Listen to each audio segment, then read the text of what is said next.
Warning: the case you're about to hear was recovered from the restricted British Museum archive. Its contents have never been authorised for public release. Proceed at your own discretion. The British Museum. Sub-Basement 3.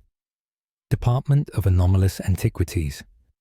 My name is Dr. Nathaniel Ashcroft, Senior Archivist, Custodian of Restricted Collections. What you are about to hear has been recovered from sealed files, letters, journals, and testimonies once thought too disturbing for public record. Every statement you hear is drawn from Britain's forgotten centuries, the whispered history that hides between faith and fear.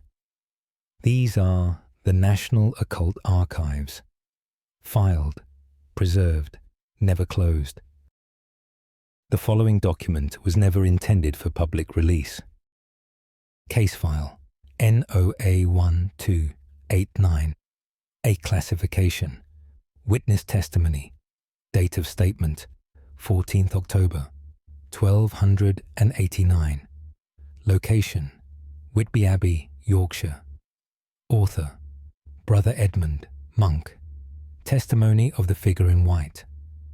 I, Brother Edmund of Whitby Abbey, do testify to what I witnessed on the night of St. Calixtus. I was returning from Compline prayers. The hour was late, past midnight. The corridor to the dormitory was lit by a single candle. As I walked, I noticed the air had grown cold. My breath formed clouds before my face. This was unusual, as the night had been mild. The stones beneath my feet seemed colder than usual. I pulled my robe tighter and continued walking. Ahead of me, I saw movement. A figure stood at the end of the corridor. It wore white robes that seemed to glow in the darkness. The glow was not like candlelight. It was softer, more like moonlight on snow. I called out, thinking it was Brother Thomas. He sometimes walked at night when sleep would not come. The figure did not respond to my voice. It simply stood there, facing the wall, perfectly still. I moved closer, my candle held high before me. The flame flickered despite there being no draft. As I approached, the figure began to turn. It moved slowly, deliberately. When it faced me, I saw it had no features. Where a face should have been, there was only smoothness, like uncarved marble or unblemished snow. No eyes, no nose, no mouth, just an expanse of white where a human face should be. I froze in place, unable to move or cry out. My candle shook in my hand, sending shadows dancing. The figure stood perhaps 10 feet from me. I could see no details of its clothing. The white robes seemed to blend with its form, as if the figure and its garments were made of the same substance. It raised one arm slowly. The movement was unnatural, too smooth. It pointed down the corridor behind me, toward the stairs that led to the crypt. I felt a strong compulsion to look where it pointed. Against my will, my head turned. I stared down the dark corridor for several heartbeats. When I turned back, the figure was gone. The cold had vanished as well. The air felt normal again, almost warm. I stood alone in the corridor, trembling. My candle had nearly burned down. I searched the area but found no one. The dormitory doors were all closed and latched. I checked each one quietly. No brother had left his cell that night. I went to my own cell and did not sleep. I prayed until dawn broke through my small window. The next morning, I reported this to the abbot. He listened to my account without interruption. When I finished, he remained silent for a long moment. Then he asked if I had been drinking wine. I assured him I had not. He nodded but said nothing more about it. Later that day, Brother Paul approached me. He asked if I had seen something unusual in the corridor. I was surprised by his question. He told me another monk had seen the same figure. That was 20 years before I arrived at the abbey. Brother Paul had been young then. The monk who saw the white figure was named Brother James. He described it exactly as I had, a faceless form in glowing white robes. Brother James died 3 days after his sighting. He simply did not wake one morning. The physicians found no cause. His body showed no signs of illness or injury. Brother Paul warned me to be watchful, but I have been healthy since my encounter. 3 weeks have passed without incident, yet I feel observed when I walk that corridor, especially after dark. The figure in white has not returned, at least not that I have seen. But other brothers have mentioned strange feelings in that passage, a coldness that comes and goes, a sense of being watched by unseen eyes. I now take a different route to my cell when possible. The longer path does not trouble me. I know the figure waits somewhere in these walls. Whether it means harm, I cannot say, but I have no wish to see it again.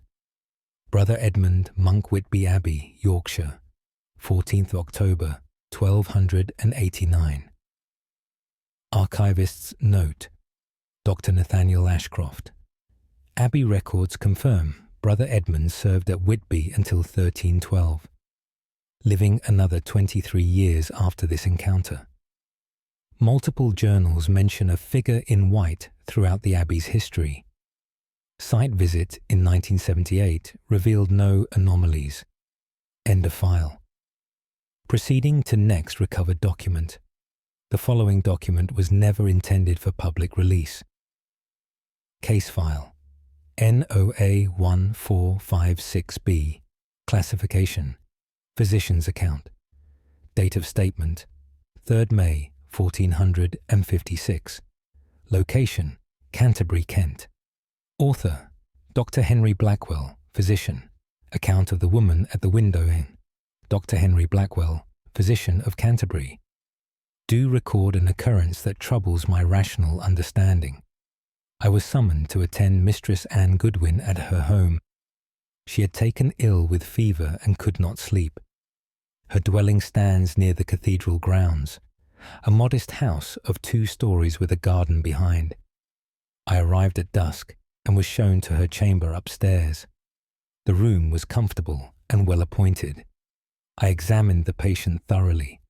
Her fever was mild, nothing of serious concern. Her pulse was strong, her breathing clear. I prescribed rest and willow bark tea for the fever. As I prepared to leave, Mistress Goodwin seized my arm. Her grip was surprisingly strong. She pointed to the window of her chamber with a shaking hand. "The woman is there again," she whispered. Her voice was filled with dread. I looked, but saw nothing unusual through the glass. The window faced the cathedral yard below. A few trees grew there, and a stone wall bordered the property. Mistress Goodwin insisted a woman stood below the window. "She wears a grey dress and watches me," she said. "She comes every evening at precisely this hour. She never moves, only stares upward." To ease her mind, I agreed to go downstairs and investigate. I descended to the ground floor and went outside. The evening was calm, with little wind. The cathedral bells had just finished ringing for vespers. I walked to the spot beneath her window. The yard was completely empty. I looked carefully in all directions. No woman in grey, no figure of any kind. I returned upstairs and informed her there was no one there. She began to weep, saying I must think her mad, that everyone thought her mad. Her husband had ceased to believe her accounts. To prove otherwise and calm her distress, I offered to watch with her. We sat in chairs near the window. The room grew dim as darkness fell. I lit a candle and placed it on the table beside us. We waited in silence. Mistress Goodwin stared at the window with fixed attention. I found myself growing drowsy in the warm room. Then she gripped my arm again. "There," she whispered. "Do you see her now?" I looked where she pointed. At first, I saw nothing but shadows and trees. Then I noticed a figure standing below. A woman in a grey dress stood in the exact centre of the yard. She was looking up at our window. Her face was pale, almost luminous in the twilight. The grey of her dress seemed to absorb the fading light. I blinked hard, thinking my eyes deceived me. But she remained when I looked again. I stood and moved closer to the window for a better view. The woman did not move at all, not even to blink or shift her weight. She stood as still as a statue. Her expression was one of profound sadness, such sorrow as I have rarely witnessed. I called down to her, asking what she wanted. My voice was loud enough to carry. She did not respond in any way. She did not look toward me or acknowledge my words. Instead, she simply began to fade, like morning mist dissolving in sunlight. Her form became less substantial. I could see through her to the wall beyond. Within moments, she was gone entirely. I rushed downstairs and outside as quickly as I could. My heart was racing in my chest. I searched the entire yard thoroughly. There was no trace of anyone having been there. The ground was soft from rain the previous day. It should have held footprints clearly. But where the woman had stood, there were no marks at all. The soil was undisturbed. I examined the area for several minutes. Mistress Goodwin had followed me outside. "You see," she said quietly, "I am not mad." I had to agree with her. She told me the woman had appeared every evening for a month, always at the same hour, just after Vespers, always in the same spot in the yard, always watching the window with that sorrowful expression. I have no explanation for what I witnessed. The woman was there as solid as you or I. Then she was not. I am a physician trained in natural philosophy. I have never believed in phantoms or spirits. But I cannot deny what my own eyes have seen. Dr. Henry Blackwell, Physician, Canterbury, Kent, 3rd May, 1456.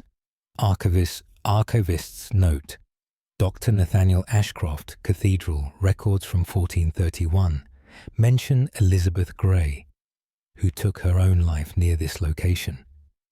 Her body was found in the yard described. The house was demolished in 1789, and no further sightings were recorded. End of file. Proceeding to next recovered document. The following document was never intended for public release. Case file, NOA 1534C. Classification, Traveller's Record. Date of statement, 29th August, 1534. Location, Bodmin Moor, Cornwall. Author, John Fletcher, Merchant Record of the Child on the Road Y. John Fletcher, merchant travelling from Bodmin town to Launceston, do record what I encountered on the moor road. The day had been fair and my journey uneventful. I carried cloth and goods to sell at the Launceston market. My horse was strong and the road was dry. As evening approached, I was still several miles from town. The road crosses open moorland with few landmarks. Rolling hills of grass and heather stretch in all directions. There are no trees, no shelter, nothing to break the wind. I kept my horse at a steady pace, wanting to reach town before full dark. The moor is not a safe place after nightfall. Ahead of me, perhaps 100 yards distant, I saw a small figure walking. It appeared to be a child, perhaps 6 or 7 years of age. The child wore dark clothing and walked slowly along the road. Its gait was odd, shuffling rather than stepping normally. I called out, asking if the child needed help. My voice carried clearly across the open moor. There was no response. The child continued walking at the same slow pace. I urged my horse forward to catch up. As I drew nearer, the child stopped walking. It stood perfectly still in the middle of the road, not moving at all, not even swaying. I dismounted and approached on foot, leading my horse. "Are you lost, child?" I asked. "Where are your parents?" The figure did not turn around. It simply stood with its back to me. I moved closer, perhaps 10 feet away now. I could see the child was a boy. His hair was dark and hung to his shoulders. His clothes were strange, not of current fashion. They seemed very old, perhaps a century out of date. "Can you hear me?" I asked. Then the child began to turn its head. It turned slowly to look back at me, but the head kept turning. It rotated far beyond what a human neck should allow. The head turned completely around, 180 degrees, until the face looked at me while the body still faced forward. The face was that of a young boy, pale skin, thin features, but the eyes were wrong. They were not eyes at all, just black hollows where eyes should be, empty sockets that seemed to lead into darkness. The mouth opened slowly. It opened too wide, wider than any human mouth, but no sound emerged from it. Not a cry, not a word, nothing. Just that gaping darkness. I stumbled backward in shock. My foot caught on a stone, and I fell hard to the ground.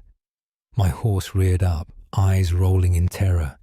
It nearly bolted, but I held tight to the reins. When I looked at the road again, the child was gone, completely vanished. The road was empty in both directions. I could see for miles across the open moor. There was nowhere for anyone to hide. No rocks, no ditches, nothing. I got to my feet, my hands shaking. I searched for footprints in the dust of the road. The ground was dry and would have shown tracks clearly, but there were none. Only my own footprints and my horse's hoof marks. Where the child had stood, there was nothing. I remounted quickly, my heart pounding. I rode hard for Launceston, not looking back. I did not stop until I reached the White Hart Inn. My horse was lathered with sweat from the hard ride. The innkeeper helped me stable the animal. He noticed my distress and brought me ale. I told him what I'd seen on the moor road. He listened without surprise. When I finished, he nodded slowly. "Others have seen the boy," he said quietly. "He walks that stretch of road at dusk. Has done for as long as anyone remembers. No one knows who he was in life, or why he appears to travellers. Some say he was lost on the moor long ago. Others say he was taken by another's hand. His body was never recovered. I have travelled many roads in my trade, from Cornwall to London, from Bristol to Dover. I have seen nothing like this before or since. The boy's empty eyes remain fixed in my memory. That unnaturally turning head haunts my dreams. I now take the longer route through Camelford. I will not travel that moor road again. Not at dusk, not ever. Some roads are best left to the dead. John Fletcher, Merchant, Bodmin Moor, Cornwall, 29th of August, 1534. Archivist's note: Dr. Nathaniel Ashcroft. Local records mention a child who vanished on the moor circa 1490. Searches found no trace. Similar accounts appear in travellers' journals throughout the 16th and 17th centuries, all describing the same location and phenomenon. End of file. Proceeding to next recovered document. The following document was never intended for public release. Case file NOA 1627D. Classification: Innkeeper's statement. Date of statement: 11th November 1627. Location: the Bull Inn, Durham. Author Margaret Wickham, innkeeper. Statement regarding Room 7. I, Margaret Wickham, keeper of the Bull Inn in Durham, do make this statement regarding the upstairs chamber known as Room 7. The inn has stood on this site for 200 years. It has served travellers and merchants throughout that time. Most rooms cause no trouble whatsoever. Guests sleep soundly and depart satisfied. But Room 7 is different from all the others. It has caused difficulty for many years now. Guests who take that room often leave before morning. They complain of disturbances during the night. Most mention a woman who appears beside the bed. At first, I thought they were simply dreaming, or perhaps they had drunk too much wine with their supper. But too many have told the same story. The details never vary between different guests. They describe a woman in a blue dress. She appears near midnight without sound or warning. She stands at the foot of the bed and stares at the occupant. Her face is young but marked by sadness. She does not speak or make any movement. She simply watches with sorrowful eyes. Some guests have tried to address her. They ask who she is and what she wants. She does not respond to questions. Her lips do not move, no sound comes. After several minutes of standing there, she fades away, slowly becoming less solid until she is gone. The room returns to normal and remains quiet until dawn. I was skeptical of these accounts for a long time. I thought perhaps guests were imagining things in the darkness, or that shadows and moonlight created illusions. But the stories were too consistent to ignore. I decided to spend a night in Room 7 myself, to see if I would witness what others had described. This was last month, on the eve of All Saints' Day. I prepared the room carefully. Fresh linens on the bed, candles lit, fire in the hearth. Everything was comfortable and welcoming. I prepared for bed and extinguished all the candles. The fire burned low, casting a flickering orange light. The room was quiet except for the crackling logs. I lay awake, wondering if anything would happen. Part of me hoped nothing would. Part of me needed to see the truth. The hours passed slowly. I heard the church bells ring 11 times. Then midnight approached.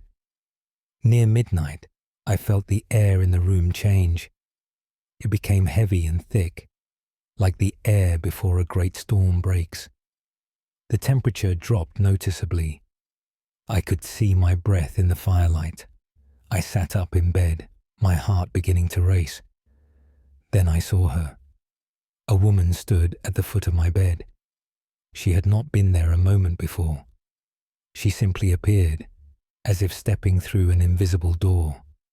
She wore a blue dress of old-fashioned style, the kind that was common 50 years ago. Her face was young, perhaps 25 years, but it was worn with deep sorrow. Lines of grief marked her features. Her eyes were dark and filled with pain. She looked directly at me without blinking. I felt no fear, which surprised me. Instead, I felt an overwhelming sadness, the same sadness I saw in her face. I asked who she was in a gentle voice. I asked what she wanted from us. Her lips moved slightly, but no sound came.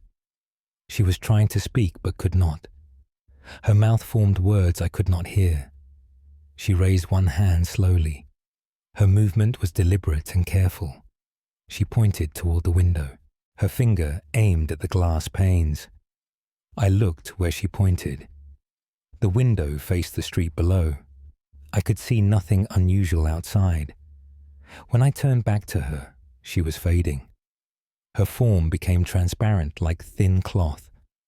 I could see the wall through her body.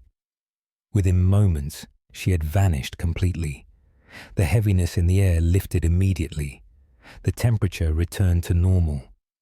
I lit a candle and searched the room thoroughly. I was entirely alone. The door was still latched from the inside. No one could have entered or left. Since that night, I have asked about the inn's history. I spoke with the oldest residents of Durham.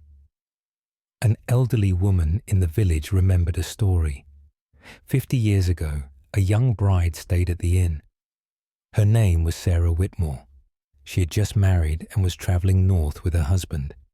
He left her alone in room 7 while conducting business. He promised to return within 3 days. 3 days passed, then a week, then 2 weeks. Sarah waited faithfully in that room. She sat by the window watching for his return. Eventually, she grew ill from worry and lack of food. She refused to leave the room. After 3 weeks of waiting, she passed away there. Her husband never came back. No one ever learned what became of him. The woman in blue appears to guest in room 7, but she does not harm them or cause true fear. She only watches and points to the window. Perhaps she is still waiting after all these years, still watching for someone who will never return. I have not rented room 7 since my experience. The door remains locked.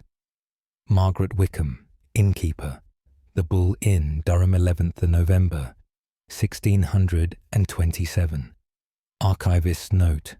Dr. Nathaniel Ashcroft Inn records confirm a death in 1577, matching this account. The Bull Inn was demolished in 1843. Contemporary newspapers noted no unusual occurrences during demolition. The land is now a carriage house. End of file. Proceeding to next recovered document. The following document was never intended for public release. Case file NOA1715E. Classification Vicar's Report. Date of statement 6 February 1715. Location St. Mary's Church, Rye, Sussex. Author Reverend Thomas Ashford. Report of the kneeling figure Y. Reverend Thomas Ashford, Vicar of St. Mary's Church in Rye. Do report an occurrence that defies all natural explanation. For 3 consecutive nights now, I have witnessed the same apparition. It appears in the church near the altar. The figure is that of a man in old-fashioned dress. He wears the clothing of a century past at least. Dark breeches, a white shirt with full sleeves, and a long coat. The style suggests the early 1600s. Each night, he appears at precisely 2 in the morning, not a minute earlier or later. I first saw him while keeping vigil for a dying parishioner. I was praying alone in the cold church. The only light came from 2 candles on the altar. I heard footsteps coming from the back of the church. Heavy footsteps, like boots on stone. I looked up and saw the man walking down the center aisle. He moved slowly and deliberately. His head was bowed as if in deep thought or prayer. His hands were clasped before him. When he reached the front pew, he paused. Then he moved to the altar rail and knelt upon the stone floor. I called out, asking his purpose in the church at such an hour. He did not acknowledge my voice in any way. He remained kneeling with his hands clasped tightly. His lips were moving as if in prayer. I approached him carefully, unsure of his intentions.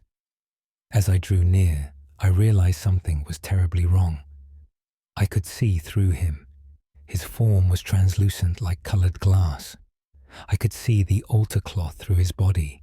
The candle flame showed through his hands. I reached out slowly to touch his shoulder. My hand passed through him, as if through empty air. There was nothing solid there, only a cold sensation, like plunging my hand into winter water. He continued praying, completely unaware of my presence.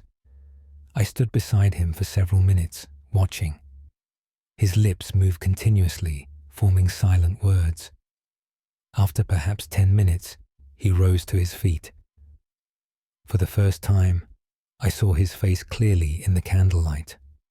It was gaunt and pale, marked by great suffering. Deep lines carved his cheeks and forehead. His eyes were closed as he turned away from the altar. He walked back down the aisle with the same slow pace.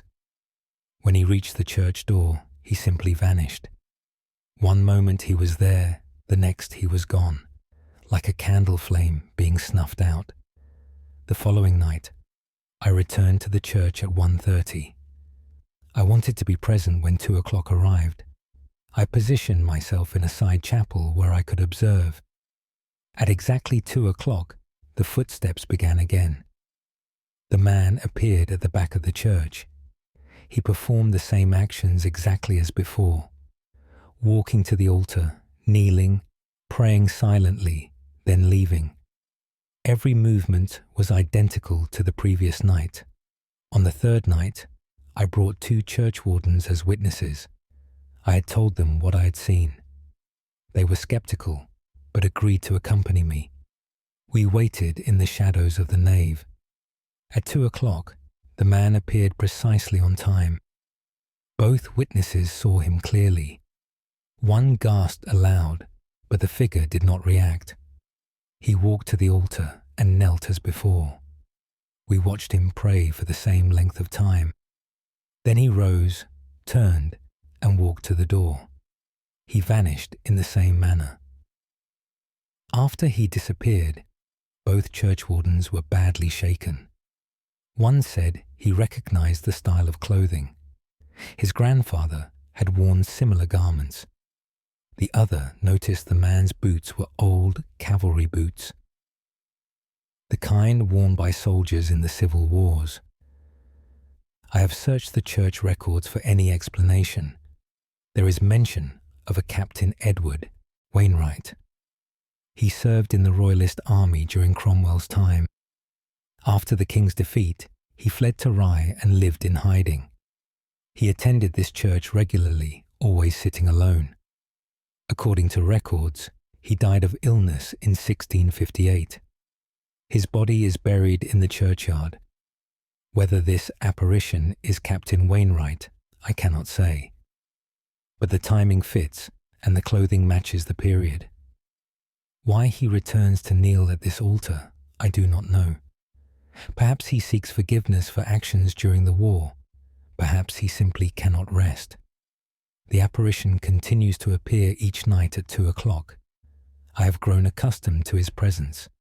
He seems harmless, merely repeating his prayer. But it troubles me that a soul might be trapped here, unable to find peace even in death. Reverend Thomas Ashford St. Mary's Church, Rye, Sussex, 6th February 1715. Archivist's note. Dr. Nathaniel Ashcroft. Parish records confirm Captain Edward Wainwright died in 1658 and was buried at St. Mary's. His gravestone remains legible. Church wardens' accounts corroborate Ashford's testimony. Similar sightings were reported until 1803, then ceased. End of file.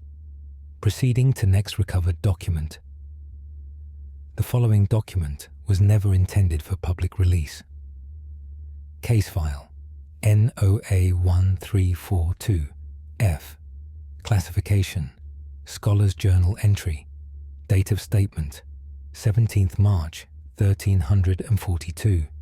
Location Oxford, Oxfordshire. Author Master William de Beaumont. Scholar Journal entry regarding the library apparition. Master William de Beaumont, Scholar of Oxford.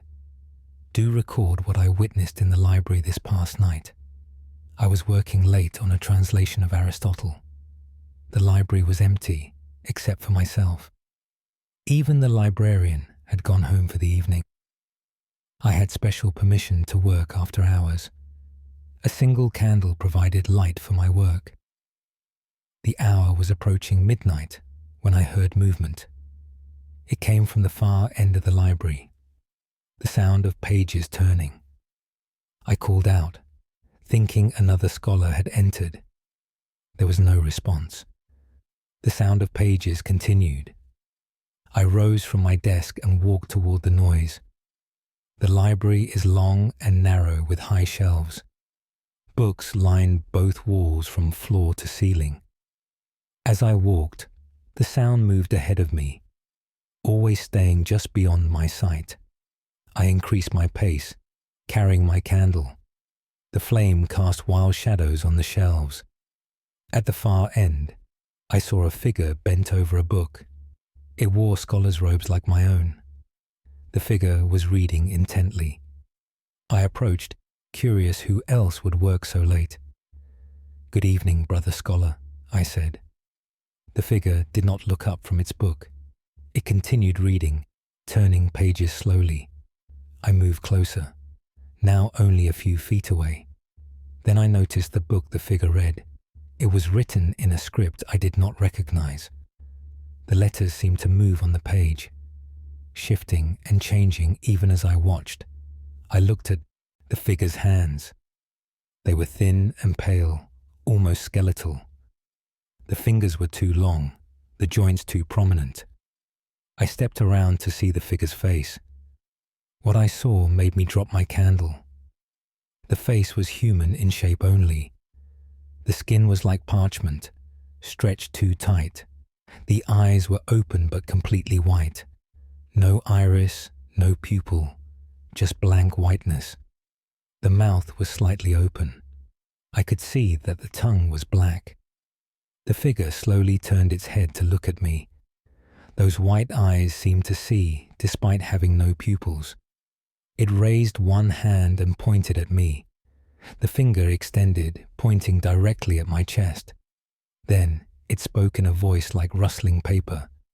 "Sira est mortal," it whispered. "To know is to die." I stumbled backward in terror. My fallen candle had gone out. The library was now completely dark. I heard the figure stand from its chair. Footsteps approached me in the darkness. Slow, deliberate footsteps. I turned and ran, my hands outstretched. I crashed into shelves, knocking books to the floor. Finally, I found the door and burst through it.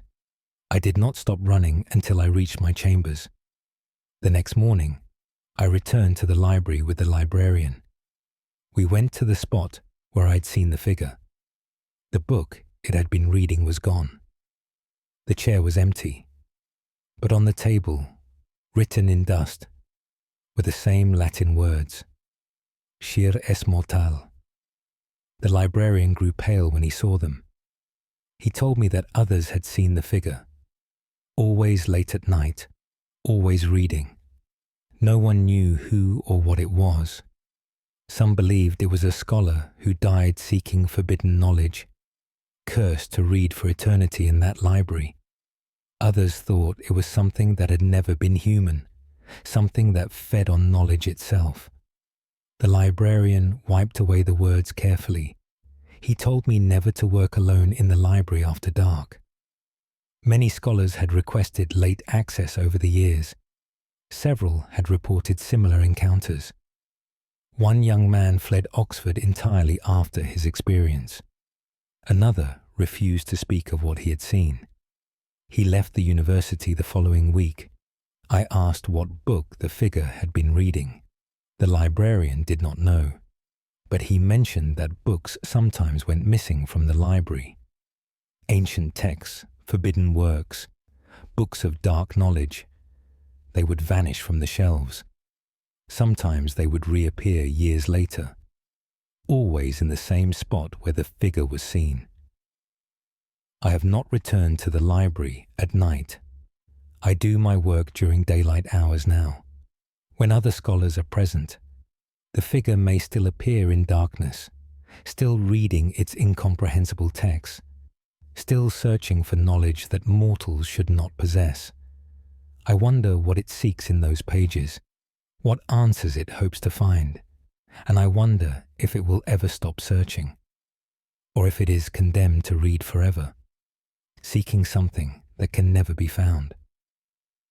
Master William de Beaumont. Scholar Oxford, Oxfordshire, 17th March, 1342. Archivist's note, Dr. Nathaniel Ashcroft.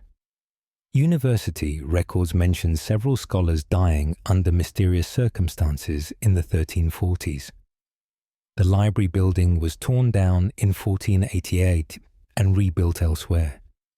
No further sightings in that location were recorded after the demolition. End of file. Proceeding to next recovered document. The following document was never intended for public release. Case file NOA 1589G. Classification. Physician's notes. Date of statement 22nd July 1589. Location Edinburgh, Scotland. Author Dr. Robert Maxwell, physician. Notes on the case of the laughing woman.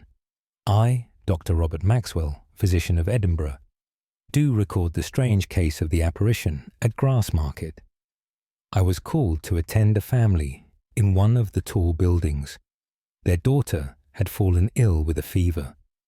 I climbed the narrow stairs to their apartment on the 4th floor. The building is old, dating back 200 years. Many families share the structure, living in small rooms. I treated the girl and gave instructions for her care. As I was leaving, the mother stopped me. She asked if I had seen the woman on the stairs. I told her I had seen no one. She seemed relieved and thanked me for my visit, but something in her manner troubled me. As I descended the stairs, I felt watched. The stairwell was dark, lit only by one small window. I paused on the 3rd floor landing. Then I heard it. Laughter coming from above me. A woman's laughter, high and clear. But there was something wrong with the sound. It was too joyful, almost hysterical. I looked up the stairs, but saw no one. The laughter continued, echoing in the narrow space. I climbed back up to investigate. The 4th floor was empty. All the doors were closed. Yet the laughter grew louder. It seemed to come from everywhere at once. Then I saw her. A woman stood at the top of the stairs. She wore a white dress stained with dark marks. Her hair hung loose around her shoulders. Her face was tilted back, mouth open wide. She was laughing uncontrollably. Her body shook with the force of it, but her eyes were empty. They stared at nothing, seeing nothing. I called out to her, asking if she needed help. She did not acknowledge me. She simply continued laughing. The sound filled the stairwell. It was the most terrible sound I have ever heard. Joy twisted into something horrible. I approached her slowly. As I climbed toward her, she began to change.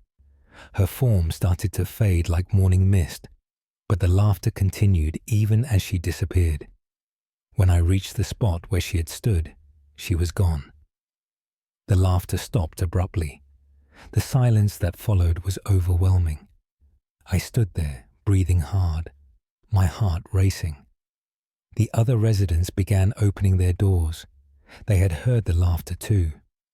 One old woman crossed herself and closed her door, quickly. A man told me the laughing woman appeared regularly. She had been seen for years, always in the stairwell, always laughing that terrible laugh. He told me a woman had lived in the building long ago. She had lost her entire family to plague. First her children, then her husband. The grief drove her mad. She would sit on the stairs laughing for hours. Neighbors found her there one morning, still sitting, still laughing. But she had passed away sometime in the night. Her eyes were open, her mouth stretched in that horrible smile. Since then, she returns, always in the same spot, always with that dreadful laughter. No one knows why she laughs. Perhaps she lost her mind completely before the end.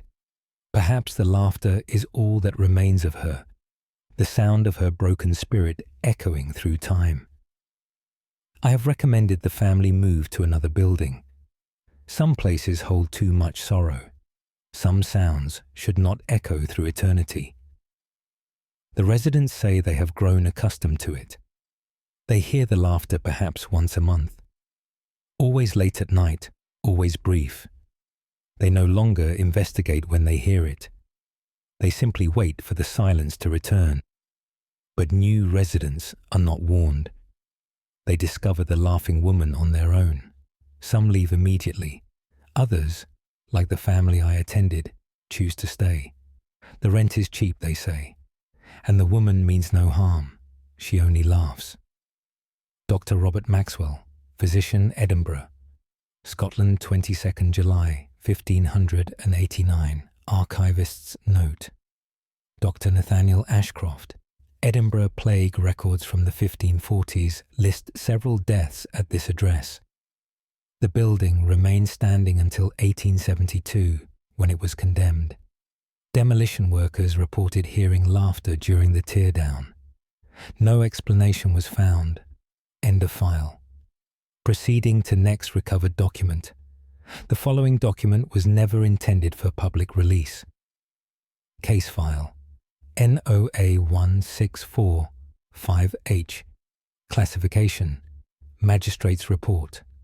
Date of statement 5th October 1645. Location Chester, Cheshire. Author Sir Edmund Hartley, Magistrate. Report concerning the bridge. Apparition. Why? Sir Edmund Hartley, Magistrate of Chester. Do report an incident at the Old Dee Bridge. This occurred on the night of the 2nd of October. I was returning home late from a session of court. My route took me across the Old Dee Bridge. The night was clear with a full moon. The river below was high from recent rains. I could hear it rushing beneath the stone arches. As I reached the middle of the bridge, I saw a figure ahead. A woman stood at the far end near the gate tower. She faced the river, her back to me. She wore a dark cloak that moved in the wind. I assumed she was a resident of the city, but it was late for anyone to be out alone. I called to her, asking if all was well. She did not turn or respond. She remained perfectly still despite the wind. I approached her, concerned for her safety. The bridge wall was low there. A person could easily fall into the rushing water below. When I was perhaps 10 feet away, she moved. She climbed onto the low wall. I shouted, thinking she meant to jump. I ran forward to stop her, but before I could reach her, she stepped off the wall. She fell toward the dark water below. I rushed to the wall and looked down. The moonlight showed the river clearly, but there was no splash, no disturbance in the water at all. The woman had simply vanished before reaching the river. I stared at the water for several minutes. Nothing appeared, no body surfaced. I immediately went to the city watch. I reported what I had witnessed. They searched the riverbanks downstream. They found nothing. The captain of the watch was unsurprised. He said the woman appears often on the bridge. Many have witnessed her step off into empty air. Some have tried to stop her, as I did. But she always vanishes before reaching the water. He told me the story behind the apparition.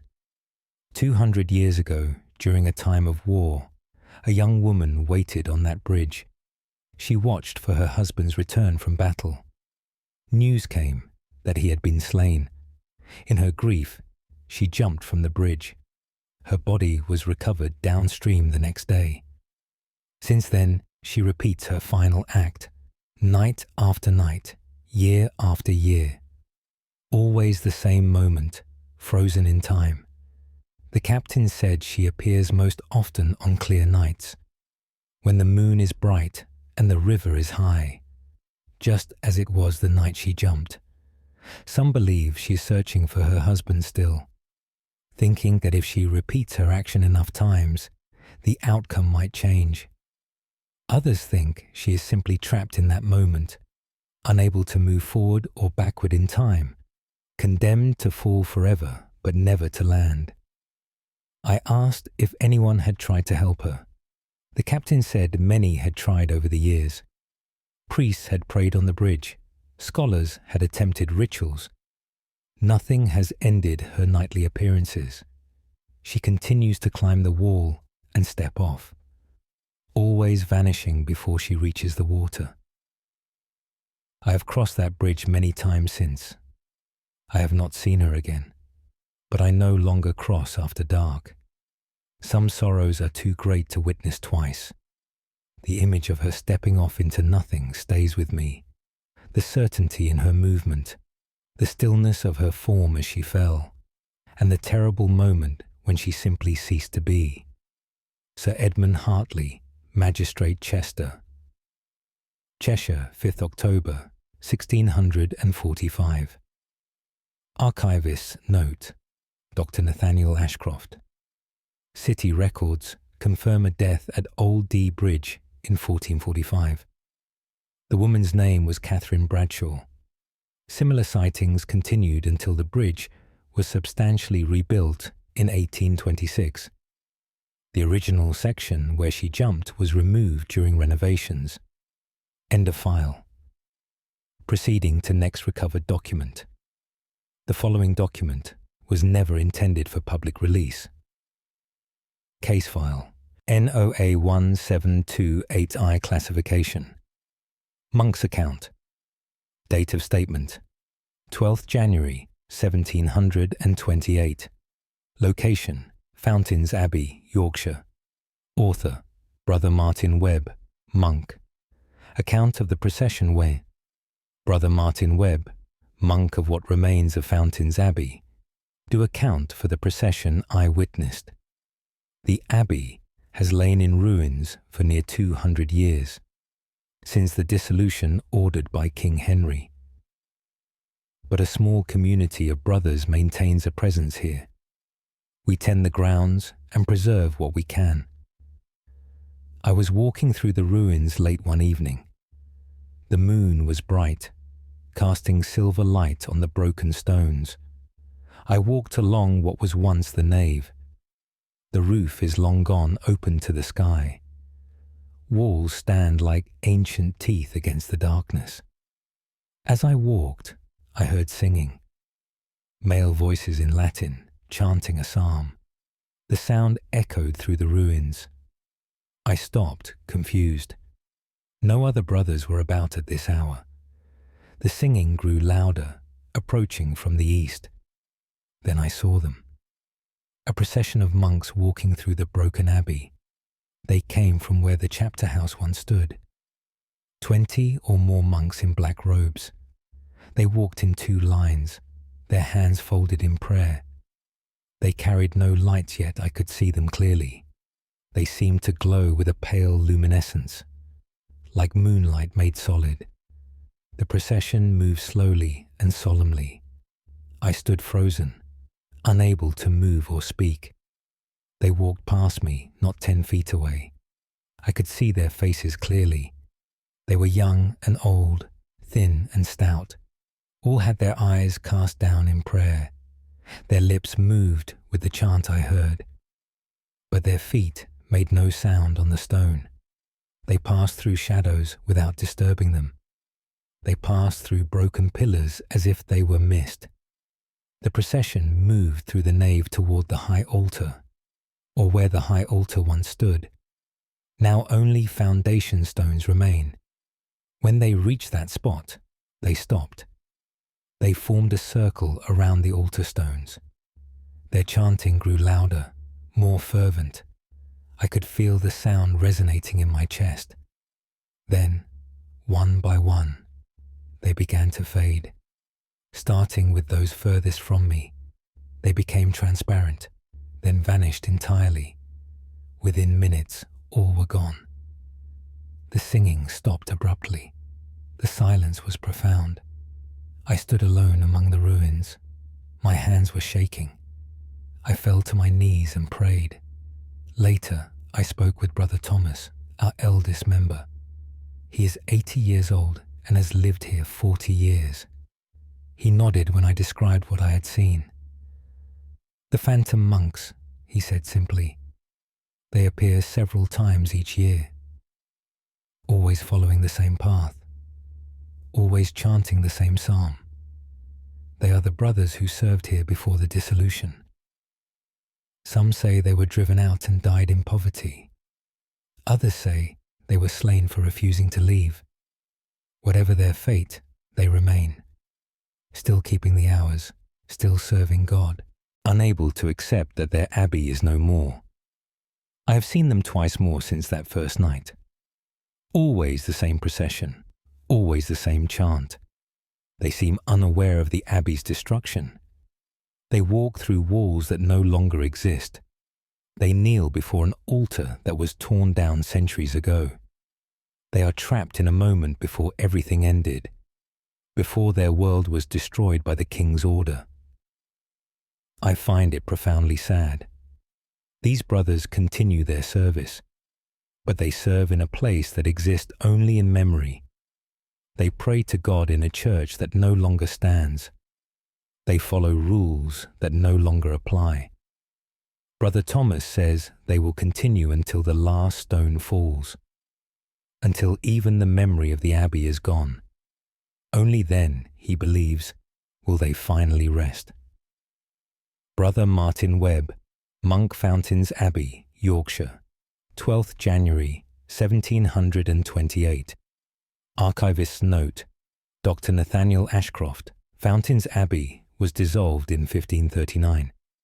Records show several monks refused to leave and face severe penalties. Multiple accounts of the phantom procession exist from 1600s onward. The phenomenon reportedly ceased in 1890s when the ruins became a protected site. End of file. Proceeding to next recovered document. The following document was never intended for public release. Case file NOA 1497. J classification. Warden statement. Date of statement 28th November 1497. Location: Dover Castle, Kent. Author: Thomas Crane, Castle Warden. Statement: regarding the soldier on the battlements. Thomas Crane, Warden of Dover Castle, do make statement regarding the soldier who walks the battlements. I have served at this castle for 15 years. I know every stone, every tower, every passage. I know the men under my command. I know their faces, their names, their duties. What I have seen does not belong to any living man. 3 nights ago, I was making my rounds. The hour was late, near 3 in the morning. I was checking that all sentries were at their posts. The night was cold and clear. Stars filled the sky above the castle.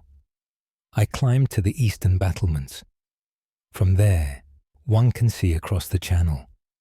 On clear nights, the French coast is sometimes visible. As I reached the top of the stairs, I saw a figure. A soldier stood at the wall, looking out to sea. He wore armour of an old style, the kind worn 200 years ago or more. His helmet covered his face. He held a spear in one hand. His posture suggested he was on watch. I assumed it was one of my men playing some foolish game. Perhaps he had found old armour in the stores. I approached him, ready to give a stern rebuke. "What is the meaning of this?" I demanded. The soldier did not respond. He remained motionless, staring out to sea. I reached out to grasp his shoulder. My hand passed through him like water through a sieve. There was nothing solid there, only a cold sensation that made my hand ache. The soldier slowly turned his head to look at me. Behind the helmet's visor, I saw darkness. Not a face, just empty blackness. No eyes, no features, nothing.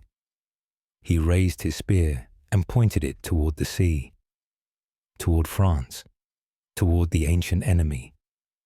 Then he simply faded from view, like fog burning away in morning sun. Within seconds, he was completely gone. I stood alone on the battlements. The cold wind was the only thing I could feel. I searched the entire wall, but found no one.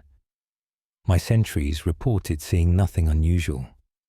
The next morning, I consulted the castle records. I searched for any mention of similar sightings. I found several accounts stretching back generations. A soldier in old armour, always on the eastern wall, always watching the sea, always pointing toward France. One record from 100 years ago offered an explanation. During a French raid, a soldier held the eastern wall alone. He fought off attackers until reinforcements arrived, but he was gravely wounded in the fighting. He died at his post, still standing. When they found him, he was frozen in place. His hand still clutched his spear. His eyes still stared toward the sea. They had to break his grip to move him. Since then, he returns to his post, still standing watch after all these years, still vigilant against an enemy long forgotten. The soldier appeared again last night. I watched from a distance this time. He stood for an hour, motionless as stone. Then he pointed his spear toward France and faded away as before. My men have reported seeing him as well. Some are frightened, others take comfort. They say it means the castle is still protected, that the ancient warden still keeps his watch. I do not know if that is true, but I know what I have seen. The soldier remains at his post, faithful beyond death, keeping watch over waters he defended in life, waiting for an attack that will never come, or perhaps has already come and passed. Perhaps he does not know the battle is over, that his watch has ended, that he can finally rest. Thomas Crane, Castle Warden, Dover Castle, Kent 28th November 1497. Archivists. Note: Dr. Nathaniel Ashcroft Castle. Records confirm a French raid in 1295 with casualties. The eastern battlements were rebuilt in 1360, but reports of the phantom soldier continued. Last documented sighting was in 1887. Modern security equipment has detected no anomalies.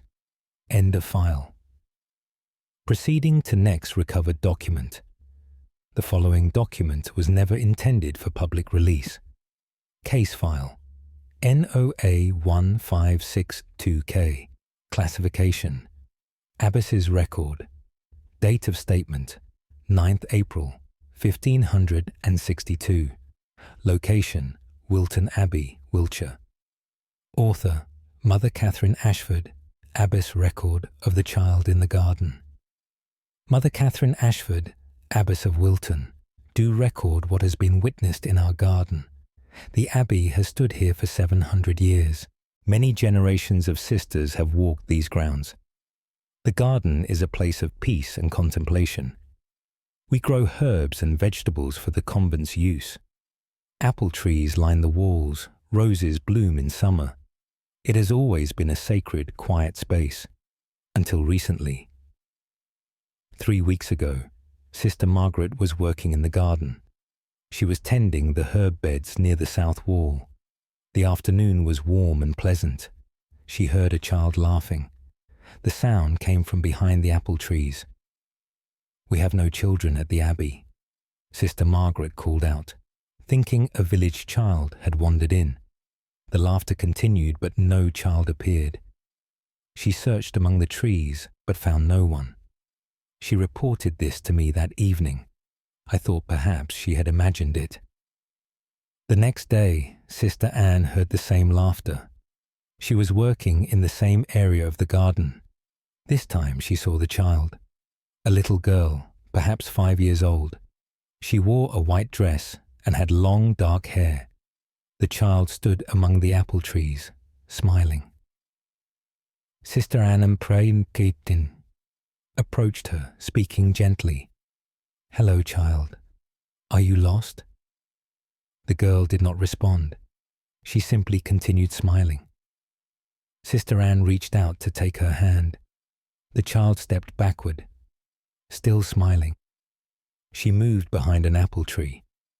When Sister Anne looked around the tree, the girl was gone. She had vanished in the space of a heartbeat. Sister Anne searched the entire garden. The gates were all closed and locked. There was no way for a child to have left unseen. I decided to observe the garden myself. Yesterday afternoon, I sat on the bench near the south wall. I brought my prayer book and waited. After an hour, I heard the laughter. High and clear, full of joy. It seemed to come from everywhere at once. Then I saw her. The child stood in the center of the garden. She was looking directly at me. Her smile was bright and innocent. But something about her was wrong. Her form was too still. She did not breathe or blink. She stood like a painted image come to life. I rose and walked toward her slowly. "Who are you, child?" I asked. "Why have you come to us?" The girl's smile did not waver. She raised one small hand and pointed. Her finger aimed at the ground beneath her feet. I looked where she pointed but saw only grass. When I looked up again, she was gone. That evening, I consulted our Abbey records. I searched for any mention of a child. I found an entry from 200 years ago. A wealthy family had donated land to the Abbey. Their only daughter had died young. She was 5 years old, taken by fever. She was buried in the Abbey grounds, in the garden beneath the apple trees. Her gravestone had been removed during later renovations, but her body still lies there. I believe this is the child we see, still playing in the garden where she was laid to rest, still smiling, still laughing, unaware that 2 centuries have passed. I have prayed over the spot where she died. But the laughter continues. The sisters are not frightened. They find comfort in the child's presence. She seems happy, peaceful. Perhaps some souls are meant to linger, not from sorrow or unfinished business, but simply because they are content where they are. The child plays among the apple trees. She laughs in the afternoon sunlight. She points to the ground where she rests, and then she fades away until the next time. The sisters have grown accustomed to her appearances. They greet her when they see her, though she never responds with words, only with that eternal smile. Mother Catherine Ashford, Abbess Wilton Abbey, Wiltshire, 9th April, 1562. Archivist's note, Dr. Nathaniel Ashcroft Abbey. Records confirm the burial of Eleanor Fairfax in 1362. The garden location matches the description. The abbey was partially destroyed in 1641 during the Civil War, but reports of the laughing child continued until 1743. Current site is a private residence. End of file. Proceeding to next recovered document. The following document was never intended for public release. Case file NOA 168 1L classification. Doctor's Journal. Date of statement 15th June 1681. Location Bath, Somerset. Author Dr. Samuel Wright, physician. Journal entry The woman in the bathhouse. I, Dr. Samuel Wright, physician practicing in Bath, do record a most unusual encounter. Bath has been known for its healing waters since Roman times. The ancient bathhouses still stand, though much altered. Many come seeking cures for various ailments. I often recommend the baths to my patients. Last week, I escorted an elderly patient to the bathhouse. She suffers from aching joints and finds relief in the warm waters. I waited in the outer chamber while she bathed. The bathhouse was quiet that afternoon. Few others were present. I sat reading a medical text. After half an hour, I heard a woman's voice. She was singing softly. The song was in Latin, an old hymn. I looked up but saw no one in the outer chamber. The singing seemed to come from the bathing room itself. I approached the doorway to investigate. Through the steam, I saw a figure. A woman stood in the shallow end of the bath. She wore what appeared to be a simple white gown. Her hair hung loose and wet down her back. She continued singing that ancient hymn. Her voice was beautiful, clear, and pure. I did not recognize her as anyone from the city. My patient called out, asking who else was there. The singing stopped immediately. I entered the bathing room fully. My patient sat in the deeper end, alone. The woman I had seen was gone. "Did you not see her?" I asked. "The woman in white standing by the steps?" My patient shook her head. "There has been no one else here, doctor. I have been alone the entire time." I was confused but said nothing more. I helped my patient from the bath and we left. But the incident troubled me. I began asking others about strange occurrences at the bathhouse. The bathhouse keeper was reluctant to speak at first. Eventually, he told me the story. The woman in white has been seen for years. She appears in the early morning or late afternoon, always when few people are present. She stands in the bath, singing in Latin. Then she vanishes like steam in the wind. No one knows who she was in life. Some believe she was a Roman woman, perhaps someone who drowned in the baths long ago. The Latin hymn she sings is Christian, but it dates from very early in the Church's history, perhaps from the 4th or 5th century, when Rome was still powerful, but Christianity was growing. The bathhouse keeper has grown accustomed to her.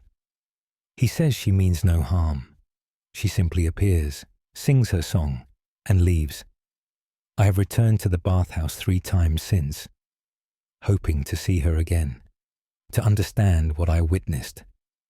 Each time, I have heard the singing, that same beautiful voice echoing through the chambers, but I have not seen her again clearly, only glimpses through the steam, a white form moving through the water, then nothing. My patient continues to visit the baths for her treatment. She has never seen or heard the woman. But others have confirmed my account. Several people have witnessed the singing woman over the years. Always the same description: white gown, long hair, beautiful voice, always singing that ancient Latin hymn. The woman in white is real, at least as real as any phantom can be.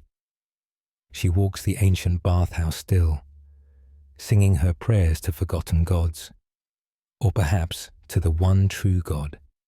We may never know which, but her voice continues to echo through the steam, a sound from centuries past, still heard in the present, still beautiful, still pure, still singing after all this time.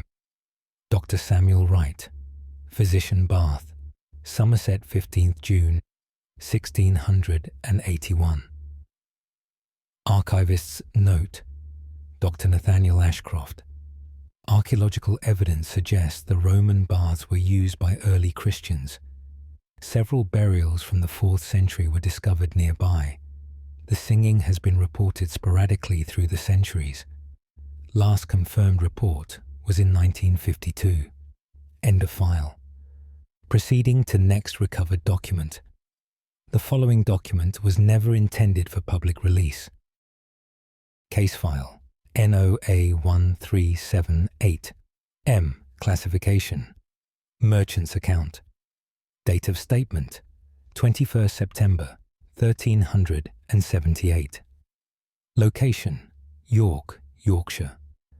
Author: Richard Woolford, wool merchant. Account of the woman in the shambles. Richard Woolford, wool merchant of York, do account for what I witnessed in the shambles. The shambles is a narrow street where butchers ply their trade. The shops stand close together, their upper floors nearly touching. Little sunlight reaches the cobblestones below.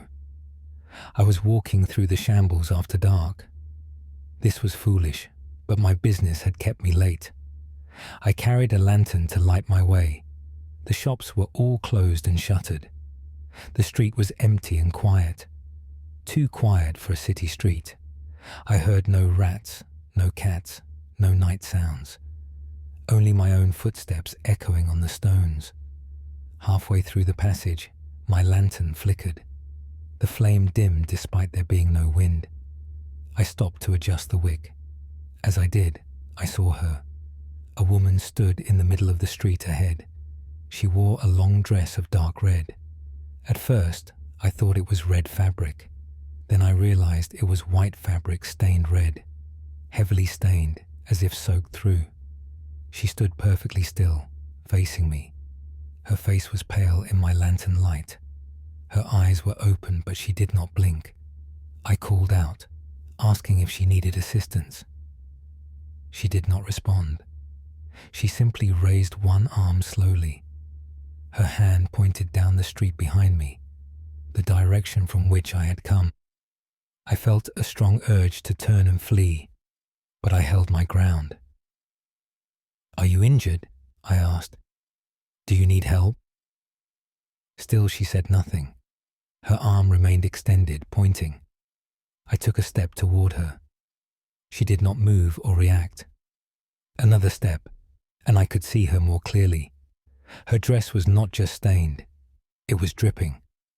Dark liquid fell from the hem to the cobblestones, but when I looked down, the stones were dry. Nothing pooled beneath her feet. I looked back up at her face. Her expression had changed. Her mouth was open now, as if screaming, but no sound emerged. Her eyes were wide with terror. I stumbled backward, nearly dropping my lantern. When I steadied myself and looked again, she was gone. The street was empty. I ran the rest of the way through the shambles. My lantern flame grew strong again once I emerged. The next day, I asked others about the woman. Many knew of her. She appears in the shambles several times each year, always in the same spot, always wearing that stained dress, always pointing down the street. An old butcher told me the story. 50 years ago, a woman was attacked in the shambles. It was late at night, and she was alone. Someone attacked her with a blade. She tried to run but could not escape the narrow street. She bled to death on the cobblestones. Her attacker was never found. Since then, she returns to the spot where she fell, still trying to warn others away, still trapped in that moment of terror. The butcher said she means no harm. She only wishes to warn people, to tell them the shambles is not safe after dark. I have walked through the shambles since then, but only during daylight hours, and I have never walked there alone again. Some warnings should be heeded, even when they come from the dead. Richard Walford, Wool Merchant, Yorkshire, 21st September. 1378. Archivist's note. Dr. Nathaniel Ashcroft City records mention an unsolved murder in the shambles circa 1328. Victim's name was Agnes Miller. Multiple accounts of a woman in red appear in York chronicles through the 16th century. The shambles remains a historic street today. End of file. Proceeding to next recovered document. The following document was never intended for public release. Case file NOA 1541N. Classification Constable's Report. Date of statement 4th March 1541. Location Stratford-upon-Avon, Warwickshire. Author John Hartwell. Constable. Report of the man at the River Warn. John Hartwell, Constable of Stratford-upon-Avon, Do report concerning the figure seen at the river. I was making my evening rounds through the town. The hour was late, near 11 o'clock. Most good folk were abed. The streets were quiet and dark. I walked toward the bridge that crosses the Avon. The river was running high from spring rains. I could hear it rushing beneath the bridge. As I approached, I saw a man standing at the water's edge. He was perhaps 30 feet from the bridge, standing right at the riverbank, looking down at the water. I called out to him, "You there, state your business." He did not turn or acknowledge me. I walked closer, my hand on my club. Strange folk sometimes walk at night with ill intent. As I drew near, I could see him more clearly by moonlight. He wore clothing of good quality, a doublet and hose, well-made boots. A cloak hung from his shoulders. He stood motionless, staring at the rushing water. "Sir," I said, now only 10 feet away, "it is late for walking by the river." Still, he did not turn. I reached out to touch his shoulder. My hand passed through him like smoke. I felt only cold air. The man slowly turned his head to look at me. His face was gaunt and grey. His eyes were empty, reflecting no light. His mouth moved, forming words I could not hear. Then he simply stepped forward into the river. I lunged forward to grab him, but there was nothing there. He did not fall or sink. He simply disappeared as he stepped, like walking through a doorway into nothing. I stood at the riverbank, staring at the water. No splash, no ripples, nothing. The river flowed as it had before. I searched the banks both upstream and downstream. I found no body, no trace of anyone. The next morning, I reported this to the mayor. He listened with a troubled expression.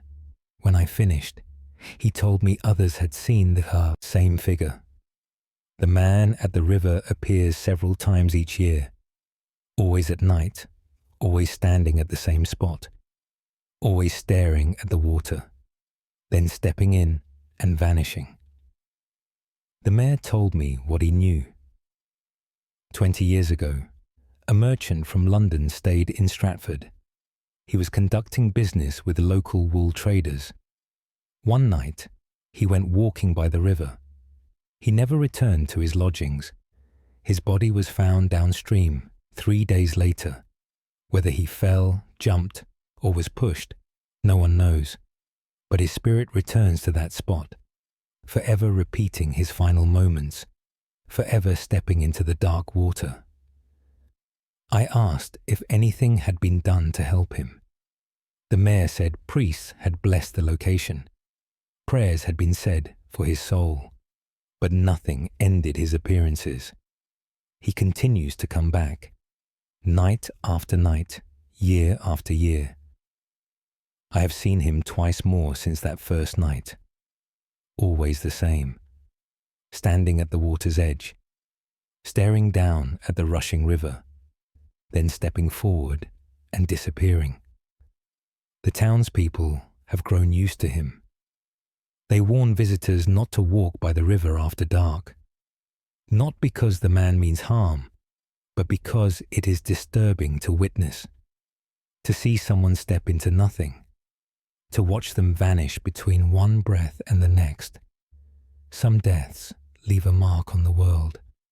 This man's death marked the riverbank, and he returns to that mark eternally. John Hartwell, Constable, Stratford-upon-Avon, Warwickshire, 4th March, 1541. Archivist's note: Dr. Nathaniel Ashcroft. Town records show a merchant named Thomas Whitfield drowned in the Avon in 1521. Inquest was inconclusive. Similar accounts appear in local documents through 1650s. The specific riverbank location was altered by flooding in 1672. End of file. Proceeding to next recovered document. The following document was never intended for public release. Case file NOA16290. Classification: Physician's Notes. Date of statement: 18th August 1629. Location: Cambridge, Cambridgeshire. Author: Dr. Francis Morton, physician. Notes on the scholar in the chapel. I, Dr. Francis Morton, physician to the University of Cambridge, do note what occurred in King's College Chapel. I was summoned to attend a young scholar who had fainted. He had been found unconscious in the chapel. When he recovered, he was badly shaken. He claimed to have seen something that frightened him. I took him to my rooms and gave him wine. Once he was calm, he told me his story. He had entered the chapel to pray. The hour was late, past 9 in the evening. The chapel was empty and dim. Only a few candles burned at the altar. He knelt in a pew near the front. He had been praying for perhaps 10 minutes. Then he heard footsteps. Someone was walking down the side aisle. He looked up and saw a figure. A man in scholar's robes was walking slowly. The figure moved toward the altar. The young man thought little of it at first. Many scholars come to pray at all hours. But then he noticed something strange. The walking figure cast no shadow. The candlelight passed through him. The young man watched, frozen in his pew. The figure reached the altar and knelt. He could see the man's face in profile now. It was grey and drawn, like old parchment. The figure began to pray aloud, but the words were strange. They were in Latin, but backwards, as if someone was reciting a prayer in reverse. The young man tried to stand but could not move. He felt pressed down by an invisible weight. The figure at the altar continued its backwards prayer. The candles began to flicker, all of them at once, despite no wind. Then the figure turned its head. It looked directly at the young man. Its eyes were white, like boiled eggs. No pupils, no colour. Just white.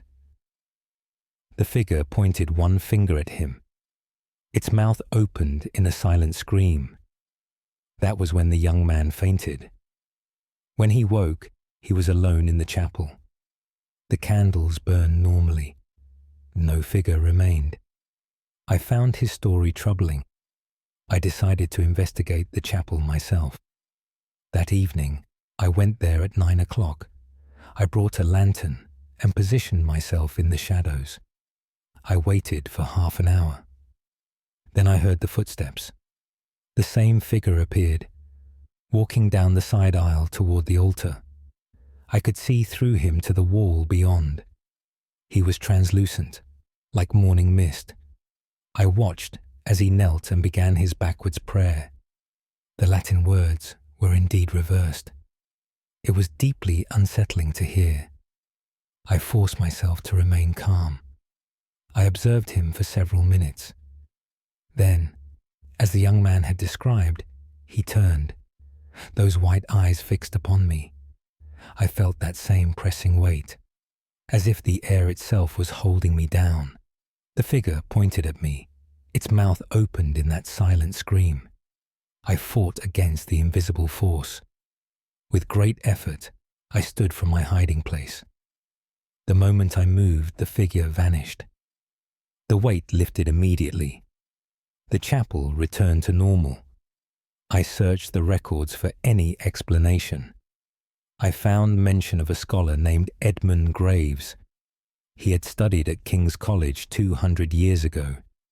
He was found dead in the chapel one morning, kneeling at the altar, his hands still clasped in prayer. No cause of death was ever determined, but his face bore an expression of absolute terror. Some said he had been studying forbidden texts, books of dark knowledge kept hidden in the library. Others believed he had summoned something he could not control. Whatever happened, his spirit remains, still kneeling at that altar, still praying his backwards prayer, still trying to undo whatever he did. I have not returned to the chapel at night. The young scholar I treated has left Cambridge. He could not bear to remain after his experience.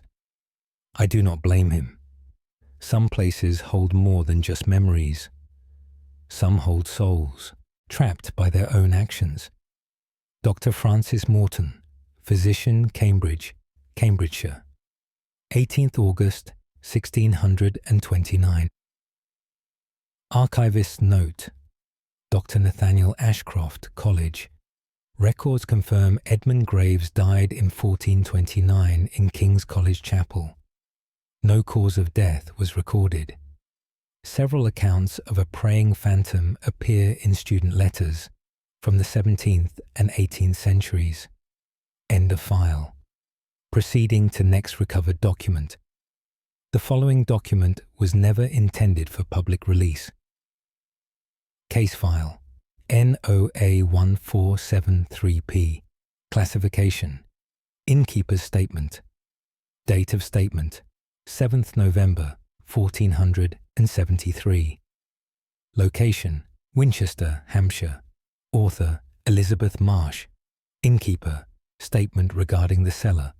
I, Elizabeth Marsh, keeper of the Crown Inn in Winchester, do make statement regarding our cellar.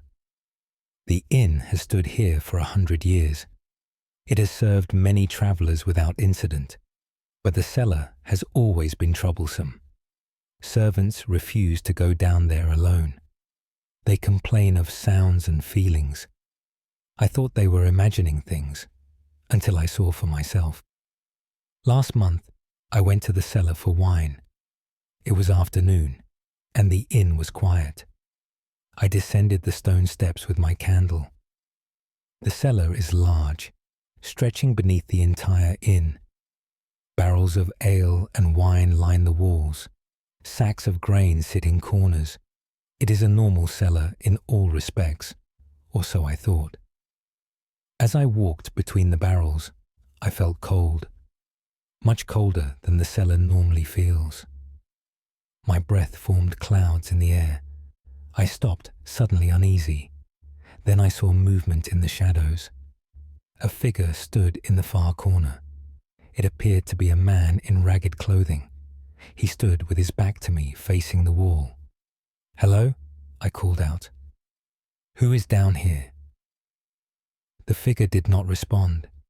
It remained still, facing the wall. I walked closer, my candle held high. As I approached, I could see him more clearly. He was very thin, almost skeletal. His clothes hung loose on his frame. His hair was long and matted. "Sir, you cannot be here," I said. "This is private property." Slowly, the figure turned around. I nearly dropped my candle. His face was hollow and grey. His eyes were sunken deep in their sockets. His mouth hung open, the jaw slack. He looked like a man who had starved, or been left to die slowly. He raised both hands toward me. The fingers were like claws grasping at air. His mouth worked as if trying to speak, but no sound came out, only a dry rasping, like wind through dead leaves. I backed away, my heart pounding. The figure took a step toward me, then another. He moved stiffly, as if his joints no longer worked properly. I turned and ran for the stairs. Behind me, I heard that rasping sound, getting louder, more desperate. I reached the stairs and climbed them quickly. When I reached the top, I looked back. The cellar was empty. No figure, no sound. Only the barrels and the shadows. I locked the cellar door and caught my breath. My hands were shaking. That evening, I asked the oldest servant about the cellar. She had worked at the inn for 30 years. She told me what she knew. Long ago, before the inn was built, the land was different. There had been a prison here, underground cells where prisoners were kept. The cellar was built on top of those old cells. One prisoner had been forgotten, left in his cell when the prison was closed. He died there in the darkness, alone and starving. His body was not found until years later. When they built the inn, they filled in most of the cells, but one remained partially intact, that corner of the cellar where I saw the figure. The servant said he appears often, always in the same spot, always with his hands reaching out, still begging for food, for water, for help, still dying over and over. I have not gone to the cellar alone since. I send 2 servants together when supplies are needed. They hurry through their work and leave quickly. Some have seen the figure. Others only feel the cold, or hear that desperate rasping sound. The inn continues to operate, but we avoid that corner of the cellar. We keep it dark and do not store anything there. It belongs to him now, to the forgotten prisoner, still waiting for someone to rescue him. Elizabeth Marsh, innkeeper, the Crown Inn, Winchester 7th, November 1473. Archivist's note, Dr. Nathaniel Ashcroft. Historical records confirm a small prison existed at this location from 1320 to 1370. It was demolished to make way for the inn. No records survive detailing all prisoners. The inn was rebuilt in 1789 with no cellar. End of file. Proceeding to next recovered document. The following document was never intended for public release. Case file NOA 1718Q. Classification. Magistrate's report. Date of statement 13th February 1718. Location Bristol, Gloucestershire. Author Sir Henry Blackstone. Magistrate. Report of the woman on the quay wine. Sir Henry Blackstone, Magistrate of Bristol. Do report concerning events at the harbour quay. Bristol is a busy port city. Ships arrive daily carrying goods from distant lands. The quays are always crowded with sailors and merchants. But late at night, the waterfront grows quiet. I was walking near the harbour after dark. I had been attending to legal matters at my office. My route home took me along the quay. The moon was bright, reflecting off the water. Ships sat at anchor, their masts swaying gently. I heard my footsteps echo on the cobblestones. Then I noticed another sound. Someone was singing. A woman's voice, high and clear. The song was unfamiliar to me. Perhaps a sea shanty or folk tune. I looked around, but saw no one. The quay appeared empty, yet the singing continued. It seemed to come from near the water's edge. I walked toward the sound. At the very edge of the quay, I saw her. A woman sat with her legs dangling over the side. She faced the water, her back to me. She wore a simple dress and a shawl. Her hair hung loose down her back. She continued singing, seemingly unaware of my presence. "Madam," I called out, "it is not safe there." She did not respond or turn around. Her singing continued without pause. I walked closer, now quite concerned. The water below was deep and cold. If she fell, she would surely drown. "Madam, please, please," I said more loudly. "Come away from the edge." Finally, she stopped singing. Slowly, she turned her head to look at me. What I saw made my blood run cold. Her face was blue-grey in colour. Her lips were dark blue. Her eyes were filmed over, like those of a fish. Water ran from her hair and dress. It dripped onto the stones, forming puddles. She looked at me for a long moment. Then she smiled. A terrible smile, sad and knowing.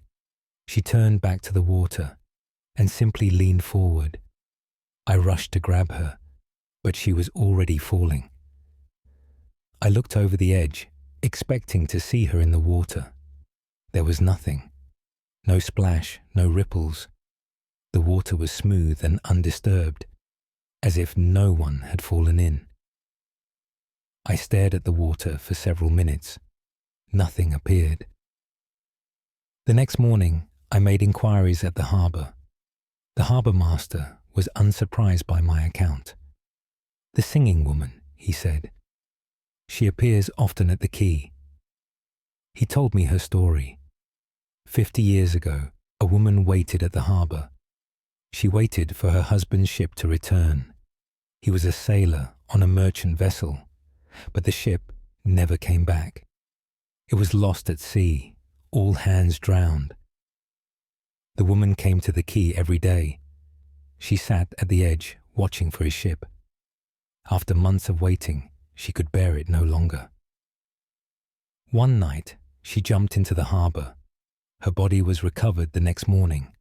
Since then, she returns, always sitting at the edge, always singing the song her husband loved, always waiting for him to come home. The harbour master said she means no harm. She simply exists in that moment of waiting and sorrow, trapped between hope and despair. I have walked by the quay many times since. I have heard her singing several times more, but I do not approach her any more. Some grief is too deep to disturb. Some waiting can never end. Sir Henry Blackstone, Magistrate, Bristol, Gloucestershire, 13th February 1718. Archivist's note. Dr. Nathaniel Ashcroft, The Harbour Records from 1668, mention the ship Mary Catherine, lost at sea with all crew. A woman named Sarah Mills drowned in the harbour shortly after.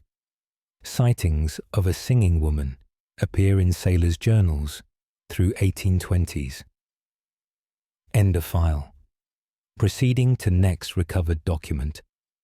The following document was never intended for public release.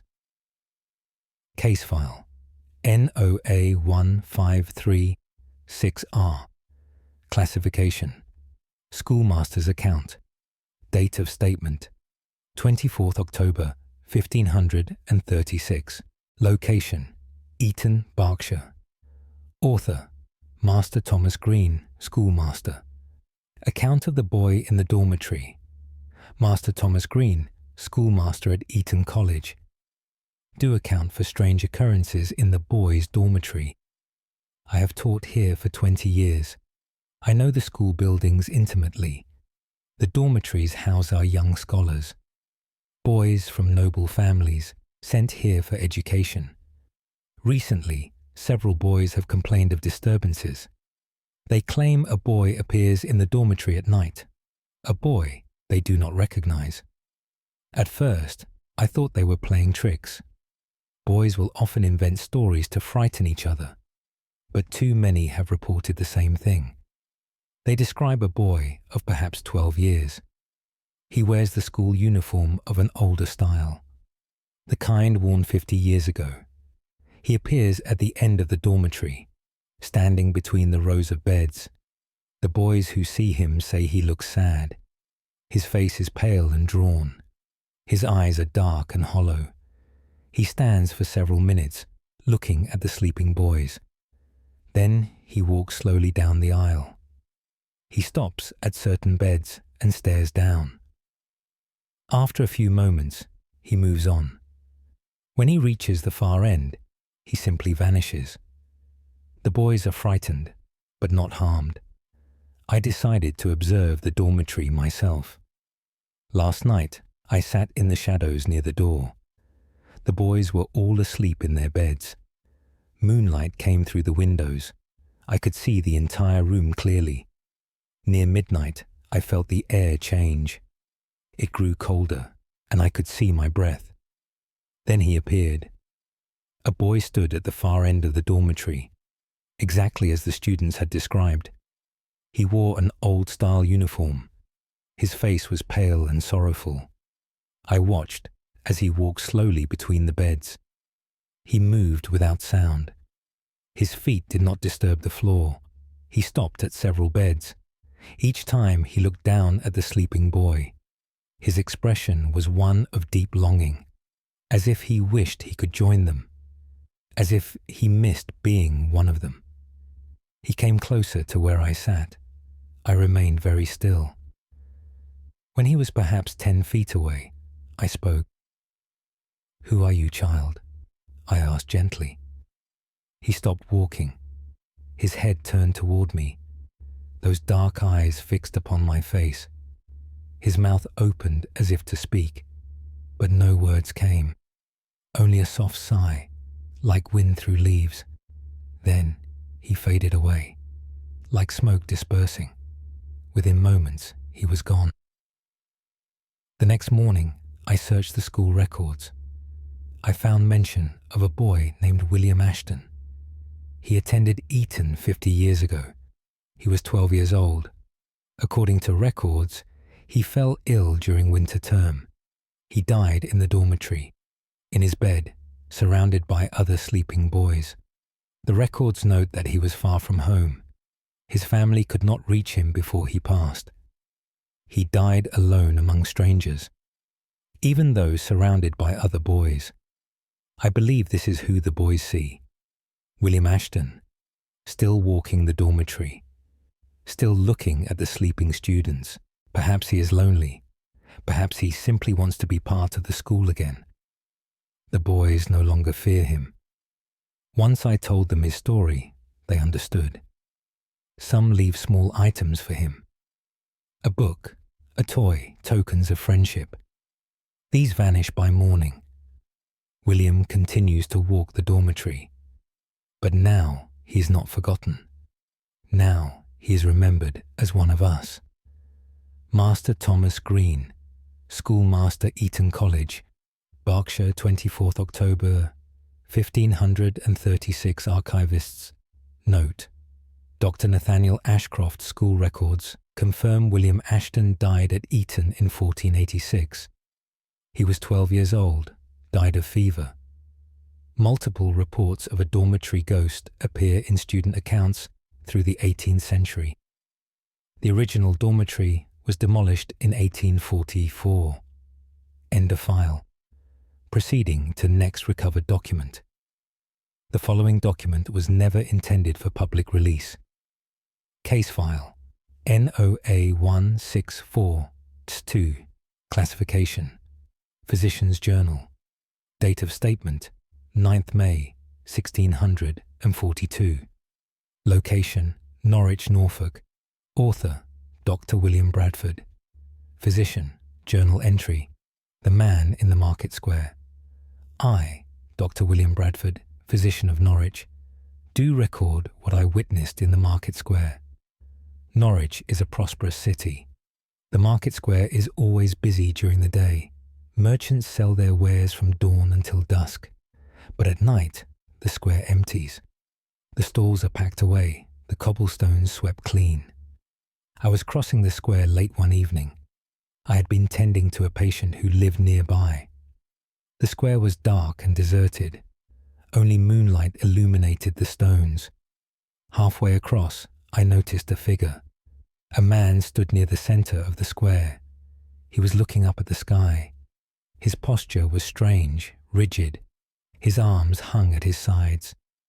I called out to him, "Good evening. Are you well?"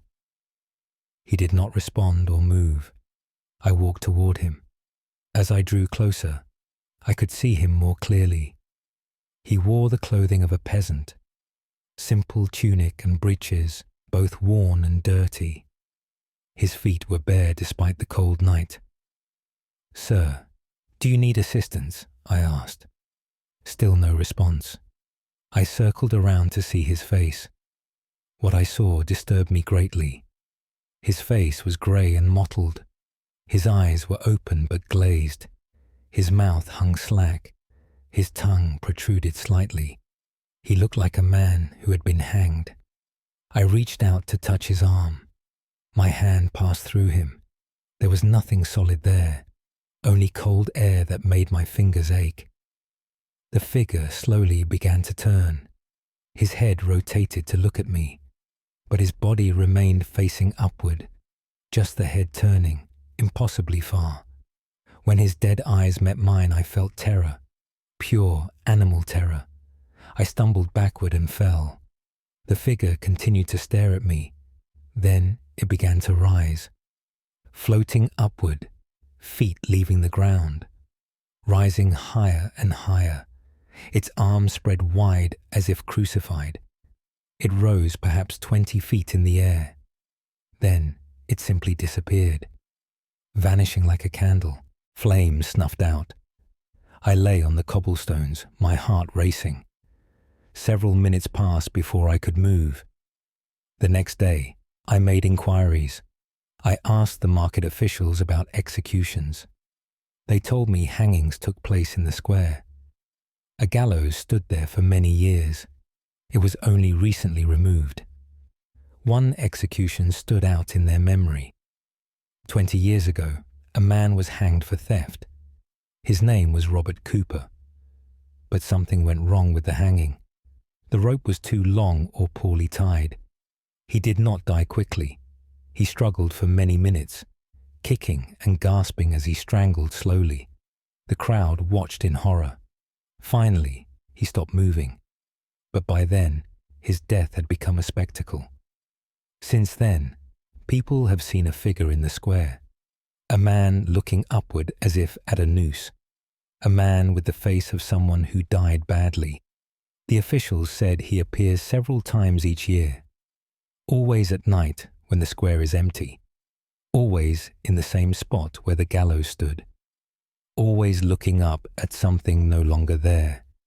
I have crossed the square many times since. I have not seen him again. But I hurry through now. I do not linger in that space. Some deaths are too terrible. They leave a stain on the world. A mark that time cannot erase.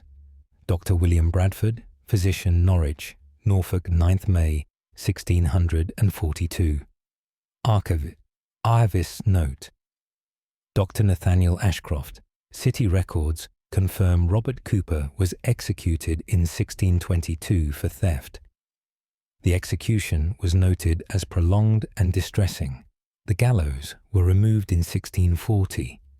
Similar sightings were reported until 1750s, when the square was substantially redesigned. End of file. Proceeding to next recovered document. The following document was never intended for public release. Case file NOA1395T. Classification: Friar's Testament. Date of statement: 16th July 1395. Location: Lincoln, Lincolnshire. Author: Brother Peter of Lincoln. Friar Testament of the figure. In the Cathedral Way. Brother Peter of Lincoln, friar serving at Lincoln Cathedral, do testify regarding the figure that walks our nave. Lincoln Cathedral stands as one of the greatest churches in England. Its towers reach toward heaven. Its halls echo with prayers and hymns. But something else walks these halls, something that does not belong to the living. I first saw it 3 months ago. I was sweeping the nave after evening prayers. The cathedral was empty and quiet. Only a few candles burned at distant altars.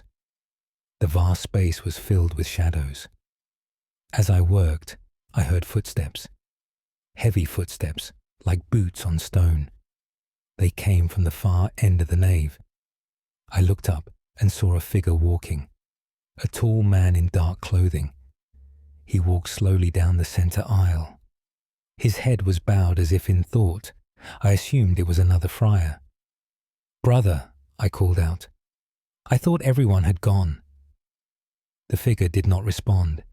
It continued walking at the same steady pace. I watched it approach. As it came closer, I realized something was wrong. The figure cast no shadow. Despite the candlelight, no shadow moved with it. I gripped my broom tightly. "Who are you?" I demanded. The figure stopped walking. It stood perhaps 20 feet from me. Then it raised its head. I wish I had not seen its face. The features were blurred and indistinct, like looking at a reflection in troubled water. I could see the shape of eyes, nose, mouth, but they were not solid. They shifted and changed as I watched. The figure opened its mouth. A sound emerged that was not human, a low moan that echoed through the cathedral. The sound seemed to come from the very stones. I dropped my broom and ran. I did not stop until I reached the friary. The next day, I told the prior what I had seen. He listened without surprise. "The walking figure," he said. "It has been seen for many years." He told me the story as he knew it. 100 years ago, a man came to the cathedral. He sought sanctuary from those who pursued him. He had committed some great sin. The nature of it was never recorded. He lived in the cathedral for months, sleeping in corners, eating what the friars brought him. He walked the nave day and night, always pacing, always restless, never at peace. One morning, he was found dead, lying on the nave floor. His face bore an expression of terror, as if he had seen something horrible. Since then, he walks still, forever pacing the cathedral, forever seeking peace he cannot find. I have seen him many times now, always the same, walking the nave with his head bowed, that blurred, shifting face, that inhuman moan when he opens his mouth. Other friars have seen him too. We have grown accustomed to his presence. We simply continue our work when he appears, sweeping around him, lighting candles near him. He does not seem to notice us. He is trapped in his own torment, forever walking, forever searching, for forgiveness perhaps, or for an escape that will never come. Brother Peter of Lincoln, Friar Lincoln, Lincolnshire, 16th July 1395. Archivist's note: Dr. Nathaniel Ashcroft, Cathedral.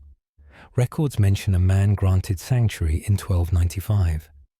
Death recorded but name not preserved. Multiple accounts of a pacing figure appear in cathedral documents through the 16th century. The nave was substantially remodeled in 1670s. End of file. Proceeding to next recovered document.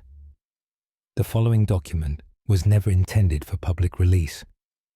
Case file NOA 1754U. Classification: Apothecary's record. Date of statement: 27th December 1754. Location: Exeter, Devon. Author: Samuel Griffiths. Apothecary. Record of the child in the street Samuel Griffiths, Apothecary of Exeter. Do record what I witnessed on Christmas Eve. My shop stands on a narrow street near the cathedral. The street is old, dating back hundreds of years. The buildings lean toward each other overhead. Little light reaches the cobblestones below. On Christmas Eve, I worked late in my shop. I was preparing medicines for the holiday season. The hour grew late, past midnight. The city was quiet, everyone home celebrating. I decided to close the shop and return home. As I locked the door, I heard a sound. A child was crying. The sound came from further down the street. I looked and saw a small figure. A child stood in the middle of the street, perhaps 5 or 6 years old. The child wore a nightgown and was barefoot. "Child," I called out, "what are you doing out here?" The child did not respond. It simply continued crying. Small, gasping sobs. I walked toward it quickly. A child should not be alone on such a cold night. As I approached, I could see more clearly. It was a little girl with long hair. Her nightgown was torn and dirty. Her feet were cut and bleeding. "Are you lost?" I asked gently. "Where are your parents?" She stopped crying. Her head lifted to look at me. Her face was pale and drawn. Tears had left tracks through the dirt on her cheeks, but her eyes were wrong. They were completely black. No white, no iris, just solid black, like looking into two dark wells. She opened her mouth to speak, but what emerged was not a child's voice. It was a grown man's voice, deep and rough. "Help me," it said. "Please help me." I stumbled backward in shock. The child's mouth was still open. That man's voice kept coming. "Help me, help me, help me," over and over, like a chant. I turned and ran back to my shop. My hands shook as I unlocked the door. I looked back once. The child stood in the same spot, still crying with that man's voice. "Help me, help me." I rushed inside and locked the door. I watched through the window. The child stood there for several more minutes. Then it simply faded away, becoming transparent, then nothing. The next morning, I asked my neighbours about the child. Several had seen her over the years, always on Christmas Eve, always crying in the street, always speaking with that wrong voice. An old woman told me what she remembered. 50 years ago, a man lived in one of these houses. He kept his daughter locked in the cellar. For years, no one knew. The girl never saw sunlight or other children. She grew ill from the darkness and cold. Eventually, she died down there. The man's crime was discovered.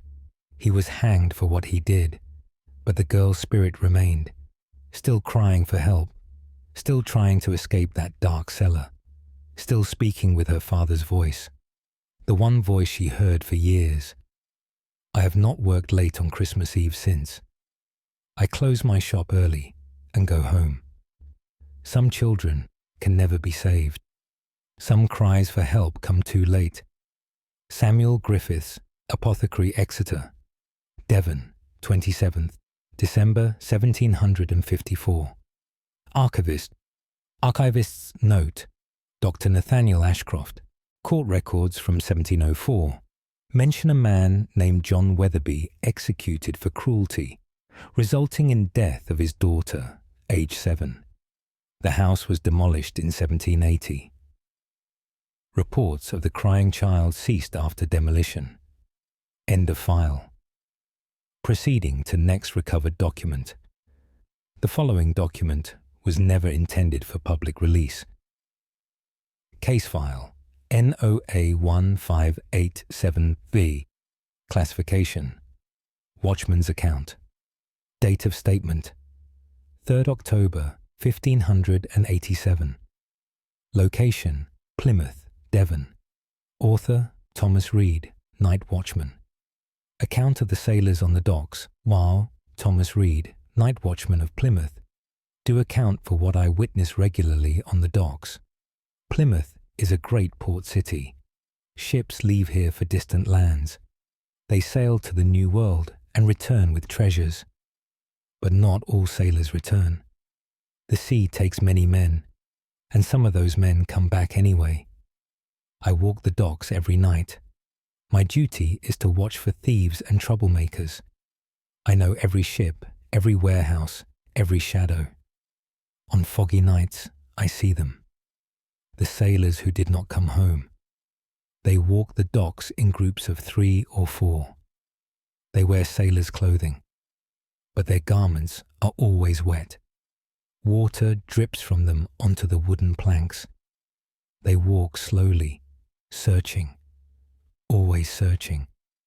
I first saw them 5 years ago. I was walking past the merchant warehouses. Fog had rolled in from the sea. Thick fog that muffled all sound. Through the fog, I saw figures approaching. 4 men walking together. They wore the clothes of common sailors. I called out a challenge. "Who goes there? State your business." They did not respond. They simply continued walking. As they passed beneath a lantern, I saw them clearly. Their faces were grey and bloated. Their eyes were filmed over like dead fish. Their mouths hung open. Water poured from their mouths and noses, pooling on the dock beneath them. I pressed myself against a wall as they passed. They walked within feet of me. I could smell them. Salt water and decay. The smell of things that have drowned. They moved past without seeing me. I watched them walk to the end of the dock. There, they simply stepped off into the water. I ran to the edge and looked down. No splash, no ripples. They had vanished, as if they never were. I reported this to the harbour master. He knew of them. The drowned sailors, he said. They walk when the fog comes. He told me Plymouth has lost many ships. Storms, pirates, disease, accidents. Hundreds of sailors have died at sea. Some of them return to the docks, looking for their ships, looking for their homes, not understanding they can never reach either. I have seen them dozens of times now, always on foggy nights, always walking in small groups, always searching, different men each time, different faces, different clothing, but all with that same grey, drowned look, all dripping seawater onto the planks. Sometimes they look at me, those dead, filmed eyes. They seem confused, as if they recognize I am alive, but cannot understand why they are not. I no longer challenge them. I simply step aside and let them pass. They mean no harm. They are just lost, forever searching for something they will never find. The sea took them, but part of them refuses to stay taken. Part of them still tries to come home. Thomas Reed, Night Watchman, Plymouth, Devon, 3rd, October, 1587. Archivists a note.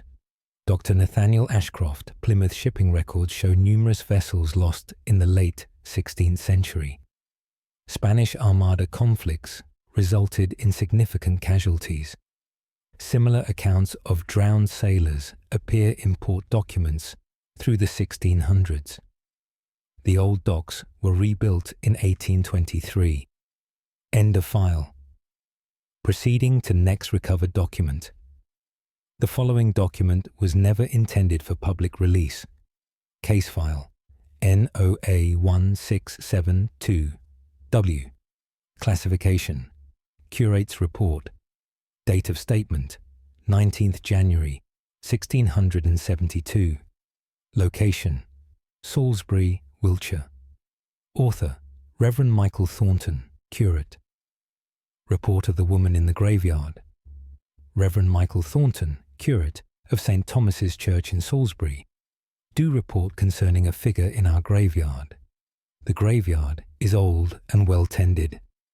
Many generations rest beneath its soil. Ancient yew trees provide shade. Stone markers stand in rows. It is normally a place of peace, but something disturbs that peace.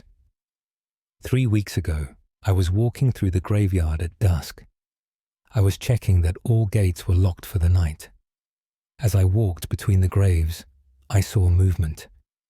A woman knelt before a headstone. She wore black mourning clothes. Her head was bowed in prayer or grief. I approached quietly, not wishing to disturb her. "Madam," I said softly, "the church is closing for the evening." She did not acknowledge me. She remained kneeling, perfectly still. I moved closer. "Madam, did you hear me?" Still no response. I reached out to touch her shoulder. My hand passed through her black dress, through her body. There was nothing solid there. The woman slowly raised her head. She turned to look at me. Her face was young but marked by terrible sorrow. Tears ran down her cheeks, but the tears were black, like ink or old blood. They left dark trails on her pale skin. Her mouth opened as if to speak. But instead of words, more black tears emerged, flowing from her mouth like water, soaking into the ground. I stepped backward, horrified. The woman rose to her feet. She was tall and thin. Her black dress hung on her like a shroud. She pointed at the headstone before which she had knelt. Then she pointed at me. Her meaning was clear. She wanted me to read the stone. I forced myself to look at the marker. The name was worn but legible. Catherine Thornton. Died 1671. Age 22 years. My own family name. I looked back at the woman. "Are you Catherine Thornton?" I asked. She nodded slowly, those black tears still flowing. "What do you want?" I asked. She pointed at the grave again, then at several other graves nearby. All bore the same death year, 1671. Then I understood. Last year, a plague had swept through Salisbury. Many died, including the young woman Catherine. She and others were buried quickly, with little ceremony. Fear of contagion had made people hasty. The woman pointed at her grave one more time. Then she began to fade, her form becoming transparent. The black tears faded with her. Within moments, she was gone. I stood alone among the graves. The next morning, I consulted church records. Catherine Thornton had indeed died of plague. She had been buried in a mass grave. Only later was she given an individual marker. Her family had all died as well. No one remained to mourn her properly. I decided to hold a memorial service for Catherine and all the plague victims, a proper service with prayers and respect. The church was full that Sunday. The entire parish came to remember. Since that service, I have not seen the woman again. The graveyard remains peaceful. Perhaps she simply wanted to be remembered. Perhaps she wanted someone to acknowledge her death, to say her name and mark her passing. Sometimes that is all the dead require, to know they are not forgotten. Reverend Michael Thornton, Curate St. Thomas's Church, Salisbury, 19th January 1672. Archivist's note. Dr. Nathaniel Ashcroft. Parish records confirm a plague outbreak in Salisbury in 1671. Catherine Thornton, aged 22, is listed among the dead.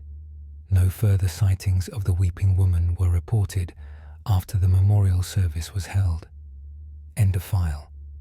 Proceeding to next recovered document. The following document was never intended for public release. Case file NOA 1459. X classification. Miller's Testament date of statement 8th March 1459. Location Nottingham, Nottinghamshire. Author John Miller, Miller. Testament of the figure at the mill. I, John Miller, who operates the mill outside Nottingham, do testify regarding what I have witnessed. My mill stands by the river. It has ground grain for 3 generations. The water wheel turns day and night. The stones grind wheat into flour. It is honest work that has served me well. But something shares the mill with me. I first noticed it 2 years ago. I was working late, finishing a large order. The hour was past midnight. I was alone in the mill. The wheel turned steadily outside. The stones ground their slow rhythm. Then I saw movement on the upper floor. A figure stood near the grain bins. It appeared to be a man. He wore old-fashioned clothing from my grandfather's time. "Hello?" I called up. "Who is there?" No answer came. The figure simply stood there, looking down at the grain. I climbed the ladder to the upper floor. As I reached the top, the figure turned toward me. I could see him clearly in my lantern light. He was an old man with a weathered face. His clothes were covered in flour dust. His hands were worn from years of work. He looked at me with sad eyes. Then he pointed at the grain bin. I looked where he pointed. The bin appeared normal to me. Good wheat, properly stored. When I looked back, the man was gone. I searched the entire upper floor. All the doors were locked from inside. No one could have entered or left. The next morning, I mentioned it to my father. He grew quiet when I described the man. "That sounds like your grandfather," he said. My grandfather had operated this mill before me. He had died 10 years ago. He spent every day of his life at the mill, working from dawn until dark. The mill was his entire world. My father said perhaps grandfather had never truly left. Perhaps he still walked the floors he knew so well. I have seen him many times since. Always on the upper floor, always checking the grain bins, always making sure everything is in order. Sometimes I see him adjusting the millstones, though nothing is actually moving. He performs the motions of work he did for decades. Other times, I simply feel his presence, a sense that someone is watching, making sure I do the work properly, making sure I maintain his mill correctly. I am not frightened of him. He was family, and he loved this mill more than anything. It seems natural that he would remain, still caring for the place that was his life. My workers have seen him too. They call him the old miller. They speak of him with respect. Sometimes, when something goes wrong with the mill, they say, "The old miller is displeased," and often they are right. When grandfather appears more frequently, problems follow. A stone needs adjusting. A beam needs repair. The wheel needs maintenance. He is trying to tell us something needs attention. I have learned to watch for his warnings, to heed his silent advice. The mill runs better because of it. He guides us still. Even in death, he cannot stop working, cannot stop caring for this place. John Miller, Miller Nottingham, Nottinghamshire, 8th March, 1459. Archivist's note. Dr. Nathaniel Ashcroft Mill records show the property has been in the Miller family since 1410. The mill operated until 1823, when it was destroyed by fire. Local histories mention the phantom miller as a benevolent presence. End of file. Proceeding to next recovered document. The following document was never intended for public release. Case file NOA 1428Y. Classification. Bailiff's account. Date of statement 11th June 1428. Location Leicester, Leicestershire. Author Edward Morton, bailiff. Account of the woman in the old courthouse. I, Edward Morton, bailiff of Leicester, do account for what I witness in the old courthouse. The courthouse has stood for 200 years. Many trials have been held within its walls. Many judgments handed down from its bench. I have worked here for 15 years. I know every corner of the building. But one room troubles me greatly, the old jury chamber on the 2nd floor. It has been unused for many years now. We hold trials in the newer courtroom below. The old chamber sits empty and locked, or it should be empty. Last month I was working late, preparing documents for the next day's trials. The building was quiet and dark. Only my office candle provided light. I heard a sound from above, a woman's voice speaking. I could not make out the words, but the tone was pleading, desperate. I climbed the stairs to investigate. The sound came from the old jury chamber. I unlocked the door and pushed it open. The room was dark and dusty. Moonlight came through the high window, and there, standing in the center, was a woman. She wore a simple dress worn and dirty. Her hair hung loose and tangled. Her hands were bound before her with a rope. She was speaking rapidly, words tumbling over each other. "I did not do it," she said. "Please believe me. I am innocent. My children need me. Please, I am innocent." Over and over, the same words. I called out to her, "Madam, how did you enter this room?" She did not seem to hear me. She continued her pleading, her voice growing more frantic. I moved closer, holding my candle high. As the light reached her, I saw her face clearly. It was pale and gaunt. Her eyes were red from weeping, but there was something wrong with her form. I could see the wall behind her, see it through her body. She was not solid, not truly there. I stopped walking, my heart racing. The woman continued her desperate plea. "I am innocent. Do not let them hang me. My children will starve. Please, I am innocent." Then she began to fade, her voice growing fainter, her form becoming more transparent. Within moments, she was gone. Only silence remained. I searched the room thoroughly. The door had been locked. The window was too high to reach from outside. No one could have entered or left. The next morning, I consulted the court records. I searched for any mention of a woman's trial. I found several, but one stood out. 50 years ago, a woman named Margaret Price was tried. She was accused of poisoning her husband. She pleaded innocent throughout the trial. She begged the jury to believe her. She spoke of her children who needed her, but the evidence was against her. The jury found her guilty. She was hanged 3 days after the trial. The record noted that she maintained her innocence to the end. Years later, another man confessed to the murder. He had poisoned Margaret's husband over a debt.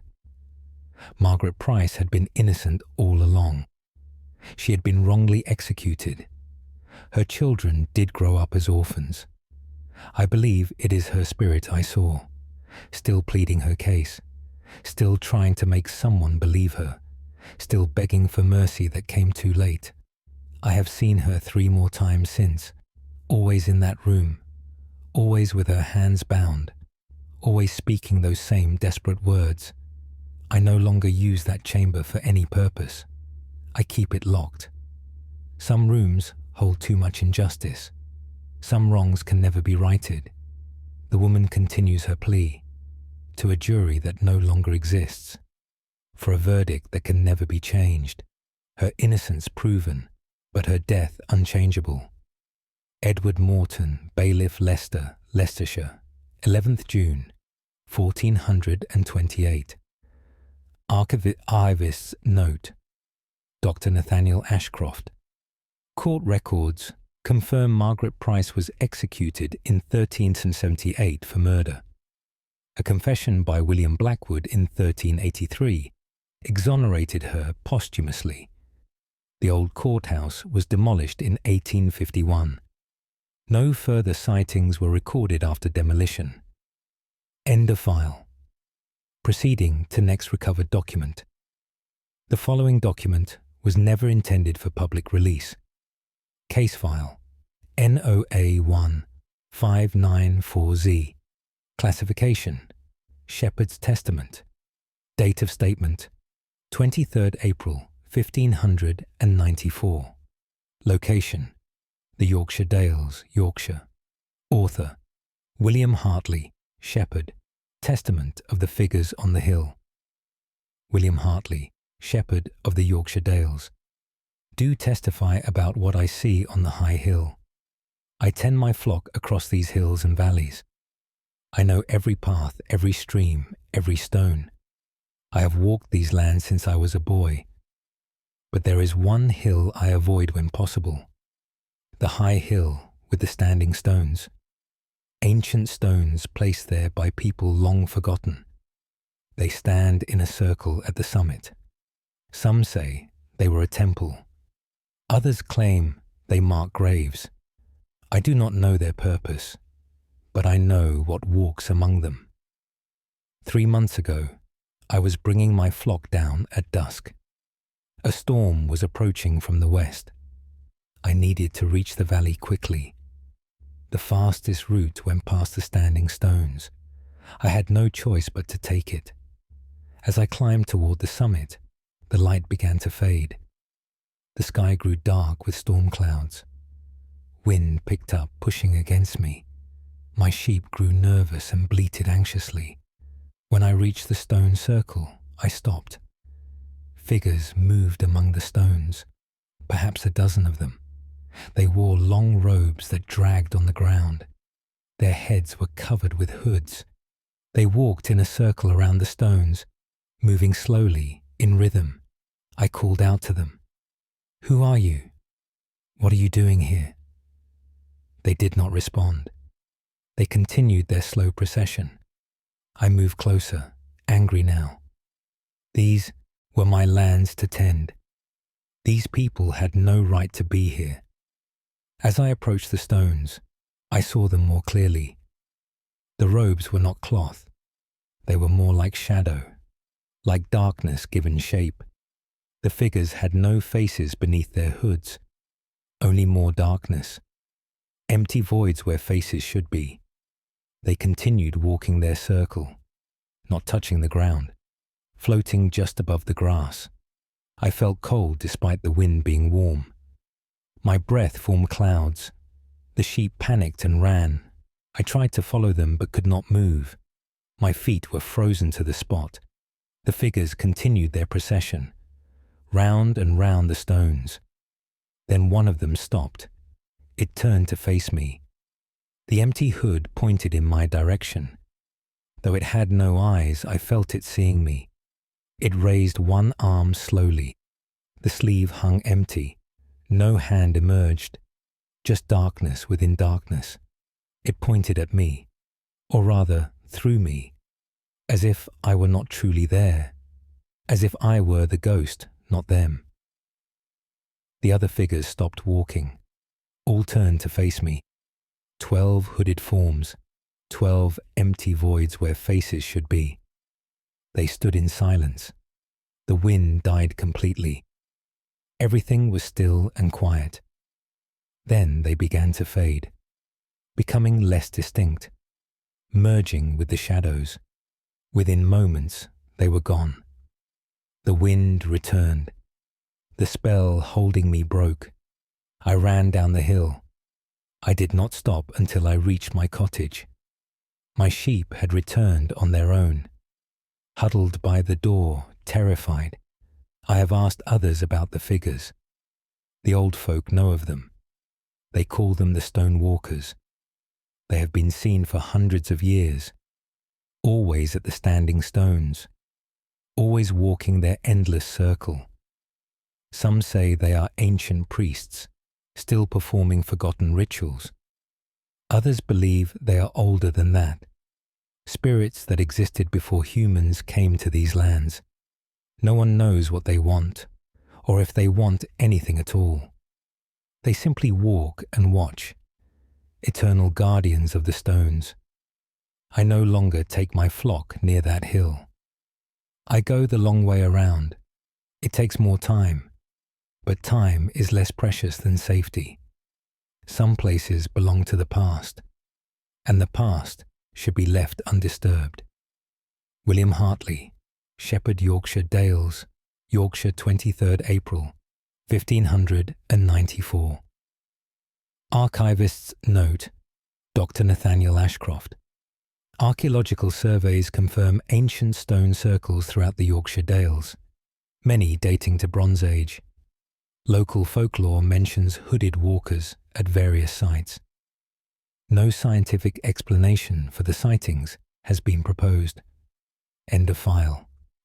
Proceeding to next recovered document.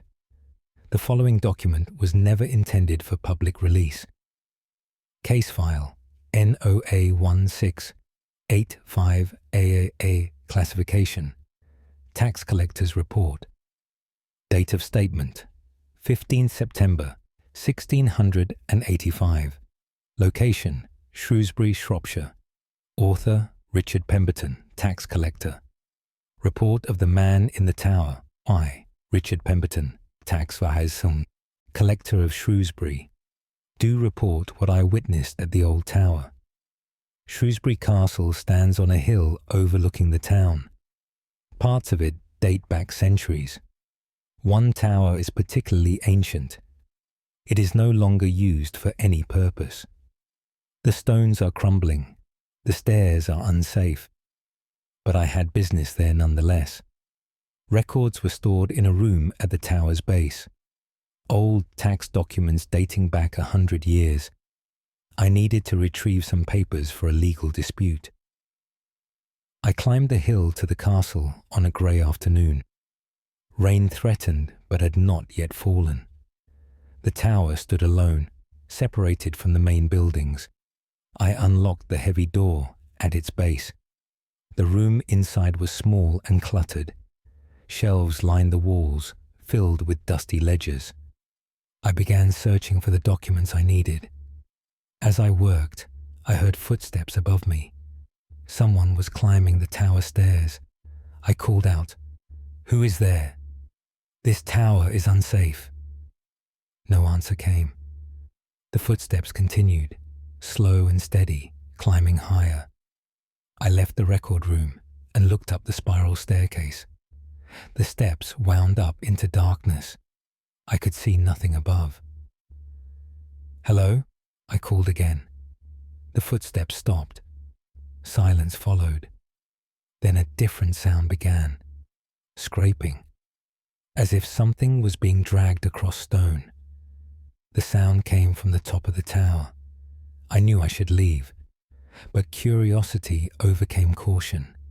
I began to climb the stairs. The steps were indeed unsafe. Many had crumbled at the edges. I climbed carefully, testing each step. The scraping sound continued above me, back and forth, like a heavy object being pushed. I reached the second level. Empty rooms branched off the stairwell. I looked in each one. All were vacant. I continued climbing. The sound grew louder, more insistent, as if whatever made it was agitated. I reached the third level. Still the sound came from above. My heart was beating fast. My hands were sweating despite the cold. I climbed the final section. The stairs ended at a heavy wooden door, the door to the top of the tower. The scraping sound came from beyond it. I reached for the handle. The door was locked. I had no key. Yet the scraping continued. Back and forth, back and forth. I pressed my ear to the door. I heard the scraping clearly now. And something else. Breathing. Heavy, laboured breathing. Like someone straining with great effort. "Who is in there?" I demanded. The breathing stopped. The scraping stopped. Complete silence. Then a voice spoke from beyond the door. "Let me out," it said. The voice was hoarse and desperate. "I cannot," I replied. "I have no key." "Let me out," the voice repeated, more insistent now. "Please let me out. I have been here so long, so very long." I backed away from the door. "Who are you?" I asked. "Let me out," the voice screamed. The door shook violently, as if something was throwing itself against it. The wood groaned under the impact. I turned and ran down the stairs, taking them two at a time, nearly falling in my haste. Behind me, the impacts continued. The screaming grew louder. "Let me out! Let me out! Let me out!" I burst from the tower and ran. I did not stop until I reached the town centre. Later, I spoke with the castle keeper. I told him what I had heard. He was not surprised. "The prisoner," he said. "Many have heard him." He told me the story. 300 years ago, a man was imprisoned in that tower. His crime was never recorded, but he was locked in the top room, left there and forgotten. When they finally remembered him, years later, they opened the door. He was dead. But his body was not lying peacefully. He was pressed against the door, his fingers worn to bone from scratching at the wood, trying to escape. The castle keeper said the man still tries, still throws himself against that door, still screams to be released, still scratching and scraping, forever trapped, forever desperate. I retrieved the documents I needed, but I sent a clerk to fetch them. I will never climb that tower again. Richard Pemberton, tax collector, Shrewsbury, Shropshire, 15th September 1685. Archivist's note: Dr. Nathaniel Ashcroft Castle. Records are incomplete for the period in question.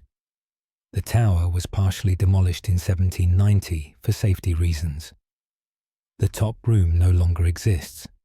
No reports of the screaming have been recorded since the demolition. End of file. Proceeding to next recovered document. The following document was never intended for public release. Case file NOA 1372AB. Classification: Merchant's Journal. Date of statement: 7th December 1372. Location: Coventry, Warwickshire. Author: Thomas Blackwood, cloth merchant.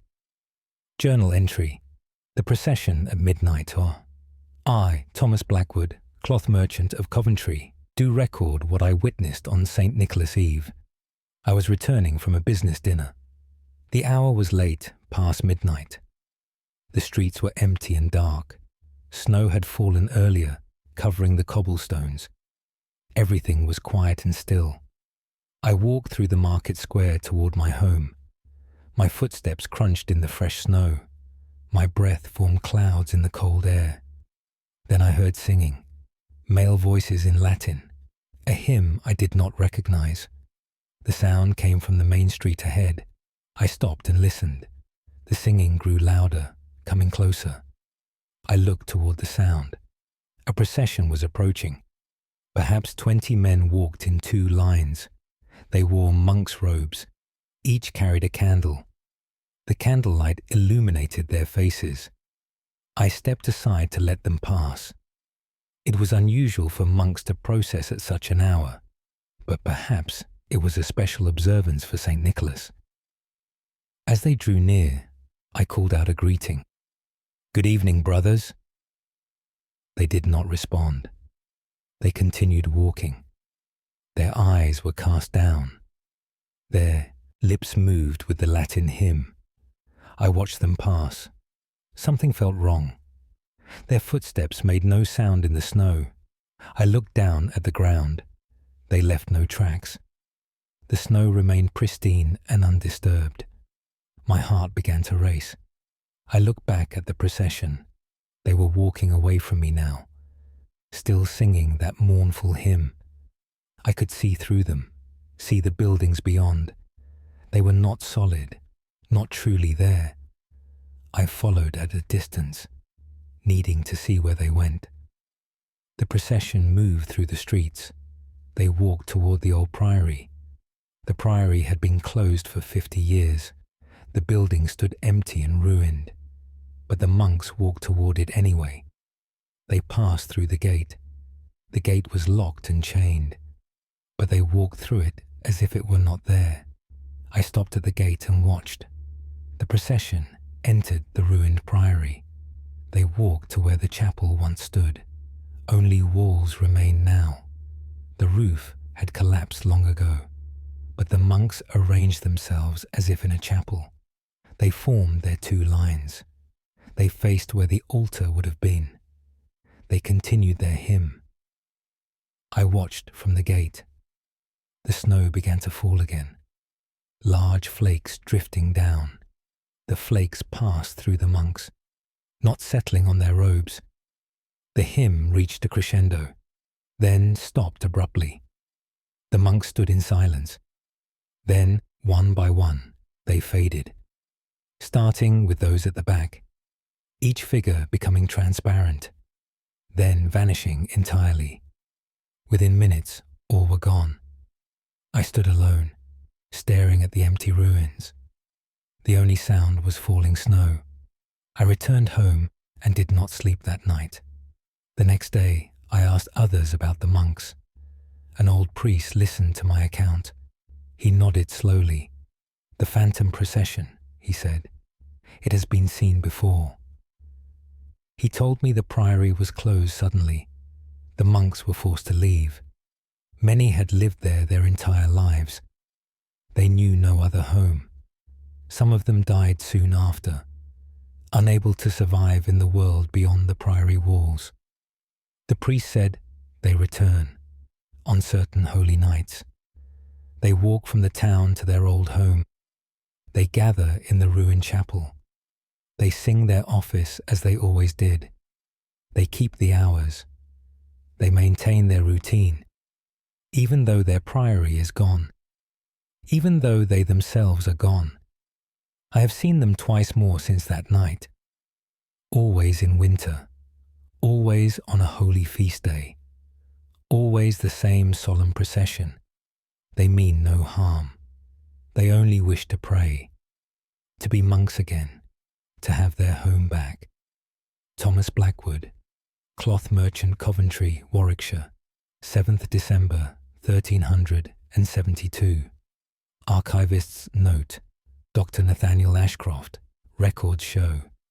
Coventry had several priories closed in the 1320s during administrative reforms. Many monks were displaced.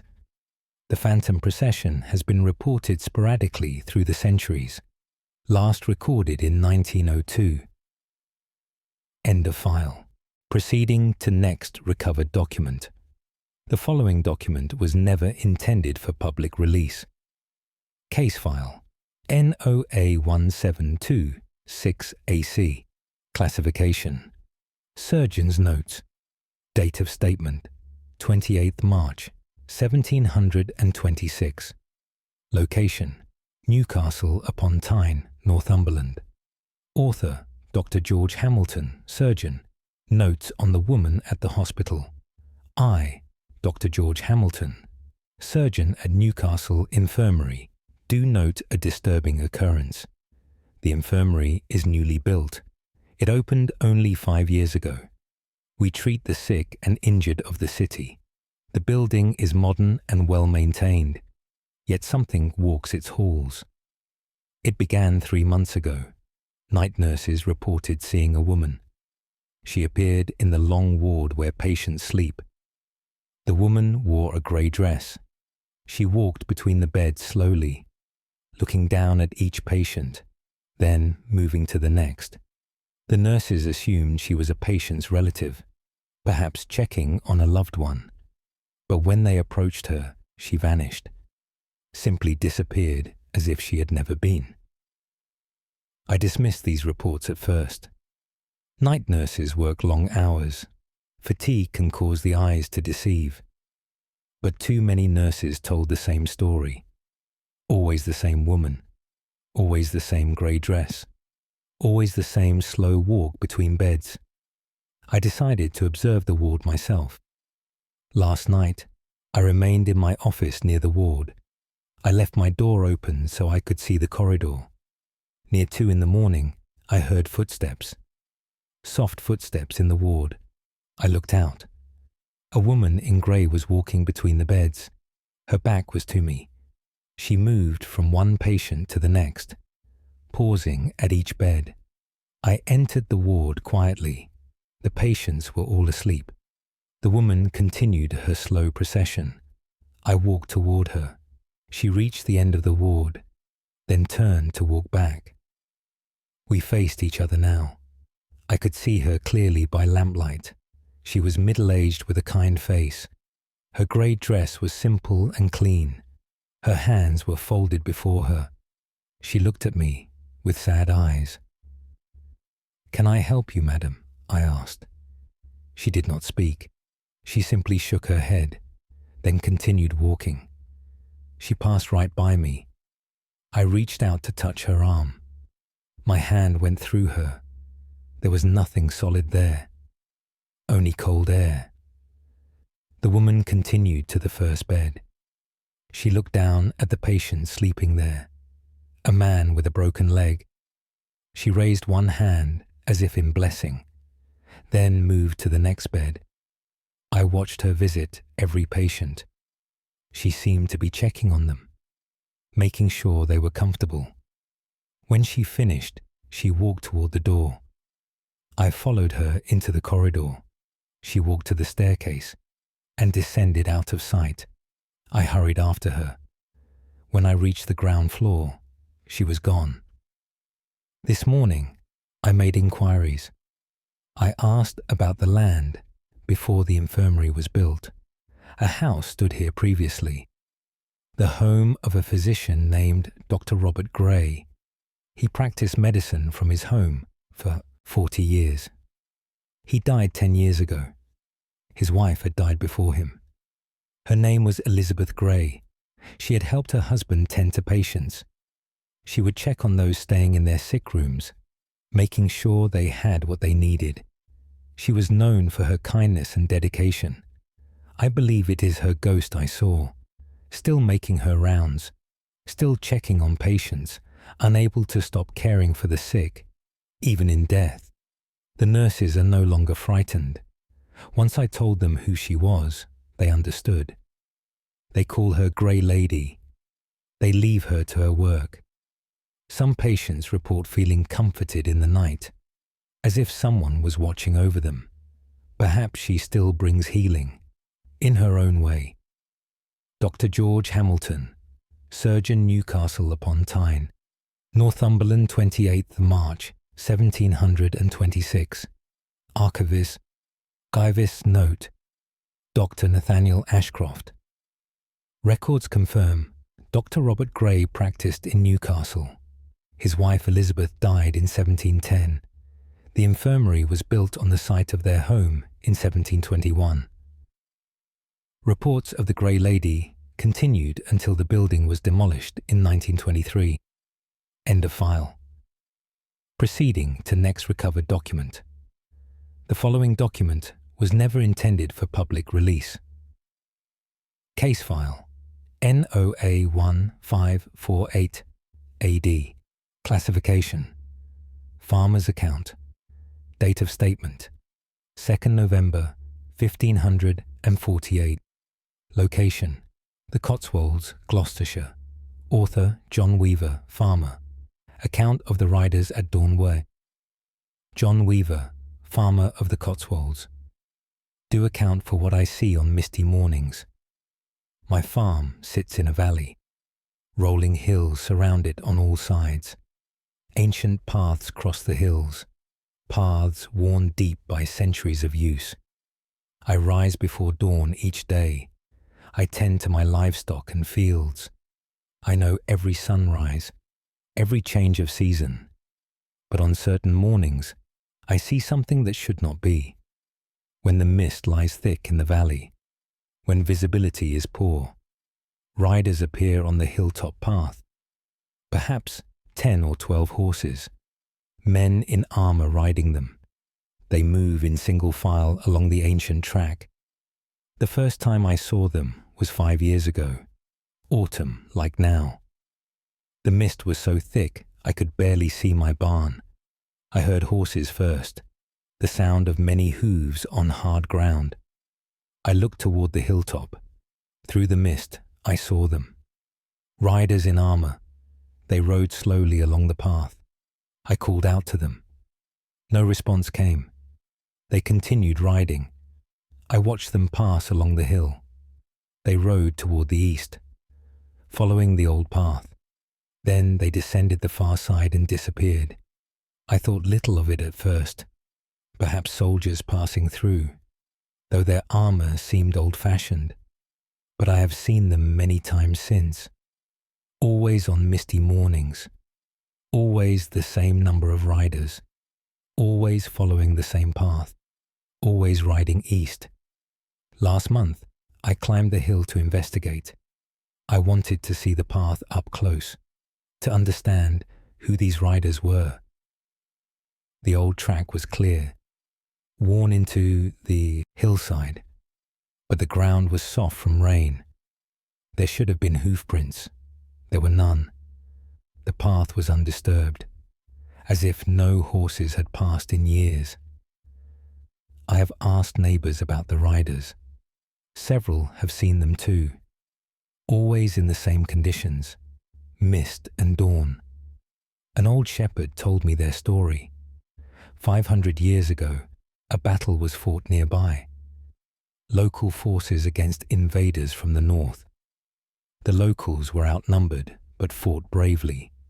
A group of knights rode to help.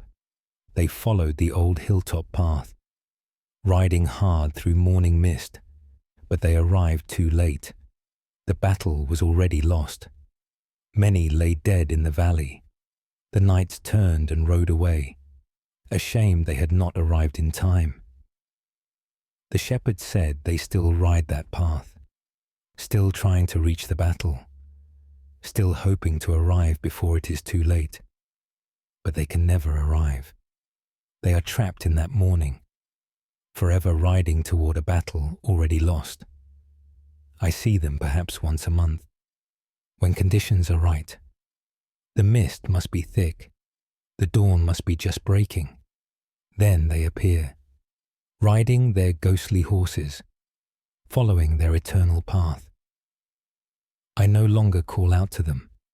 I simply watch them pass, and I wonder if they know, if they understand they are too late, or if they still believe, still hope, still ride with purpose, thinking this time they will arrive in time. This time they will save those who need saving. John Weaver, farmer, the Cotswolds, Gloucestershire, 2nd November 1548. Archivist's note. Dr. Nathaniel Ashcroft. Historical records show several battles in the Cotswolds region during the medieval period. The specific battle referenced cannot be definitively identified. Similar accounts of phantom riders appear in local histories through the 18th century. End of file. Proceeding to next recovered document. The following document was never intended for public release. Case file NOA 1693 AE classification. Clockmaker's testament. Date of statement 19th August 1693. Location Canterbury, Kent. Author Robert Chambers, clockmaker. Testament of the figure in the bell tower. Robert Chambers, clockmaker of Canterbury. Do testify regarding my work in the cathedral bell tower. I was contracted to repair the cathedral clock, the great clock in the bell tower. It had been keeping poor time for months. The dean asked me to examine it. I climbed the tower on a warm August afternoon. The stairs wind up through the stone tower. 200 steps to the clock room. The space is cramped and dusty. The clock mechanism fills most of the room. Great wheels and gears, weights hanging on chains. It is a magnificent piece of work, 200 years old or more. I began my examination. The problem was in the escapement. A gear had worn down. It would take days to repair properly. I worked until evening, then descended to inform the dean. He gave me a key so I could come and go. The next morning, I returned at dawn. I wanted to work in cooler temperatures. The tower is very hot by afternoon. I climbed the stairs in dim light. When I reached the clock room, I found someone there. An old man sat on the floor, his back against the wall. He wore clothing of very old style, perhaps from 2 centuries past. "Good morning," I said. "Are you the previous clockmaker?" He did not respond. He simply stared at the clock mechanism. His eyes were fixed upon it, unblinking. I moved closer. "Sir, can you hear me?" Still no response. I could see him more clearly now. His face was grey and sunken. His hands were thin and gnarled. He looked like a man who had died of old age. Yet he sat there, watching the clock. I reached out to shake his shoulder. My hand passed through him, through his body, through his clothes. Nothing was there. The old man slowly turned his head. Those dead eyes looked at me. His mouth opened. "The clock must run," he said. His voice was dry and dusty, like wind through dead leaves. "The clock must always run. Do not let it stop. Never let it stop." I backed away. My heart was pounding. The old man returned his gaze to the mechanism. He raised one translucent hand. He pointed at a specific gear. "That one," he said. "That one is worn. Replace it." I looked where he pointed. It was indeed the problem gear, the one I had identified yesterday. "I will replace it," I said. The old man nodded. Then he began to fade, like morning mist burning away. Within moments, he was gone. I stood alone in the clock room. I completed my work that day. I replaced the worn gear. The clock ran perfectly after that.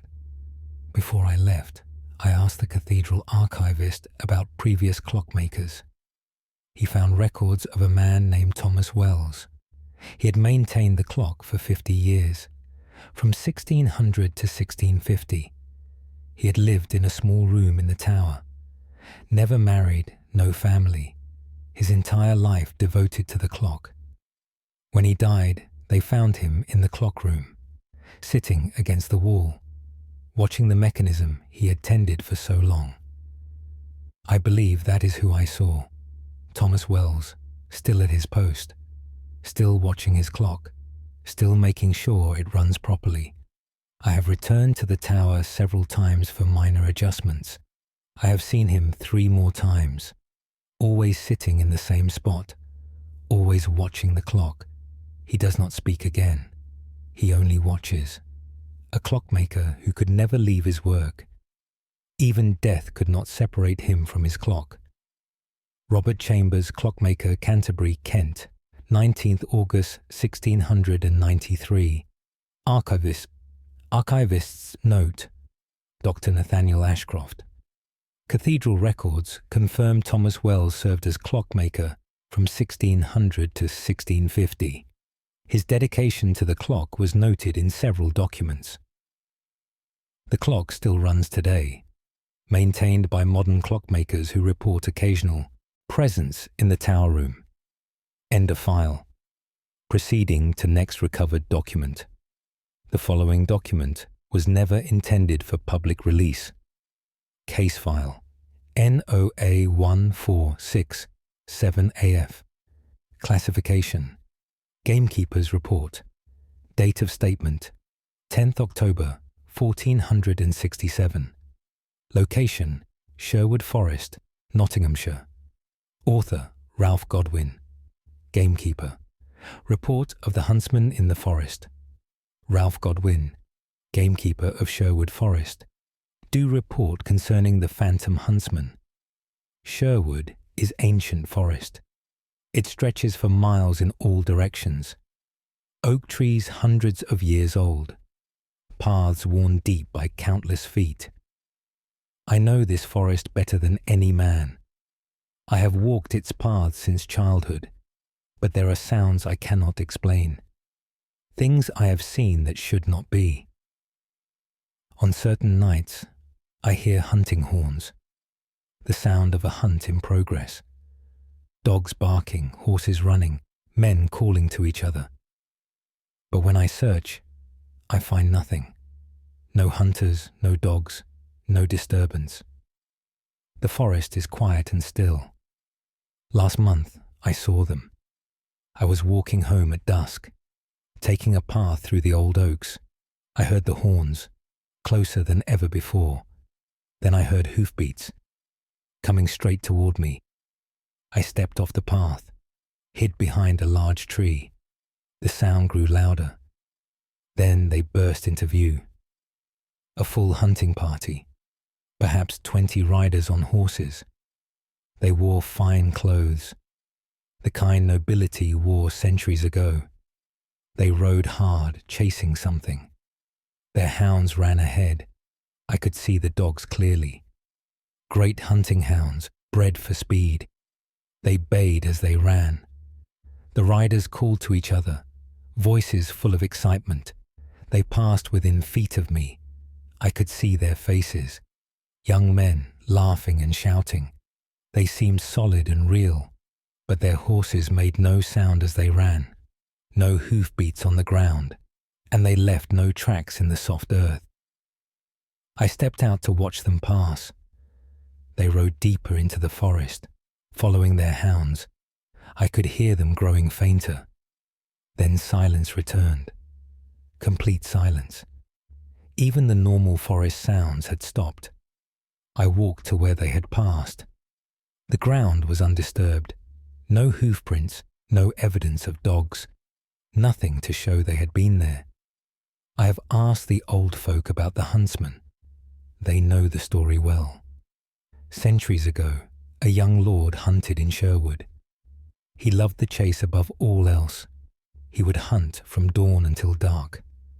One day, he rode out with his party.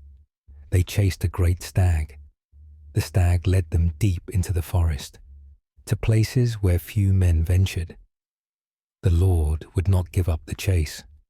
He rode harder, pushing his horse. His companions fell behind. The lord vanished into the deep woods. His friends searched for days. They never found him. Not his body, not his horse, nothing.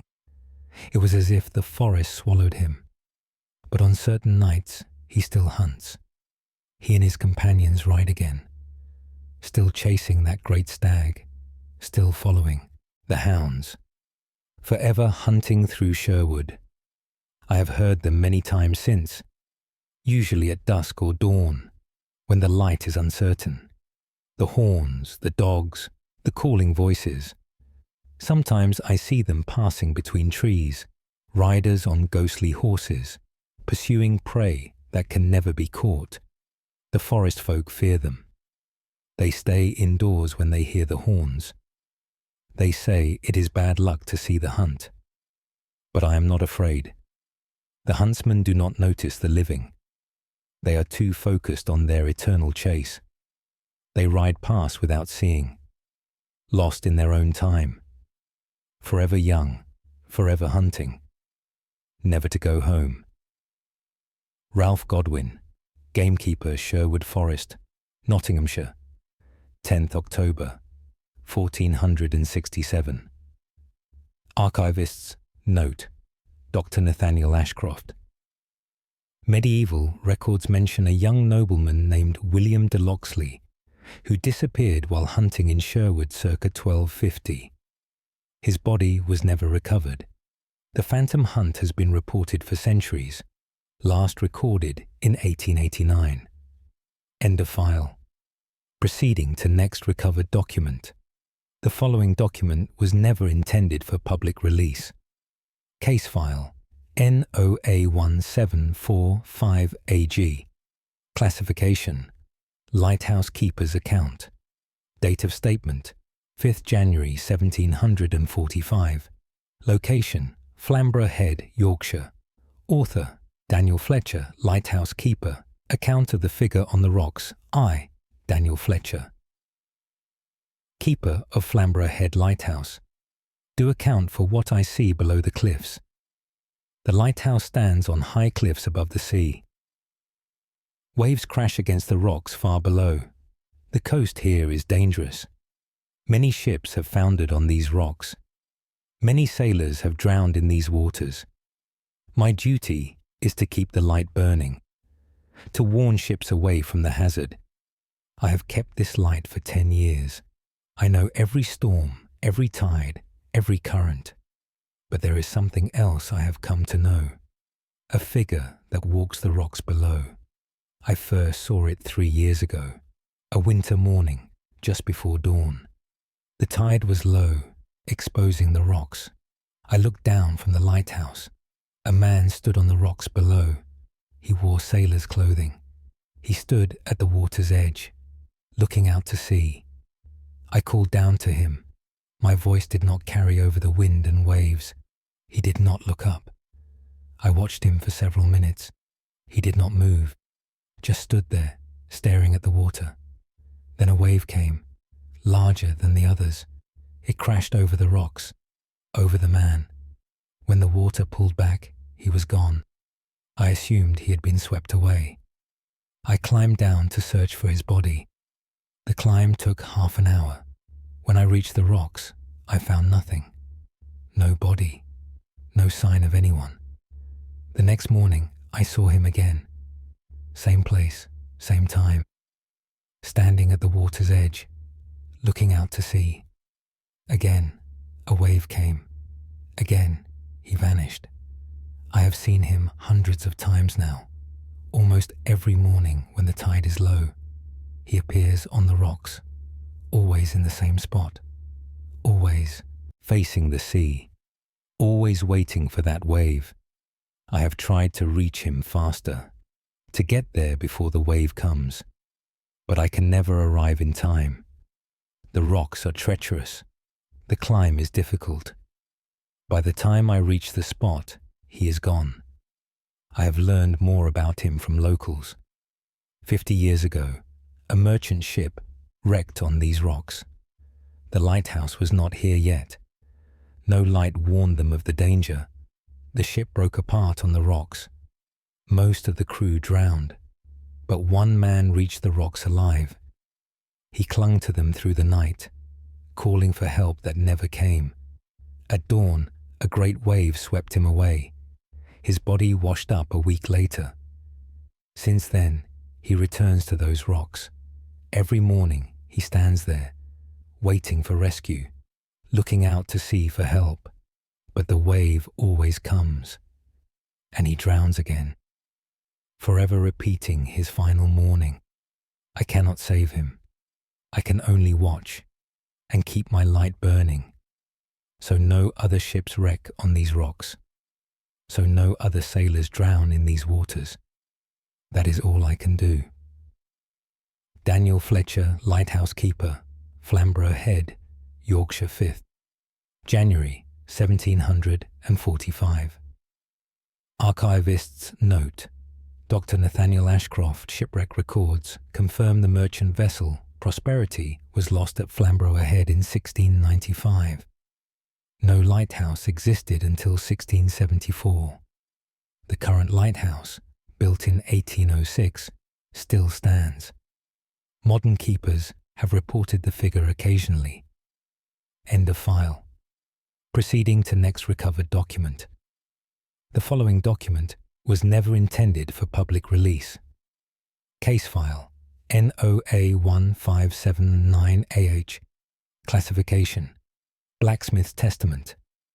Date of statement: 12th July 1579. Location: Hereford, Herefordshire. Author: Peter Marsh. Blacksmith Testament of the Child by the Forge. I, Peter Marsh, blacksmith of Hereford, do testify about the child who watches me work. My forge stands on the edge of town. I have worked here for 20 years. I make tools, horseshoes, all manner of ironwork. The forge is hot and loud. Hammer on anvil, bellows blowing. It is good work that provides well. But I am not always alone. A child watches me, a boy of perhaps 8 years. He stands near the door, never speaking, only watching. I first saw him 2 years ago. I was working late on a large order. The day had been hot. The forge made it hotter still. I was tired and sweating. I looked up to wipe my brow. The boy stood in the doorway. He wore simple clothes. His feet were bare. He was thin and pale. "Hello, lad," I said. "Are you lost?" He did not respond. He simply watched me work. I returned to my hammering. When I looked up again, he was gone. I thought he was a local child, perhaps curious about the forge. But he returned the next evening. Same place, same time. Standing in the doorway, watching. I tried to speak with him again. "What is your name, boy?"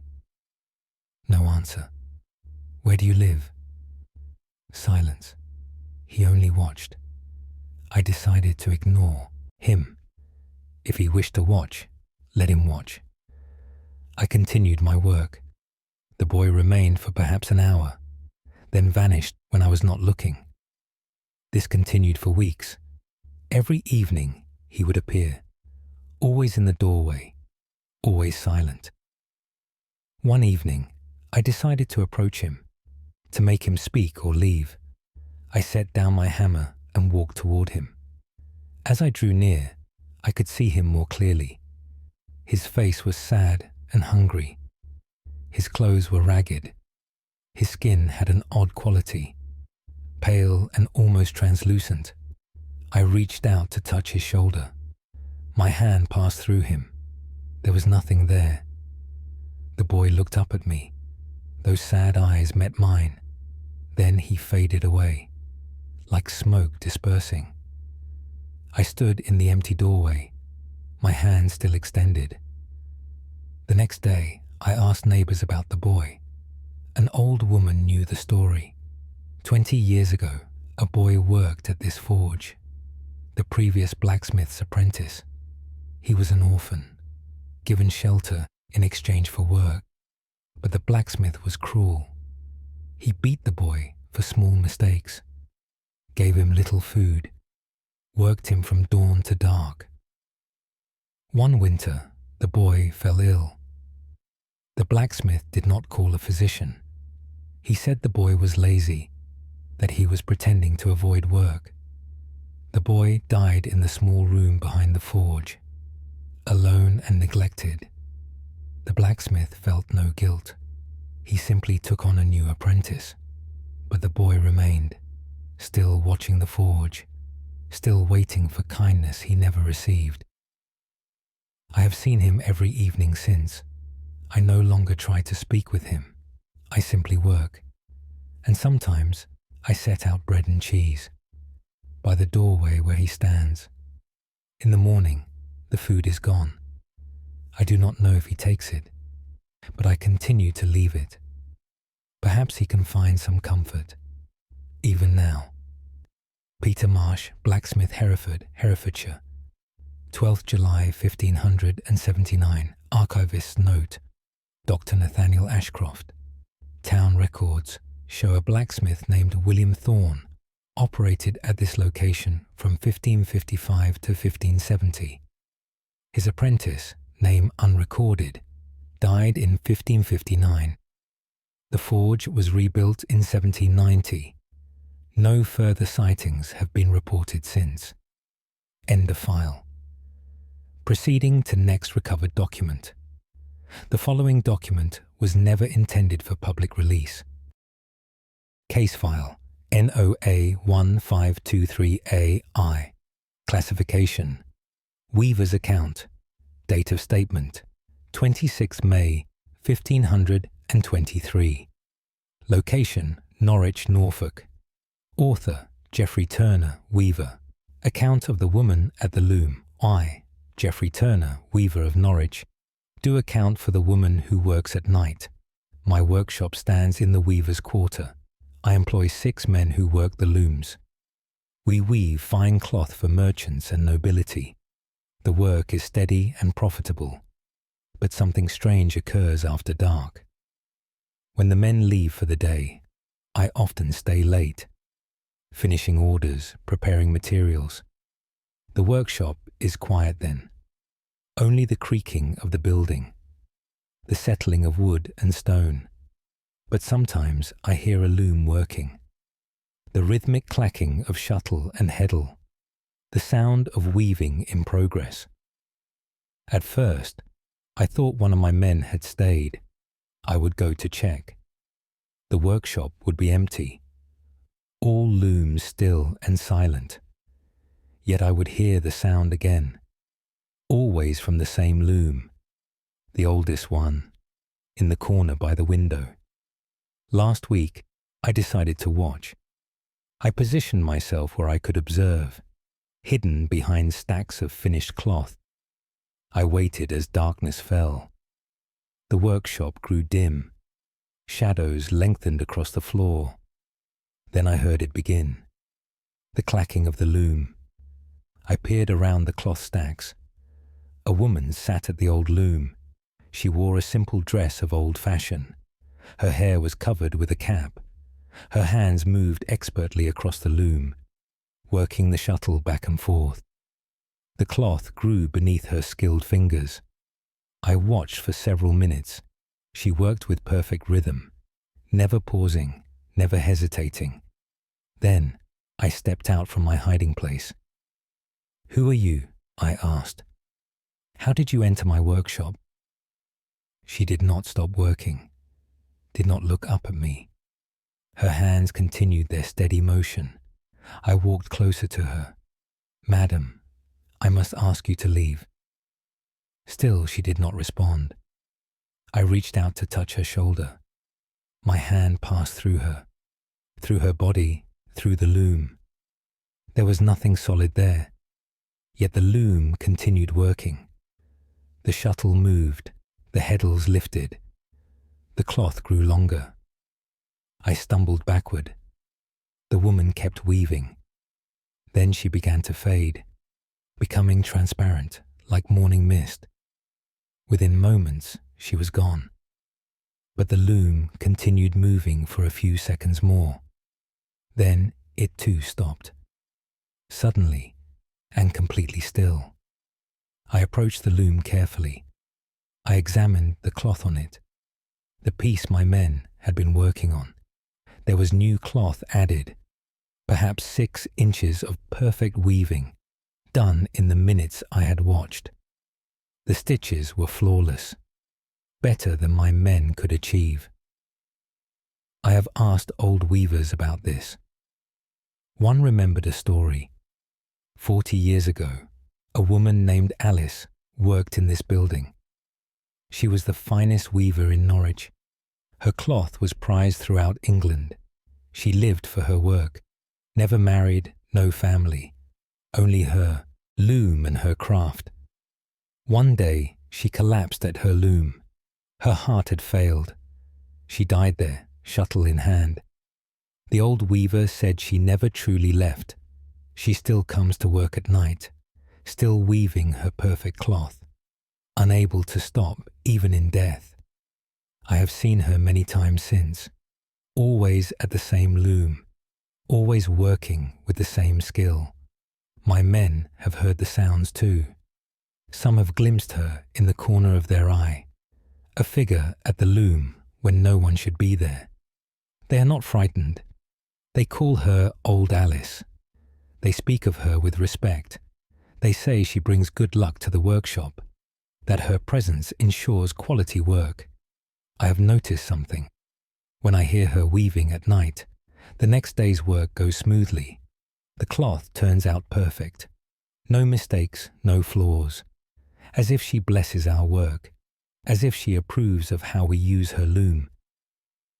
I leave the workshop to her at night now. I do not stay late anymore.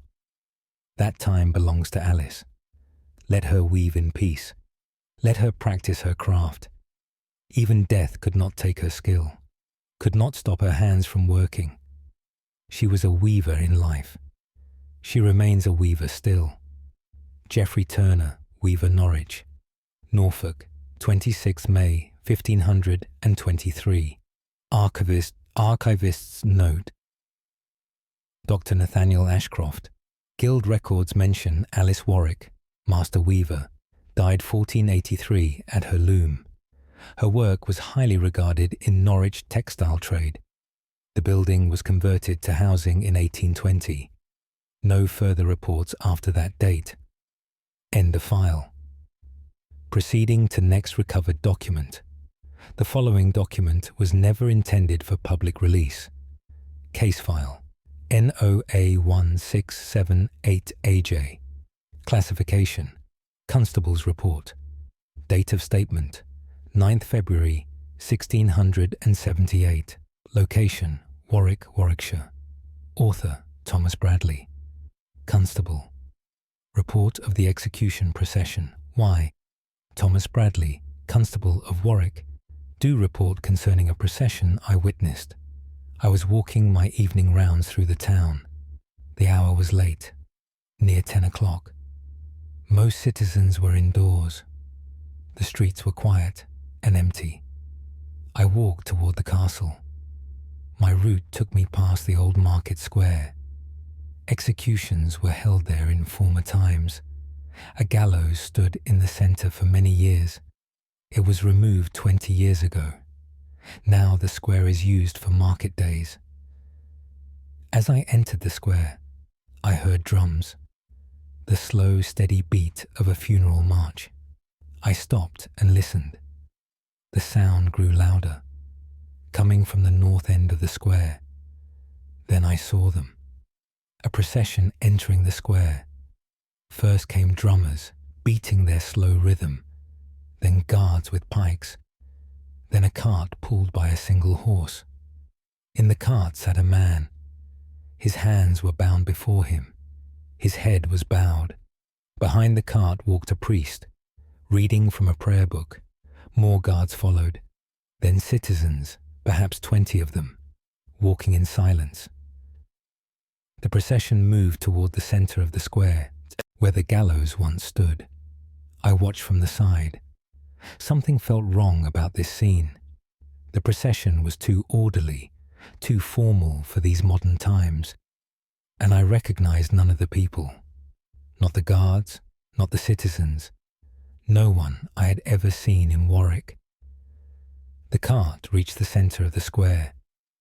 The guards formed a circle. The man was helped down from the cart. He stood where the gallows used to be. The priest read louder now.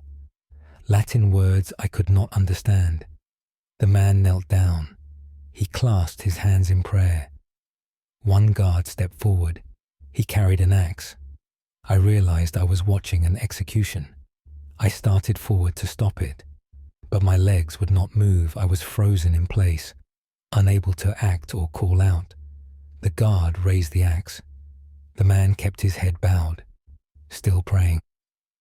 The axe came down, but it passed through the man's neck, like cutting through smoke. The man did not fall. He remained kneeling, still praying. The guard raised the axe again. Again, it passed through harmlessly. This repeated 3 times. Then the entire procession began to fade. The guards, the cart, the priest, all becoming transparent. The kneeling man was last to disappear. He faded slowly, still in prayer. Within moments, the square was empty. I stood alone in the darkness. My legs could move again. I ran to the spot where they had been. The cobblestones were cold and bare. No sign anyone had been there. The next morning, I reported this to the magistrate. He listened without surprise. "The phantom execution," he said. "Many have witnessed it over the years." He told me the story. 100 years ago, a man was executed in that square, beheaded for treason against the crown. But the executioner was nervous or drunk. The first blow missed the neck. The second blow struck poorly. It took 3 attempts to complete the execution. The man suffered terribly. The crowd was horrified. Since then, the execution repeats, always on winter nights, always following the same progression. The man kneeling, the failed blows, over and over for eternity, unable to die cleanly, unable to escape his suffering. The magistrate said nothing could be done. Prayers had been said for the man's soul. The gallows had been removed, but the execution continued, tied to that spot forever. I have seen it twice more since that night, always in winter, always late at night, always the same terrible scene. I no longer try to intervene. I simply look away and walk a different route. Some things cannot be stopped. Some deaths must be endured again and again. Thomas Bradley, Constable Warwick, Warwickshire. 9th February 1678. Archivist note: Dr. Nathaniel Ashcroft court records show a beheading in Warwick Market Square in 1578.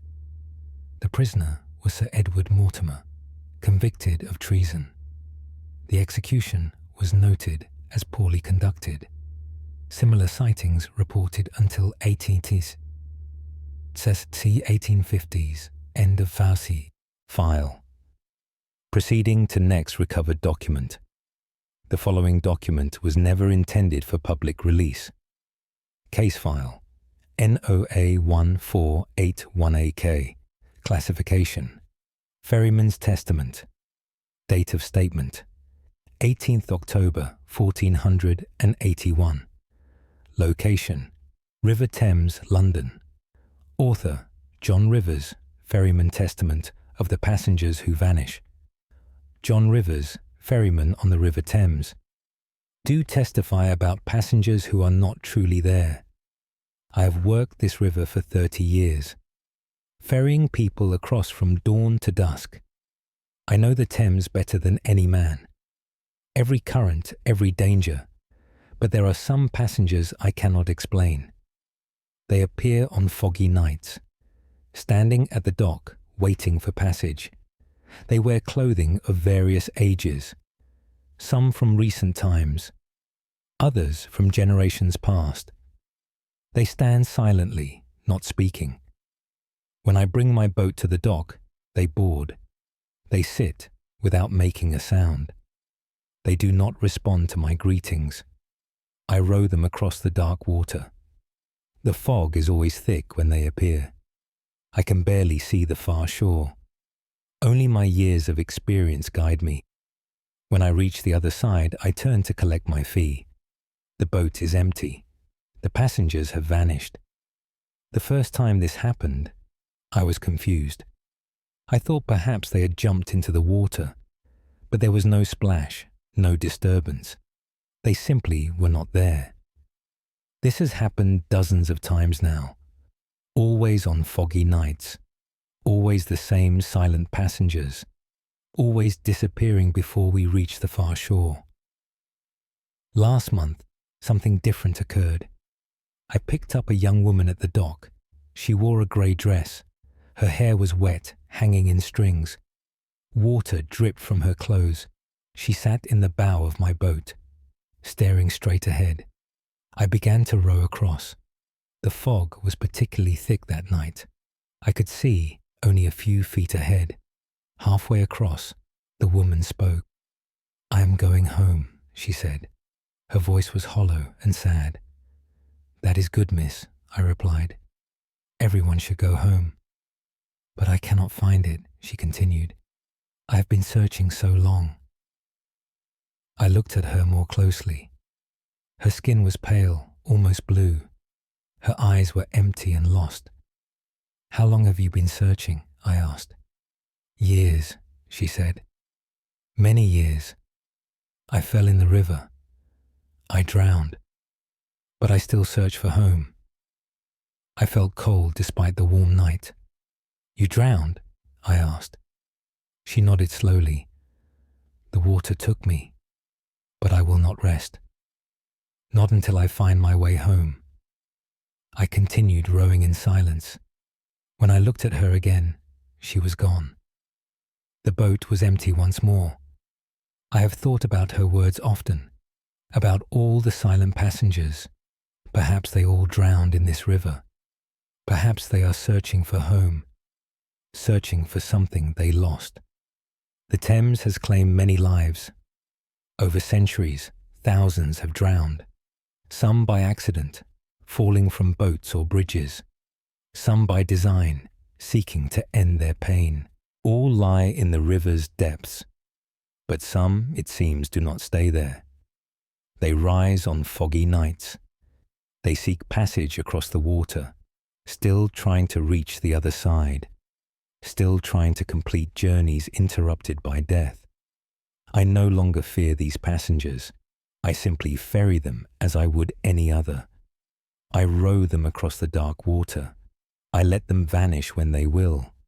Perhaps I provide some comfort. Perhaps in their confusion, they believe they are living, believe they are finally going home. Even if that home can never be reached, I am honored to help them, to give them this brief illusion that they are still alive, still traveling, still moving toward something, even if that something is only memory. John Rivers, Ferryman River, Thames, London, 18th October, 1481. Archivist's note, Dr. Nathaniel Ashcroft. Thames, drowning records are extensive and tragic. Thousands have died in the river over centuries. Similar accounts of phantom passengers appear in ferryman testimony through the 1800s. Mechanical ferries replaced human ferrymen in the late 19th century. End of file. Proceeding to next recovered document. The following document was never intended for public release.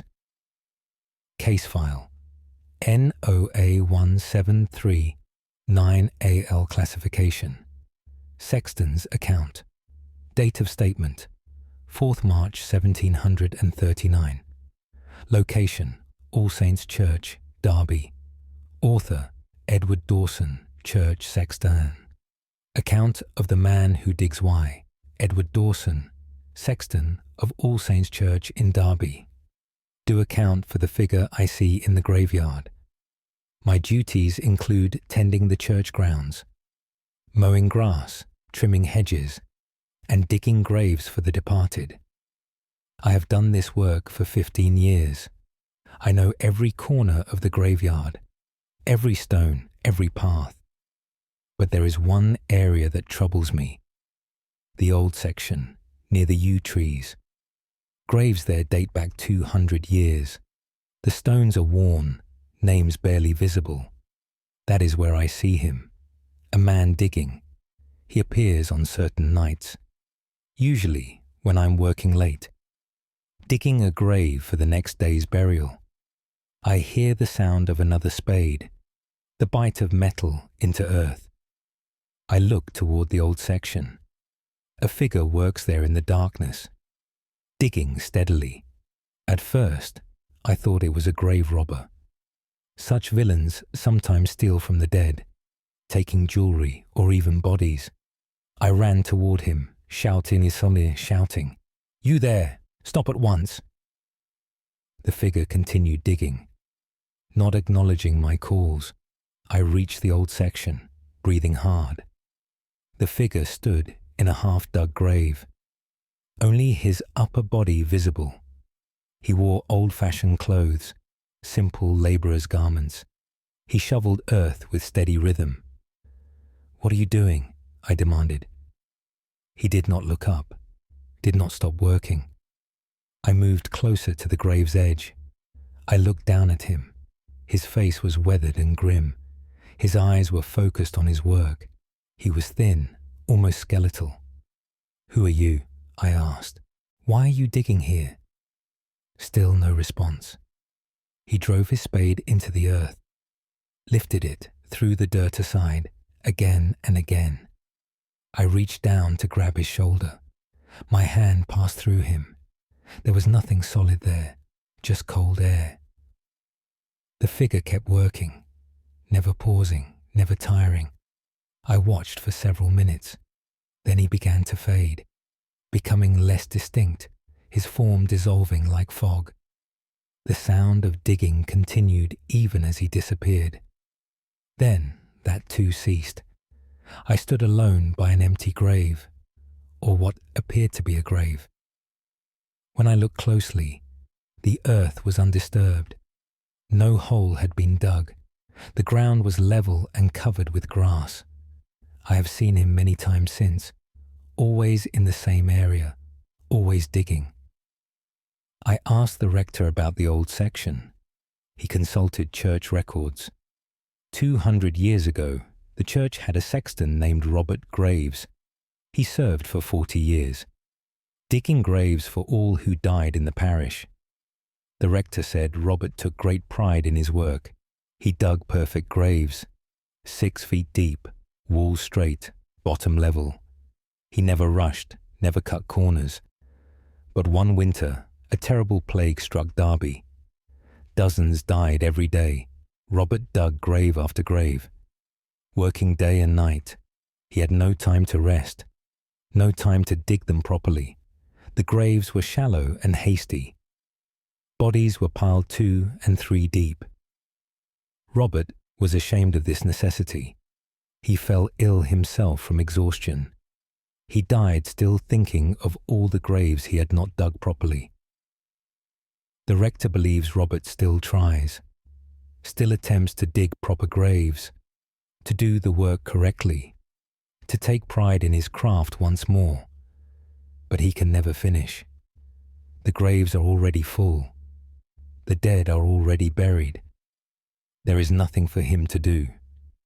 Yet he continues trying, night after night, digging graves that do not need digging, serving the dead as he always did. I have grown accustomed to him. I no longer approach when I see him. I let him work in peace. If it brings him comfort, let him dig. Let him practice his craft. Even if it serves no purpose, we all need our work, even in death. Edward Dawson, Church Sexton, All Saints Church, Derby, 4th March, 1739. Archivist's note. Dr. Nathaniel Ashcroft, parish records confirm Robert Graves served as sexton from 1520 to 1560. A plague outbreak in 1559 resulted in mass burials. Similar sightings of a digging figure reported through 1800s. The old section was cleared in 1890. End of file. Proceeding to next recovered document. The following document was never intended for public release. Case file NOA 1564AM. Classification Baker's Report. Date of statement 11th August 1564. Location Chester, Cheshire. Author William Fletcher, Baker. Report of the woman who knocks eye, William Fletcher, Baker of Chester. Do report concerning the woman at my door. My bakery stands on Bridge Street. I live in the rooms above the shop. I rise early each morning to bake bread. The ovens must be heated before dawn, so the bread is ready when customers arrive. Every morning at 4 o'clock, I descend to the bakery, and every morning someone knocks at the door. 3 knocks, precise and measured. Knock, knock, knock, always the same. At first, I thought it was an early customer. I would open the door to greet them. No one was there. The street was empty and dark. This happened many times. Always 3 knocks. Always no one there. I began to ignore the knocking. I would simply begin my work. The knocking would continue for several minutes, then stop. But last week, I decided to watch. I positioned myself at the window, where I could see the door without being seen. I waited in the darkness. At precisely 4 o'clock, I saw her. A woman approached my door. She wore a long cloak with a hood. She walked slowly, almost gliding. She reached the door and raised her hand. Knock, knock, knock. I watched her knock. Her hand struck the wood firmly, but I heard nothing. No sound came from the door. Yet I knew I would hear the knocking in a moment, and I did. Knock, knock, knock. But it came from inside the bakery, not from the door where she stood. It came from the air itself, as if the sound was not physical, but something else. The woman waited at the door. Her face was hidden by the hood. I could not see her features. She stood for a moment longer, then turned and walked away. Gliding back down the street, I rushed to the door and opened it. The street was empty. No woman, no figure, nothing but darkness and silence. I have asked others about this. An old woman who lives nearby remembered something. 50 years ago, a baker had this shop. His name was Thomas Hartley. He had a sister named Margaret. She was simple-minded, touched by God. She could not care for herself. Thomas provided for her, gave her a room in his house, fed her from his bakery. Every morning at 4 o'clock, Margaret would come downstairs. She would knock 3 times on the bakery door. This was her signal. Thomas would let her in, give her fresh bread from the oven. This routine continued for many years, until Thomas fell ill and died. Margaret was sent to live with distant relatives. She did not understand why her brother was gone, why the bakery door no longer opened.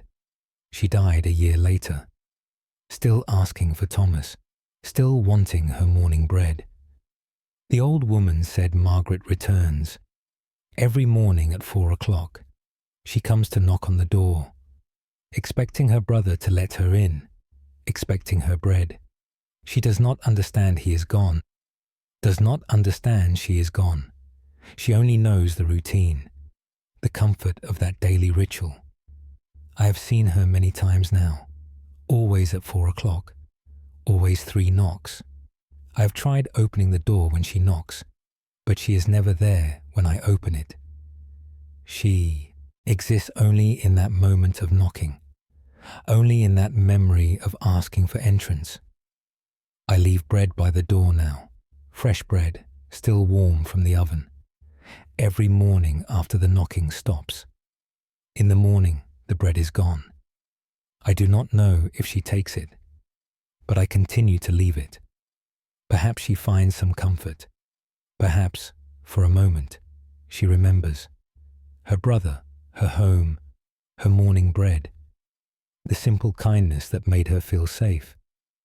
William Fletcher, Baker Chester, Cheshire, 11th August, 1564. Archivist's note: Dr. Nathaniel Ashcroft Guild records show Thomas Hartley operated a bakery on Bridge Street from 1500 to 1510. His sister Margaret is mentioned in his will. The building was destroyed by fire in 1790. No further reports after that date. End of file. Proceeding to next recovered document. The following document was never intended for public release. Case file NOA 1625. AN classification. Porter's account. Date of statement 22nd December 1625. Location Cambridge, Cambridgeshire. Author Samuel Wright, college porter. Account of the student in the courtyard. Why Samuel Wright, porter at Trinity College, Cambridge. Do account for the students I see at night. My duties include watching the college gates, ensuring students return before curfew, locking the gates at midnight. I have worked here for 20 years. I know every student, every fellow, every person who belongs within these walls. But there is one student I do not know. He appears only at night, only in winter. I first saw him 3 years ago.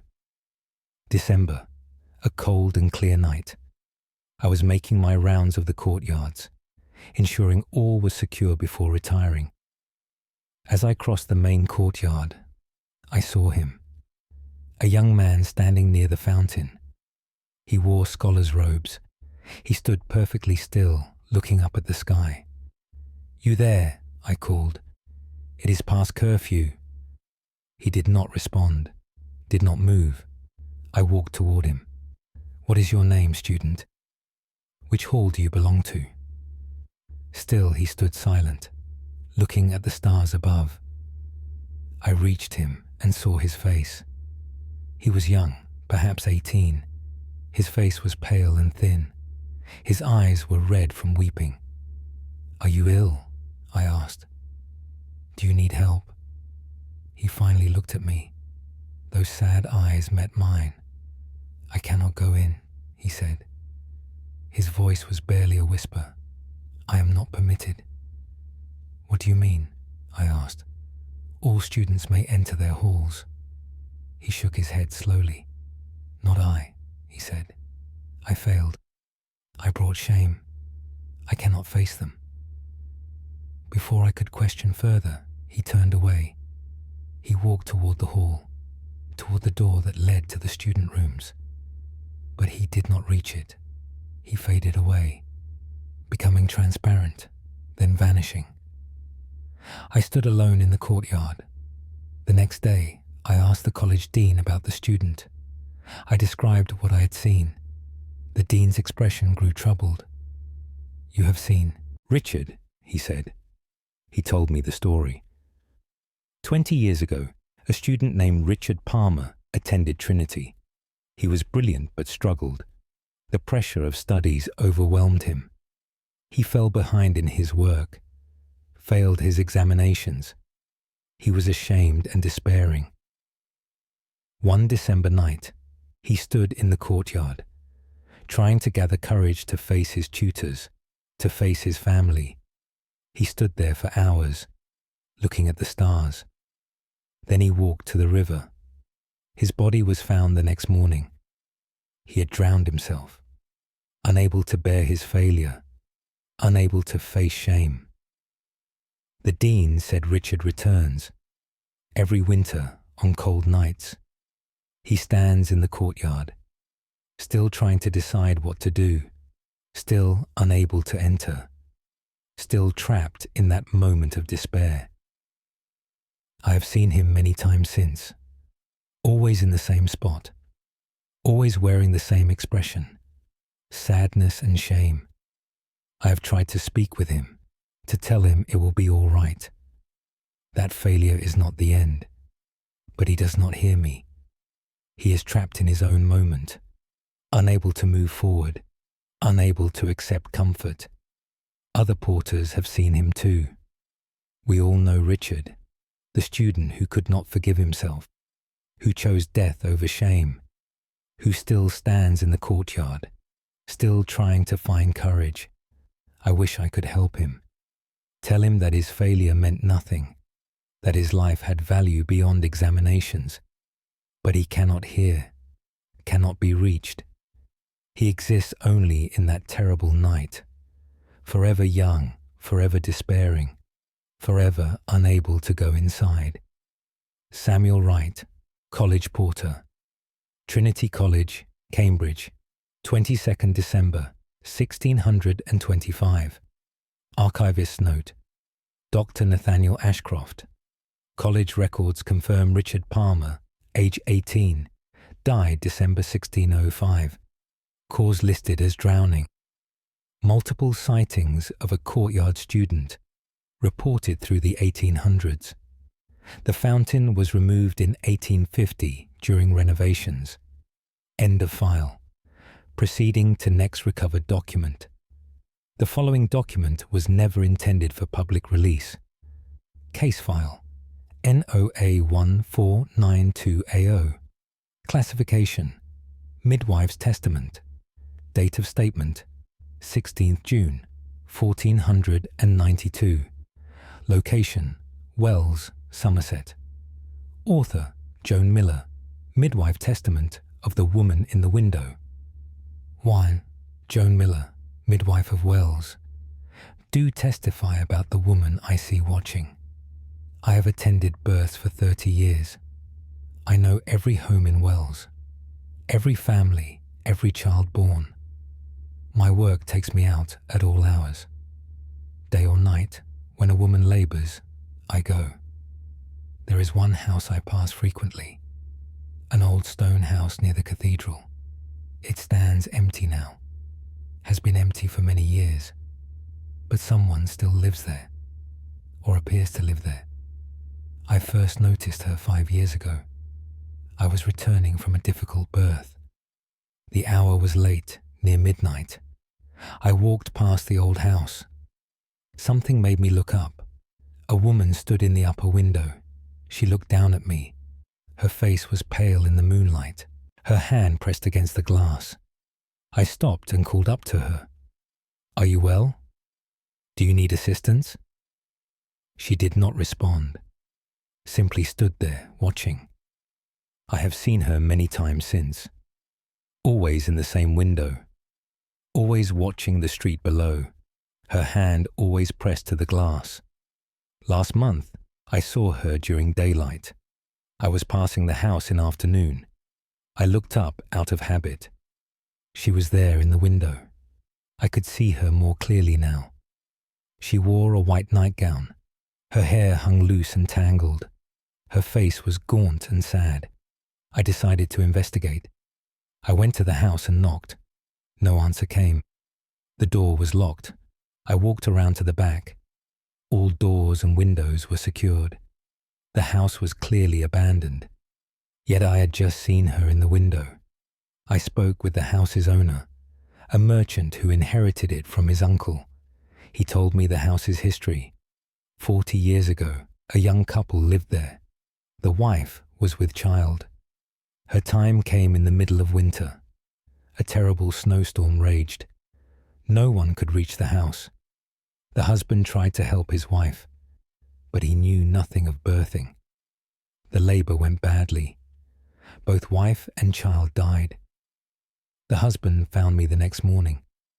He brought me through the snow, but it was far too late. I remember that night, the desperate knocking at my door, the man's anguished face, the terrible walk through deep snow, arriving to find both dead. The husband blamed himself. He should have sought help sooner, should have prepared better. He lived in that house for a year more. Then he too died. Some said of grief, some said of guilt. The merchant believes the wife still waits, still stands at the window, still watching for help that never came, still pressing her hand to the glass, trying to signal her distress. I have thought about this often, about that snowy night 40 years ago, about arriving too late. I could not have come sooner. The storm was too severe, the snow too deep. Yet she waits still, watching for me to arrive, to bring help, to save her and her child. But I cannot. They are beyond saving, beyond any help I can give. I wish I could tell her this, that it was not her fault, not her husband's fault, that sometimes, despite all effort, death comes. But she cannot hear me. She only watches and waits, her hand pressed to the cold glass, forever waiting for help, forever hoping, forever dying. Joan Miller, Midwife Wells, Somerset, 16th June, 1492 Archivist's Note. Dr. Nathaniel Ashcroft, Parish records show a stillbirth and maternal death in 1452 during severe winter weather. The house remained in the family until 1780 when it was sold. It was demolished in 1795. The site is now a garden. End of file. Proceeding to next recovered document. The following document was never intended for public release. Case file NOA 1786AP. Classification Tavern keeper's account. Date of statement 3rd November 1786. Location Oxford, Oxfordshire. Author Peter Blackwood. Tavern keeper. Account of the gentleman who drinks alone. I, Peter Blackwood, keeper of the Crown Tavern in Oxford, do account for our permanent guest. The Crown has served Oxford for 200 years. Students and fellows frequent our establishment. The tavern is always busy with conversation and laughter. But one table is always occupied, the corner table by the fireplace. A gentleman sits there every night. He wears fine clothes of old fashion, a wig, a long coat with silver buttons, the style worn 50 years ago or more. He sits with a glass of wine before him. He never drinks from the glass. He simply stares into the fire. His expression is melancholy and distant. My customers have grown accustomed to him. They leave that table empty. No one sits there even when the tavern is crowded. I first saw him when I took over the tavern 10 years ago, inheriting from my father. My father warned me about the gentleman. "Leave him be," he said. "He means no harm. He simply likes to sit by the fire." I have followed this advice. The gentleman appears every evening at 7. He remains until midnight. Then he simply fades away. One moment sitting there, the next moment gone. The wine glass always remains, full and untouched. I clear it away each night, wondering why he never drinks. Last week, a new student entered the tavern. He did not know about the gentleman. He walked to the corner table and sat down. The gentleman looked up at him, those sad eyes meeting the student's. The student gasped and jumped up. "There's someone sitting here," he said. "I can see right through him." The other patrons nodded. "That's the gentleman," someone said. "Best leave him alone." The student came to me, badly shaken. "Who is that?" he demanded. "What is he?" I told him what I knew. 50 years ago, a scholar taught at the university. His name was Dr. Henry Whitmore. He was renowned for his knowledge. Students came from across Europe to study with him. He spent every evening at this tavern, sitting by the fire with his wine, thinking about his work, planning his next lecture. One evening, he came as usual, sat in his corner with his glass, but he never rose again. They found him in the morning, still sitting in his chair. He had passed away quietly, his wine untouched. The tavern keeper said it looked like he had simply fallen asleep, a peaceful death by the warm fire. Since then, he has returned, every evening at 7, sitting in his corner, staring into the flames. Perhaps he enjoyed those evenings so much, the warmth, the quiet contemplation, that he could not leave them behind. Perhaps he still thinks about his work, still plans lectures he will never give. The student asked if we had tried to make him leave. "Why would we?" I replied. "He was a scholar of Oxford. This tavern was his home. Let him sit by his fire. Let him have his peace. The gentleman causes no trouble. He takes up one table, but in return he brings tradition. He reminds us that scholarship is eternal, that great thinkers leave their mark, even if only as a shadow by the fire. Students sometimes sit near him, studying their books. They say his presence helps them concentrate, as if his scholarly nature still influences the room. I have grown fond of him, this silent gentleman with his untouched wine. I ensure the fire burns well. I keep his table clean, and I leave him to his thoughts, whatever they may be. Peter Blackwood, Tavern Keeper, The Crown Tavern, Oxford, 3rd November, 1786. Archivist's note, Dr. Nathaniel Ashcroft. University records confirm Dr. Henry Whitmore died in 1736 at the Crown Tavern. He was a respected scholar of classical languages. The tavern still operates today. The corner table remains, though modern witnesses report no apparitions. End of file. Proceeding to next recovered document. The following document was never intended for public release. Case file NOA1537AQ. Classification Gardener's Report. Date of statement 29th April 1537. Location Hampton Court Palace, Surrey. Author Thomas Green. Royal Gardener. Report of the Lady in the Garden. I, Thomas Green. Gardener to His Majesty at Hampton Court Palace. Do report concerning a lady who walks the gardens. The palace gardens are extensive and beautiful.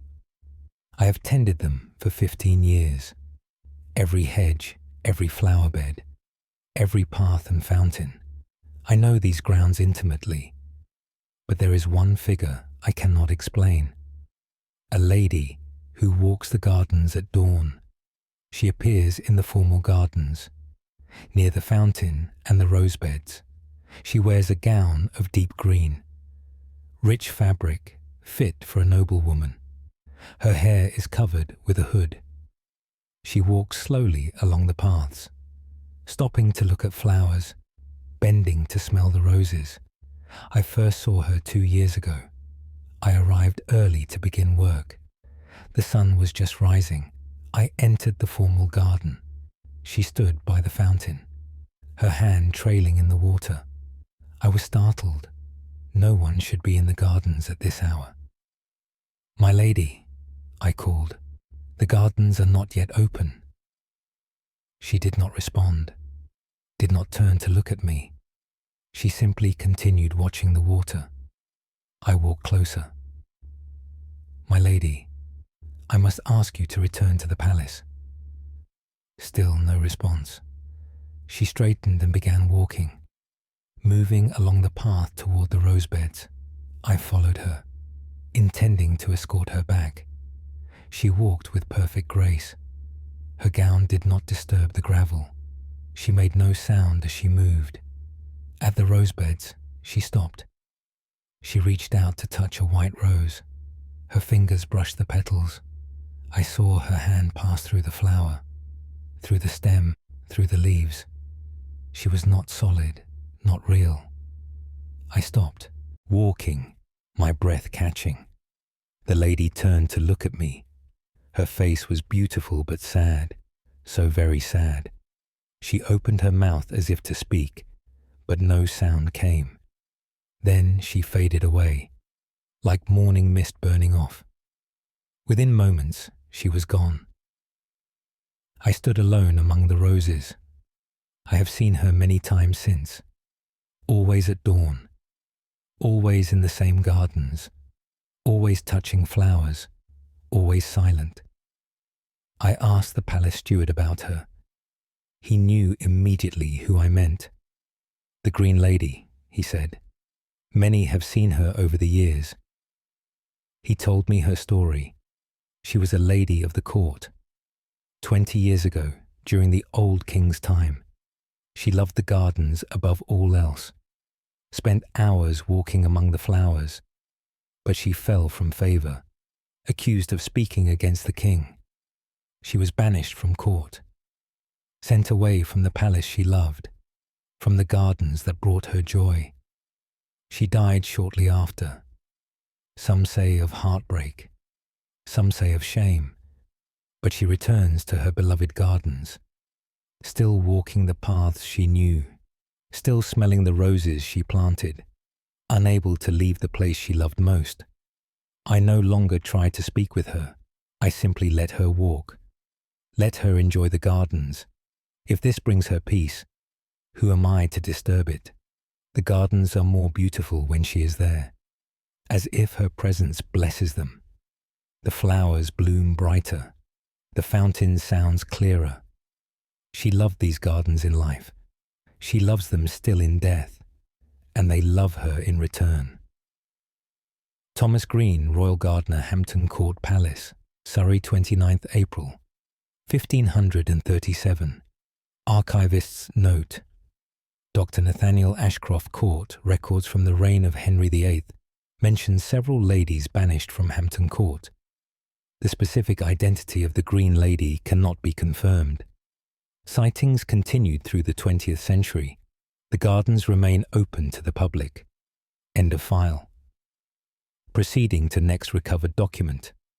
The following document was never intended for public release. Case file NOA 1648 AR classification. Night Watchman's Testament. Date of statement 14th January 1648. Location Tower of London.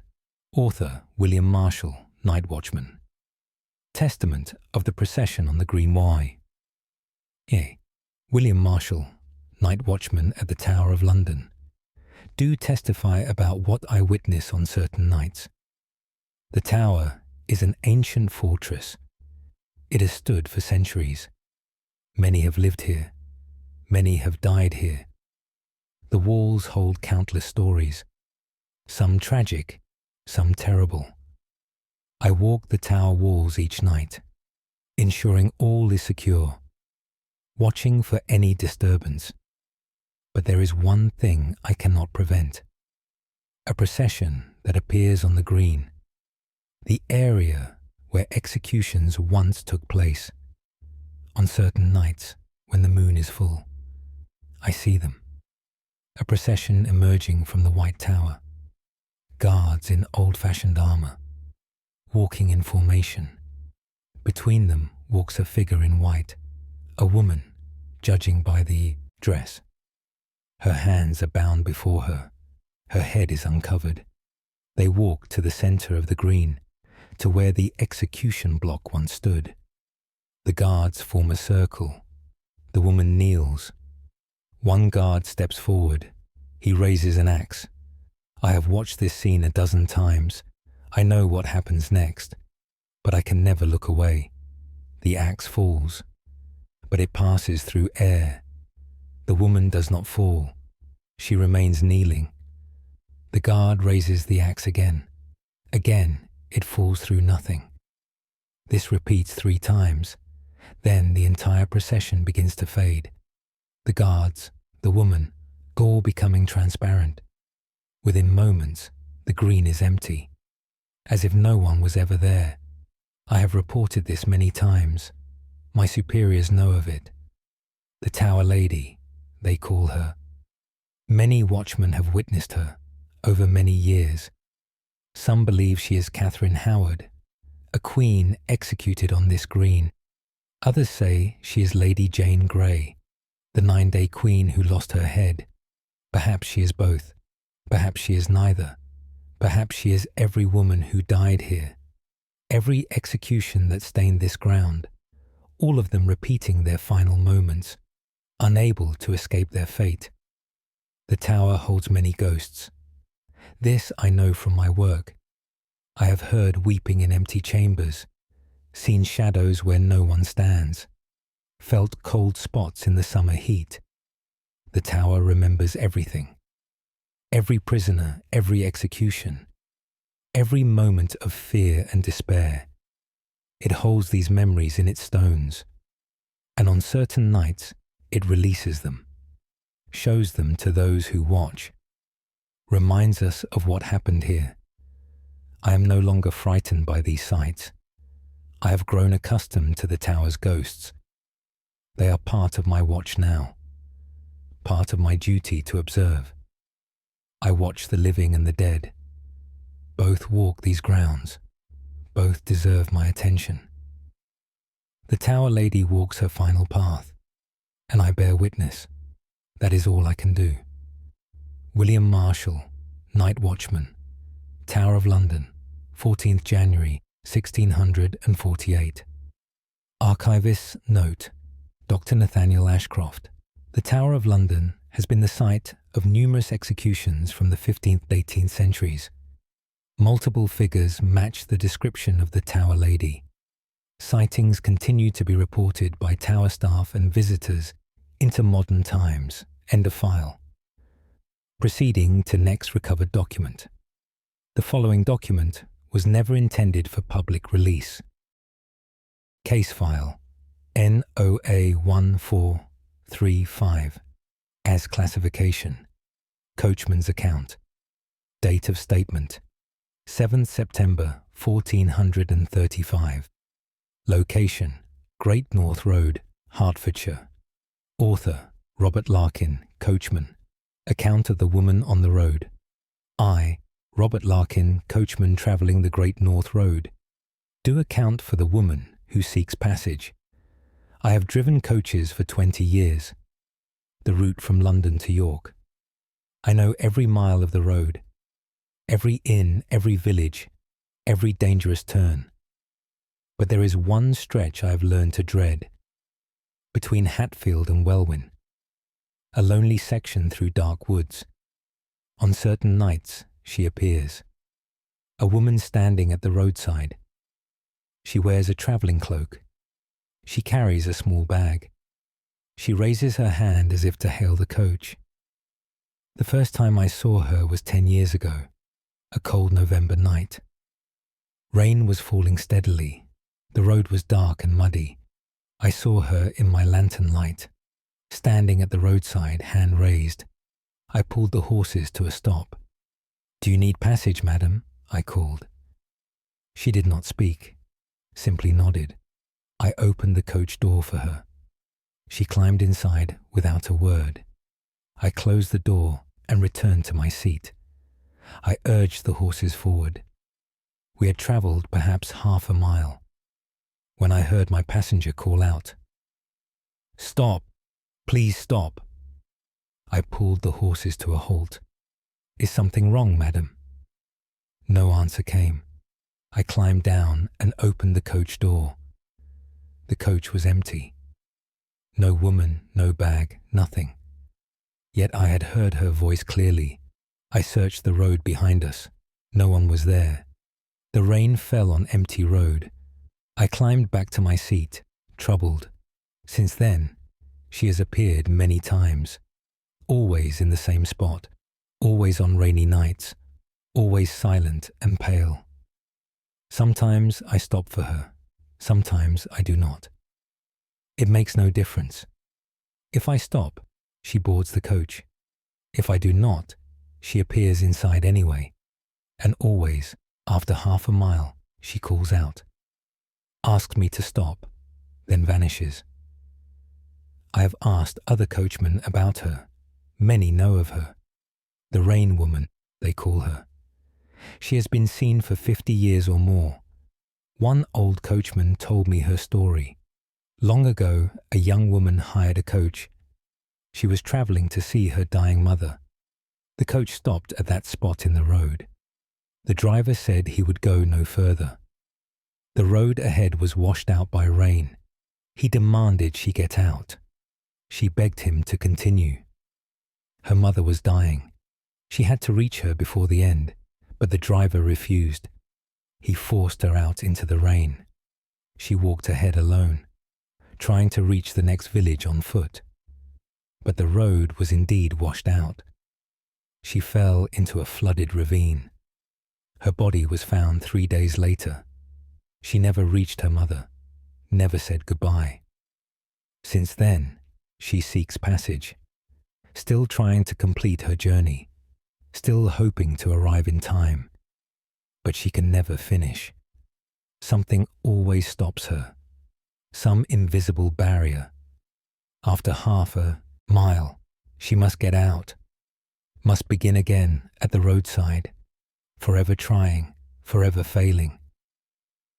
I have tried driving further, ignoring her call to stop, but the horses will not continue. They grow agitated and afraid. They rear and fight the reins. I must stop or risk overturning, and when I stop, she is already gone. Other coachmen have tried different routes, going around that section of road. But travellers report seeing her on those routes too. She appears wherever coaches pass, still seeking passage, still hoping someone will take her all the way. I have grown to pity her, this desperate woman in the rain, forever travelling, never arriving, forever close to her destination, but unable to reach it. I stop for her now when she appears. I open the door without question. I let her board. And when she calls out after half a mile, I stop and let her go. Perhaps in that brief journey, in those few moments in the coach, she believes she is getting closer, believes this time will be different. If that small hope comforts her, then I am glad to provide it, even if the comfort is an illusion, even if she must always start again. Robert Larkin, coachman, Great North Road, Hertfordshire, 7th September 1435. Archivist's note: Dr. Nathaniel Ashcroft Road records from the 1380s mention a flood that washed out portions of the Great North Road. A woman's body was recovered from a ravine. Similar sightings reported by coachmen through the 1800s until railways replaced coach travel. End of file. Proceeding to next recovered document. The following document was never intended for public release. Case file NOA1697, ATTI classification.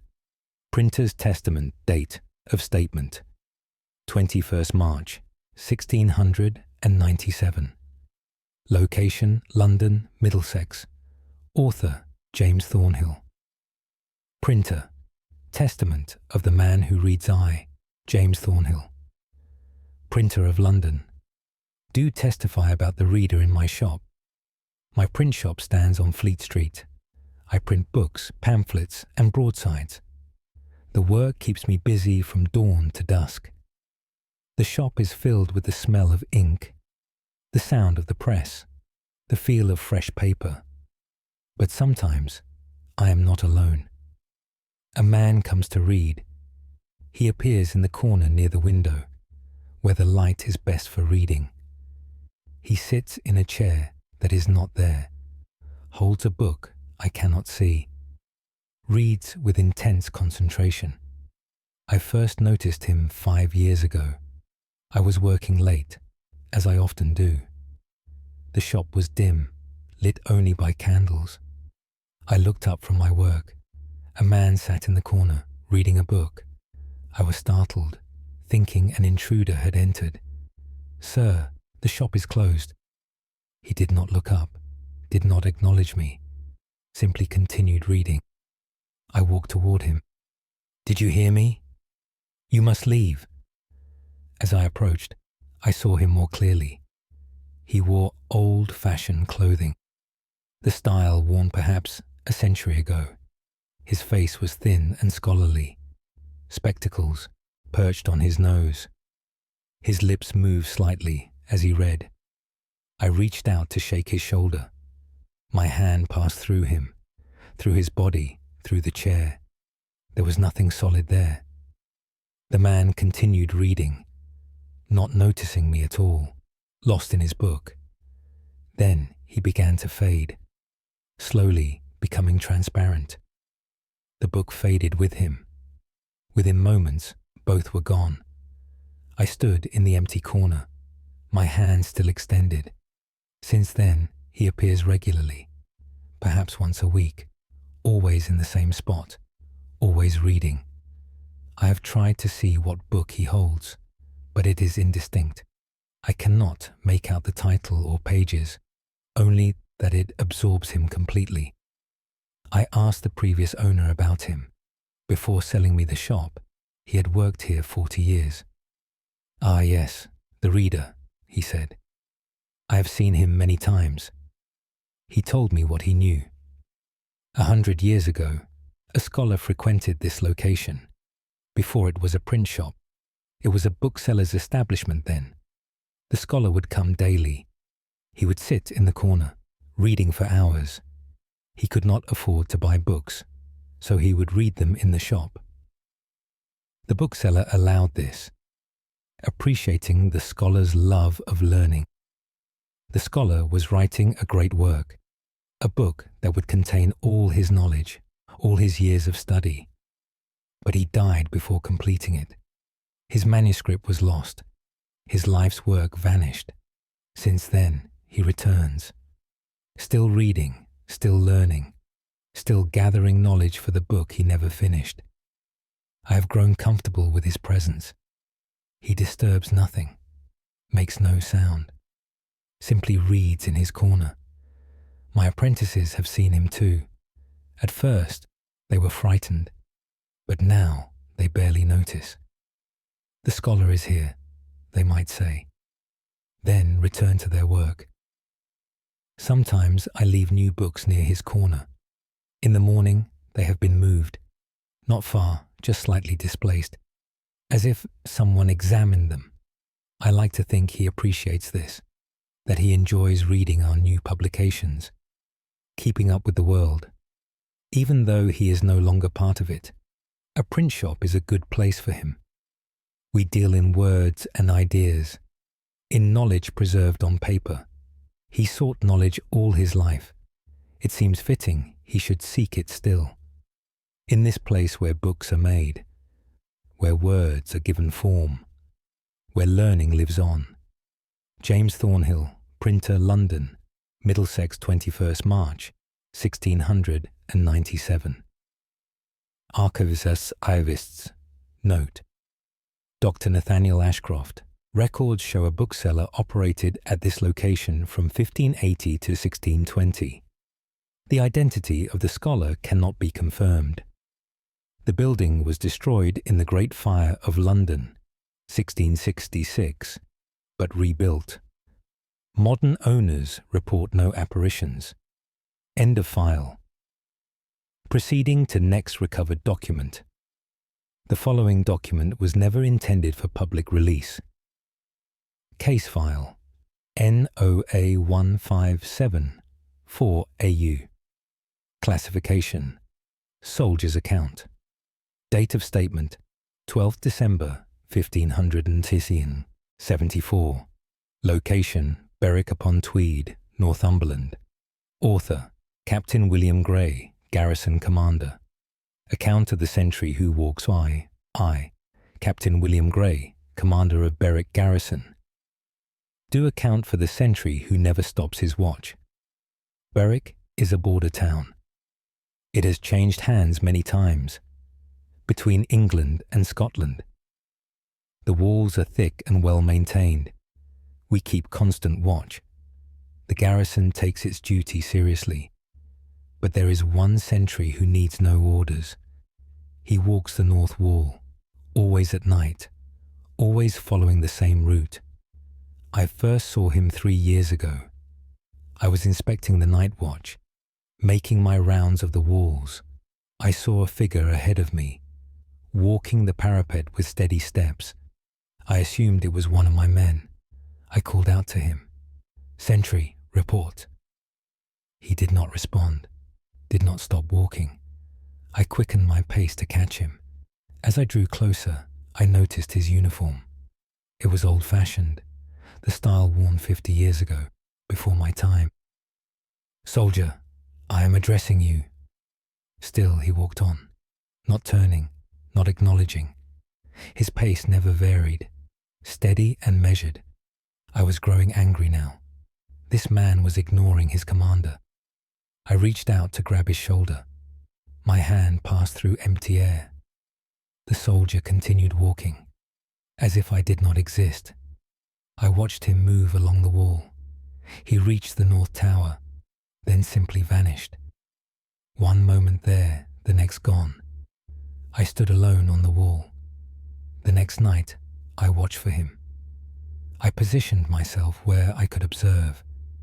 At midnight, he appeared, materializing at the east end of the north wall. He began his patrol, walking with military precision, his eyes scanning the darkness beyond the wall, as if watching for enemy approach. I have seen him many times since. Always the same route, always the same steady pace. My soldiers have seen him too. They call him Old Watch. They speak of him with respect, not fear, but reverence.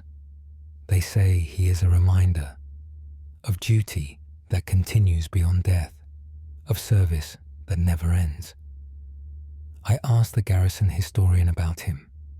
He searched the old records. He found mention of a soldier named Thomas Ward, 50 years ago during a Scottish raid. The garrison was undermanned. Many soldiers were ill with fever. Thomas Ward was assigned to the North Wall, a critical position. He was told to watch for any Scottish approach, to raise the alarm if he saw movement. That night, a large force approached. Thomas saw them in the darkness. He tried to raise the alarm, but the fever had weakened him. He collapsed before he could sound the horn. The Scots breached the wall. The garrison was nearly overrun. Only desperate fighting saved the town. Thomas died on the wall, blamed for the failure to warn. His body was buried without honour. The historian believes Thomas still walks, still trying to complete his watch, still attempting to raise the alarm, to redeem himself for his failure. But there is no threat to warn against, no enemy to spot, only an eternal watch, a duty that can never be fulfilled.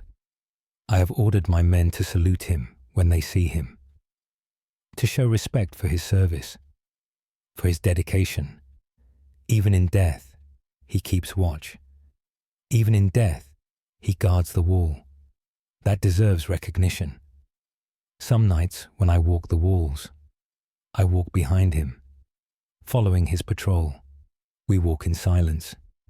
Two soldiers separated by time, but joined by duty, both watching over Berwick, both protecting this border town, one in life, one in death, but both still serving.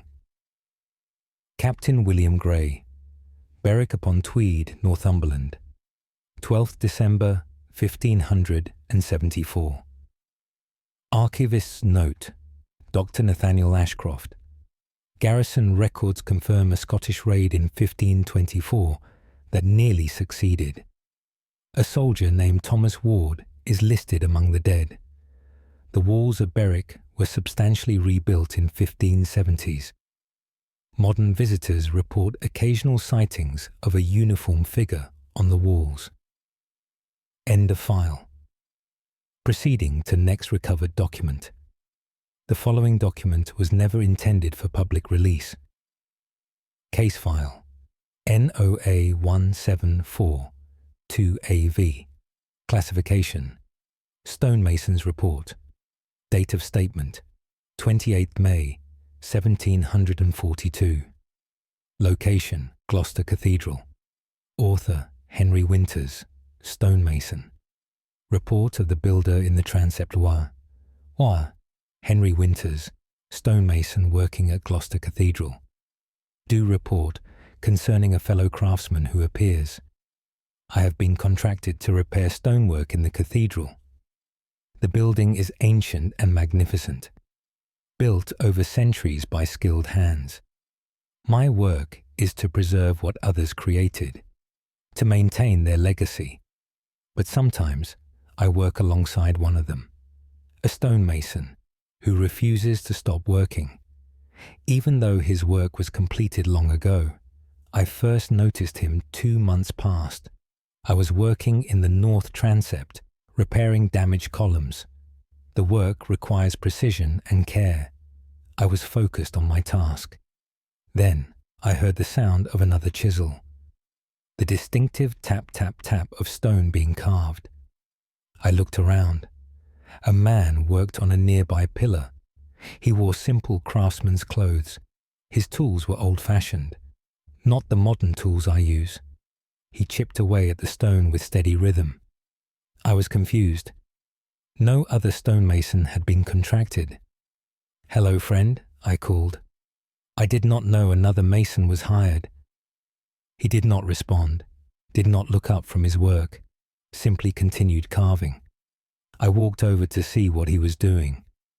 He was working on decorative scrollwork, the kind that adorns the pillars, beautiful, intricate patterns. His skill was evident, each stroke precise and confident. "That is fine work," I said. Still, he did not acknowledge me. I reached out to tap his shoulder. My hand passed through him, through his body, through his chisel. Nothing was there. Yet the tapping sound continued. Yet I could see stone dust falling, see the pattern emerging. I stepped back, startled. The mason continued working, not noticing me at all, absorbed in his craft. Then he began to fade, his form becoming transparent. The sound of his chisel grew fainter. Within moments, he was gone. I examined the pillar where he had been working. The stone was smooth and unchanged. No new carving had appeared. Yet I had seen him working, heard the chisel clearly. Since then, he appears regularly, always working on different sections, always carving decorative elements, sometimes on pillars, sometimes on walls, always absorbed in his task. My apprentice has seen him too. "Master, there is a man working over there," he said one day. I looked where he pointed. The mason was there, carving scrollwork. "That is the old builder," I said. "Leave him to his work." I have researched the cathedral's history. The north transept was built 400 years ago. Many stonemasons worked on it. Their names are not recorded. They were craftsmen, not nobility. Their work speaks for them, but their names are lost. Perhaps one of them cannot let go, cannot stop creating, cannot accept that the work is done. He continues carving, adding invisible details, perfecting work already perfected. I understand his dedication. I am a stonemason myself. I know the joy of shaping stone, of creating beauty from raw material, of leaving something behind. Perhaps he loved his work so much that he could not leave it, could not walk away from the cathedral. So he stays and works, still perfecting his craft, still contributing to the cathedral's beauty, even though no one can see the results. Sometimes I speak to him, telling him his work is magnificent, that the cathedral still stands, that people admire what he created. He does not respond, but I like to think he hears, that it brings him some satisfaction, to know his work endures, that centuries later, craftsmen still appreciate it, still work to preserve it. We are brothers in craft, separated by centuries, but connected by stone, by the love of building, by the desire to create something lasting. Henry Winters, stonemason, Gloucester Cathedral.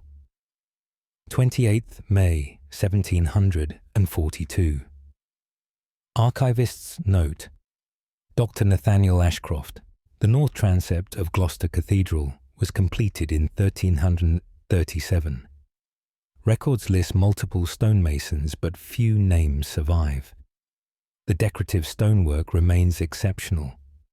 Cathedral staff occasionally report seeing a working figure in the transept. End of file. Proceeding to next recovered document. The following document was never intended for public release. Case file NOA 1458AW. Classification. Lighthouse Keeper's Journal. Date of statement 16th October 1458. Location South Stack, Anglesey, Wales. Author Owen Williams, Lighthouse Keeper. Journal entry: The Woman on the Rocks. I, Owen Williams, Keeper of South Stack Lighthouse, does do record what I see below the tower. The lighthouse stands on a small island, connected to the mainland by a narrow bridge. The sea crashes against the rocks constantly. The waves are fierce and dangerous.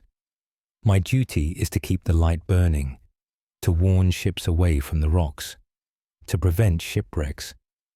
But I cannot prevent what I see. A woman on the rocks below. She appears during storms, when the sea is at its most violent, when the waves tower high. I first saw her 5 years ago. A winter storm was raging. Wind howled around the lighthouse. Rain lashed the windows. I looked down from the tower. A figure stood on the rocks. A woman in a long dress. She faced the sea. Her arms were outstretched, as if calling to someone. I was alarmed. No one should be on the rocks in such weather. She would surely be swept away. I grabbed a lantern and rope. I rushed down the stairs, out into the storm. The wind nearly knocked me down. Rain blinded me. I made my way carefully to the rocks, calling out to her. "Miss, you must come inside. It is not safe." She did not turn, did not respond, simply stood with arms outstretched, facing the raging sea. I reached the rocks, climbed down toward her. The waves crashed around me, soaking me with spray. I was perhaps 20 feet from her. "Miss, please." A massive wave crashed over the rocks. I clung to the stone to avoid being swept away. When the water receded, I looked up. She was gone. No sign of her anywhere. I searched as best I could, but the storm was too fierce. I had to return to the lighthouse. Since then, she appears every storm, always in the same spot, always with arms outstretched, always facing the sea. I have stopped trying to reach her. I understand now what she is, not a living woman in danger, but a spirit trapped by tragedy. I asked old folk on the mainland about her. They know her story. 100 years ago, a ship wrecked on these rocks. The lighthouse had not been built yet. No light warned the ship. It struck the rocks in a storm, broke apart in the waves. Most of the crew drowned. But one sailor made it to the rocks. He clung there through the night. His wife was watching from the mainland. She had come to meet his ship. She saw it wreck, saw him clinging to the rocks. She climbed down to the shore, stood at the water's edge, reached out to him across the waves, but she could not reach him. The distance was too great, the sea too violent. At dawn, a larger wave came. It swept him from the rocks. He was gone. His wife stood there all day, arms outstretched, calling to him, hoping he would return, but he never did. She died that winter. Some say of grief, some say of exposure. She had stood at the shore too long, in the cold and wet. Since then, she returns during storms, still reaching out across the water, still calling to her husband, still hoping he will come back. I keep my light burning bright, for the living ships, for the sailors who can still be saved. But I cannot help her, cannot save the one she reaches for. He was lost long ago, beyond any rescue. She stands in the storm, arms outstretched, calling across the waves, to someone who cannot answer. It is the saddest thing I have ever seen. Owen Williams, Lighthouse Keeper, South Stack, Anglesey, Wales, 16th October, 1458. Archivist's note, Dr. Nathaniel Ashcroft. The lighthouse at South Stack was built in 1809. Local legends of a calling woman predate the lighthouse by centuries. Shipwreck records from the area are extensive. Modern lighthouse keepers report similar sightings during severe storms. End of file. Proceeding to next recovered document. The following document was never intended for public release. Case file NOA 1639X. Classification. Choir master's account. Date of statement 8th April 1639.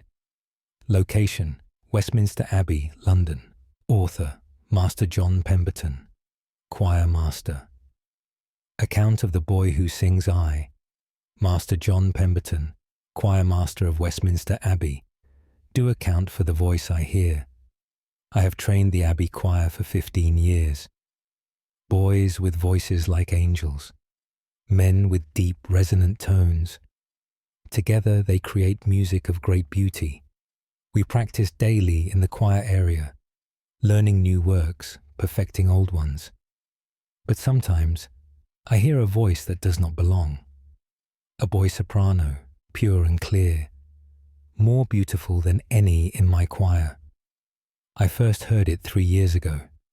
We were practicing a new anthem. The boys were struggling with a difficult passage. I stopped them to give instruction. As I spoke, I heard someone singing. The very passage we had been practicing, sung perfectly. I looked around. All the boys were silent, listening to me. Yet the voice continued. echoing through the abbey. "Who is singing?" I demanded. The boys looked at each other, confused. "No one, master," they said. Yet I heard it clearly. A solo voice, ethereal and precise. It finished the passage, then faded away. Since then, I hear it regularly, always during practice, always singing parts we are learning, always perfectly executed. The boys hear it too. At first they were frightened, but they have grown accustomed. The angel, they call the voice. They believe it is sent to help them, to show them how the music should sound. I wish I could believe that, but I have researched the abbey's history. I have found a more earthly explanation. 50 years ago, the choir included a boy named Thomas More, not the famous statesman, but a humble chorister. He had the finest voice ever heard in the abbey, clear as crystal, pure as light. He was destined for greatness, perhaps to become a composer or choirmaster himself. But he fell ill with fever. He died at age 12. His voice silenced forever. The abbey records note that he died. But perhaps his voice did not. Perhaps it lingers in these walls, in the space where he sang so beautifully, unable to stop making music. I have heard him sing many works, some from his era, some composed after his death. He knows them all somehow, as if he has been listening all these years, learning each new piece, waiting for his chance to sing. My boys try to imitate his technique. They listen when he sings. They study his phrasing, his tone. They have improved greatly. His ghostly lessons are more effective than my teaching. Sometimes I feel inadequate. How can I compete with such perfection, with a voice unchanged by time or death? But then I remember, he cannot take my place, cannot stand before the choir, cannot guide them through a service. He can only sing. And perhaps that is all he wants, to make music, to use the gift he was given, even if no one can see him, even if no one knows his name. He sings on, the eternal chorister, forever young, forever pure, his voice a reminder that beauty endures, that art transcends death, that music once created lives forever. Master John Pemberton, Choir, Master Westminster Abbey, London, 8th April 1639. Archivists note, Dr. Nathaniel Ashcroft Abbey records confirm, Thomas More, chorister, died 1589, aged 12. His talent was noted in multiple documents. Similar accounts of an angelic voice appear in choirmaster journals through the 18th century. Modern recordings capture unexplained vocal sounds during services. End of file. Proceeding to next recovered document. The following document was never intended for public release. Case file NOA1526AY. Classification: Cooper's Testament. Date of statement: 19th July 1526. Location: Plymouth, Devon. Author: Thomas Baker, Cooper. Testament of the man on the dock. Why? Thomas Baker, Cooper of Plymouth. Do testify about the sailor who waits. My workshop stands near the harbour. I make barrels for ships, for storing water, salt beef, grain, essential supplies for long voyages. I work from dawn to dusk, the sound of hammer on hoop, the smell of fresh wood. But every evening I see him, a sailor standing on the dock. He watches the harbour entrance, scanning the horizon, looking for something or someone. I first noticed him 10 years ago. I was closing my workshop for the day. I saw him standing alone, facing the setting sun, his hand shading his eyes. I thought nothing of it at first. Sailors often watch for ships, waiting for friends or employment. But he was there the next evening too, and the next, always in the same spot, always watching. After a week, I approached him. "Are you waiting for a particular ship, friend?" He did not respond, did not even look at me, simply continued staring at the horizon. I moved closer. "Can you hear me?" Still no response. I reached out to touch his shoulder. My hand passed through air. There was nothing solid there, yet I could see him clearly, see the details of his clothes, the rope burn scars on his hands, the weathering of his face. He was not real, not alive, but he remained, standing, watching, waiting. Then he faded, becoming transparent, vanishing like fog in sunlight. I have seen him every evening since. He appears just before sunset, takes his position on the dock, watches until full dark, then disappears. Other harbour workers know of him. Old Will, they call him, though no one knows if that was truly his name. They say he has been seen for 50 years, always waiting, always watching, never finding what he seeks. I asked the harbour master about him. He told me what he knew. Long ago, a sailor shipped out on a merchant vessel. He left a young wife behind. He promised to return within a year, to bring her gifts from distant lands, to build them a home with his earnings. She came to the dock every evening, watching for his ship, waiting for him to return. But the ship never came back. Lost at sea, all hands drowned. The woman waited for a year, then 2 years. She refused to believe he was dead, refused to give up hope. She came to the dock every day, until she grew too ill to walk. She died still waiting, still hoping.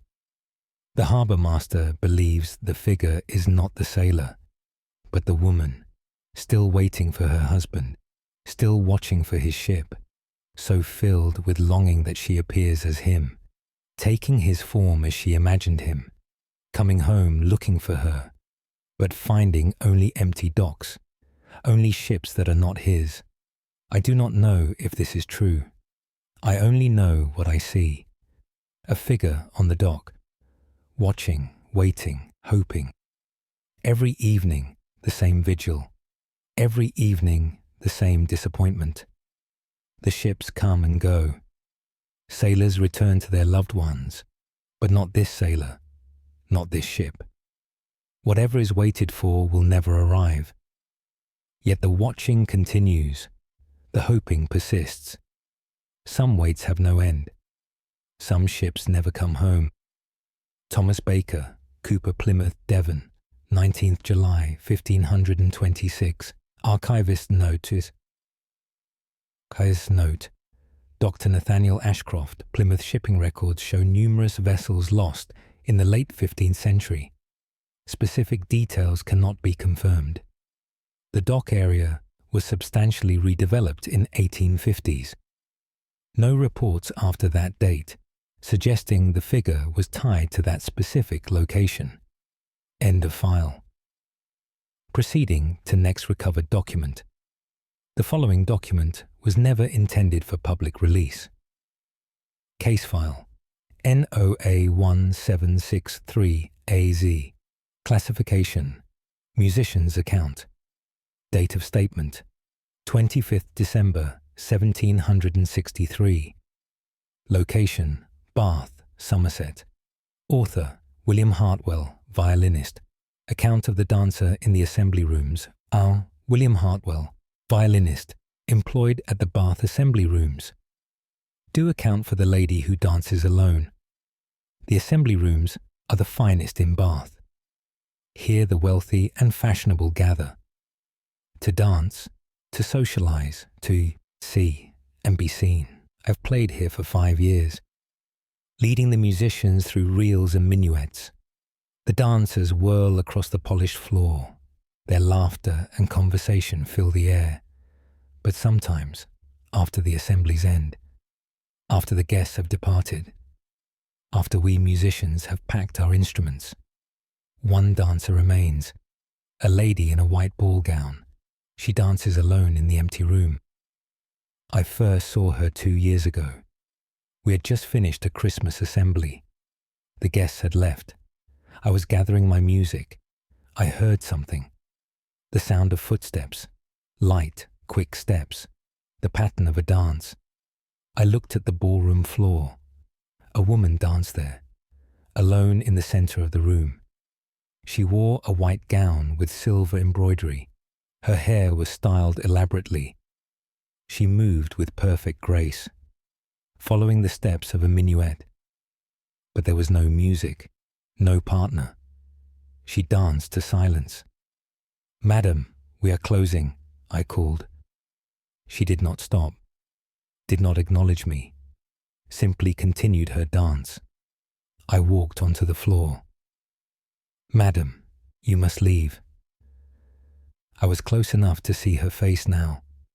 She was beautiful, but pale. Her eyes were closed, a slight smile on her lips.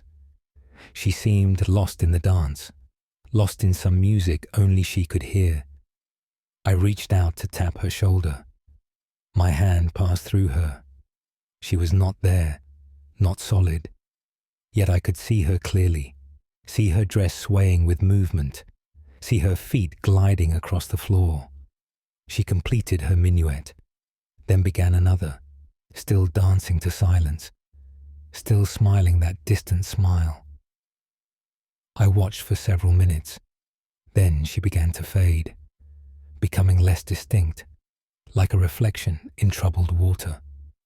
Within moments, she was gone. I stood alone in the empty ballroom.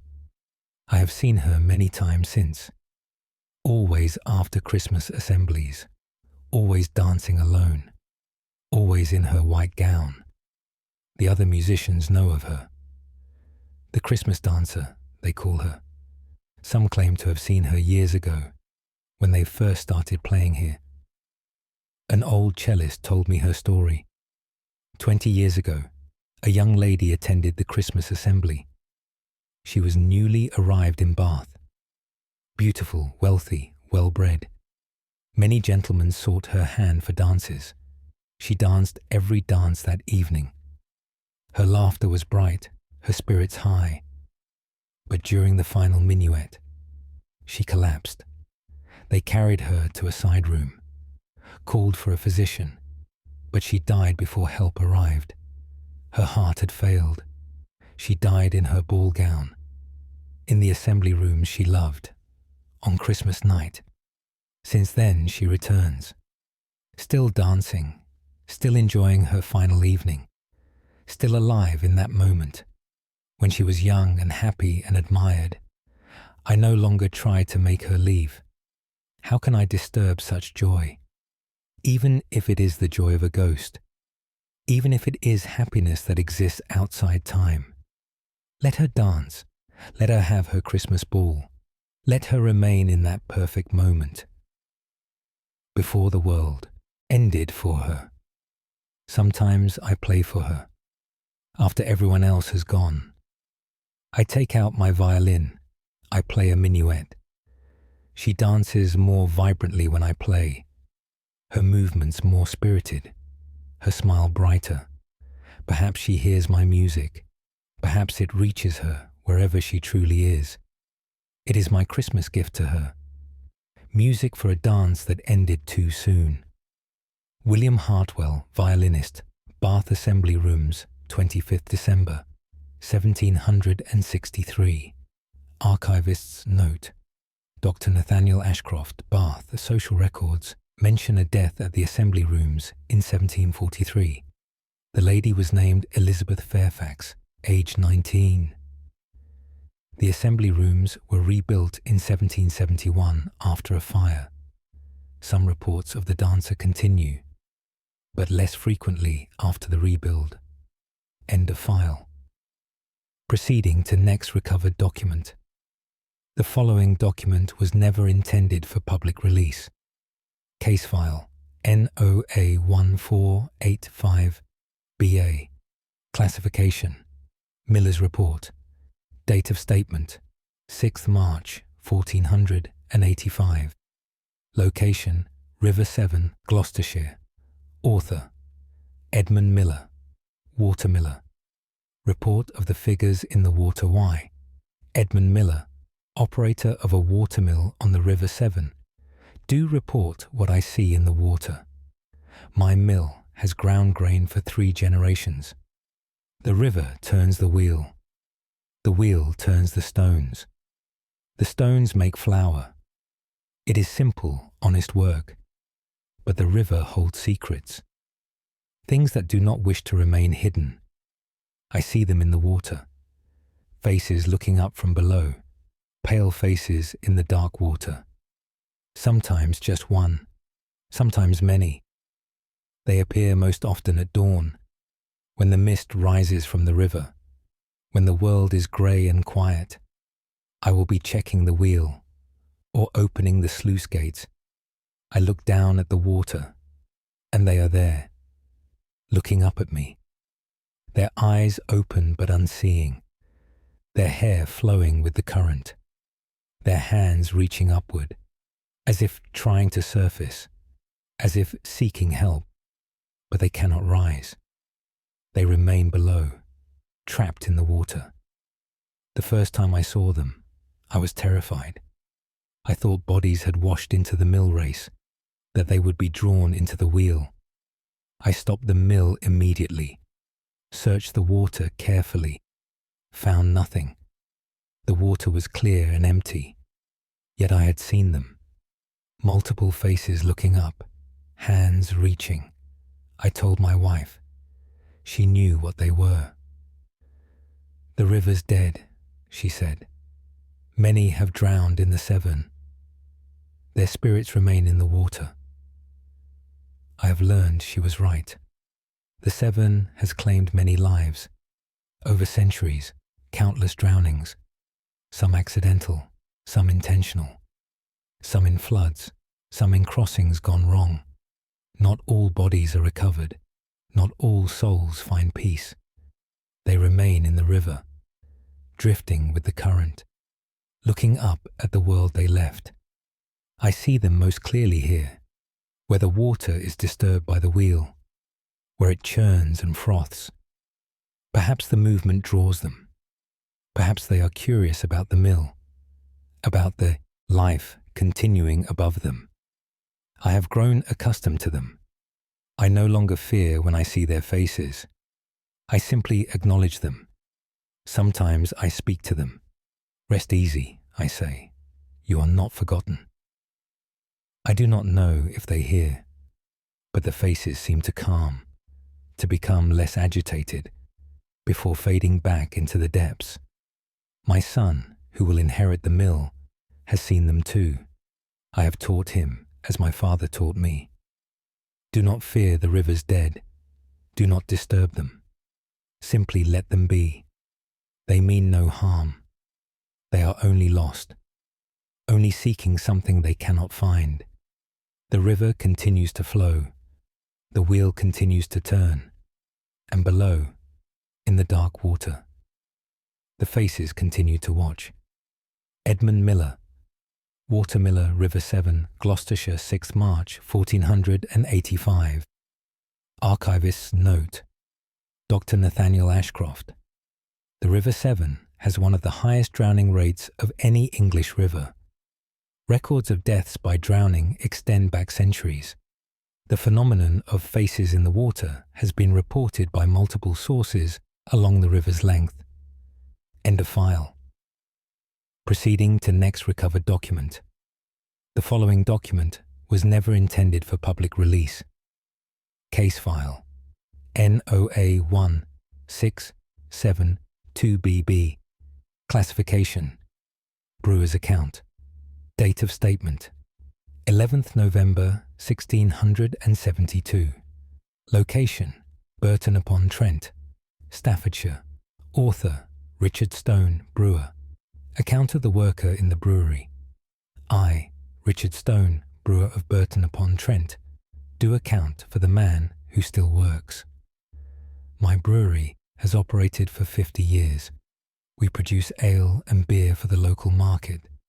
The work is demanding but rewarding. I employ 10 men, but sometimes there are 11. An extra worker appears, always doing necessary tasks, always helpful, but never speaking, never taking payment. I first noticed him 5 years ago. I was working late, checking the fermentation vats. I saw someone moving barrels in the storage room. I assumed it was one of my regular workers, come back for some forgotten task. I called out to him, "That is good of you, but it can wait until morning." He did not respond, did not stop working, simply continued moving the barrels, organizing them neatly. I walked over to thank him properly. As I approached, I recognized his clothes. They were old-fashioned, the style worn when the brewery first opened. "Who are you?" I asked. He turned to look at me. His face was worn and tired, the face of a man who has worked hard all his life. He smiled slightly, then faded away, simply vanished. The barrels he had been moving were perfectly arranged, better organized than they had been. Since then, he appears regularly, perhaps once a week, always doing useful work, cleaning equipment, organizing supplies, checking the vats, adjusting the fire. Whatever needs doing, he does. My workers have seen him too. At first they were frightened, but they have come to appreciate him. "Old Tom is here," they might say. "He is checking the brew house." They have named him Tom, though I do not know if that was his real name. I researched the brewery's history. The founder was my uncle. He started this business 50 years ago. He employed a master brewer named Thomas Wright. Thomas worked here from the beginning. He knew everything about brewing, about malting, mashing, fermentation. He was dedicated to his craft. He worked until the day he died, collapsed while checking a fermentation vat. He was 70 years old. My uncle said Thomas loved the brewery, that he had no family, no other life. The brewery was his home. I believe Thomas still works here, still tends to the brewery he helped build, still practices his craft. I do not mind his presence. In fact, I am grateful. The beer is better when he has been around, the fermentation more consistent, the flavor more refined. He knows things I do not, secrets of the craft, techniques perfected over a lifetime. He shares them still. Through his ghostly work, I have tried to thank him. When I see him, I speak. "Thank you, Thomas. Your work is appreciated." He smiles when I say this, that same slight smile, then fades away. But I know he hears, know he understands. He is not forgotten. His craft lives on. In this brewery he helped create. Richard Stone, Brewer Burton upon Trent, Staffordshire, 11th November 1672.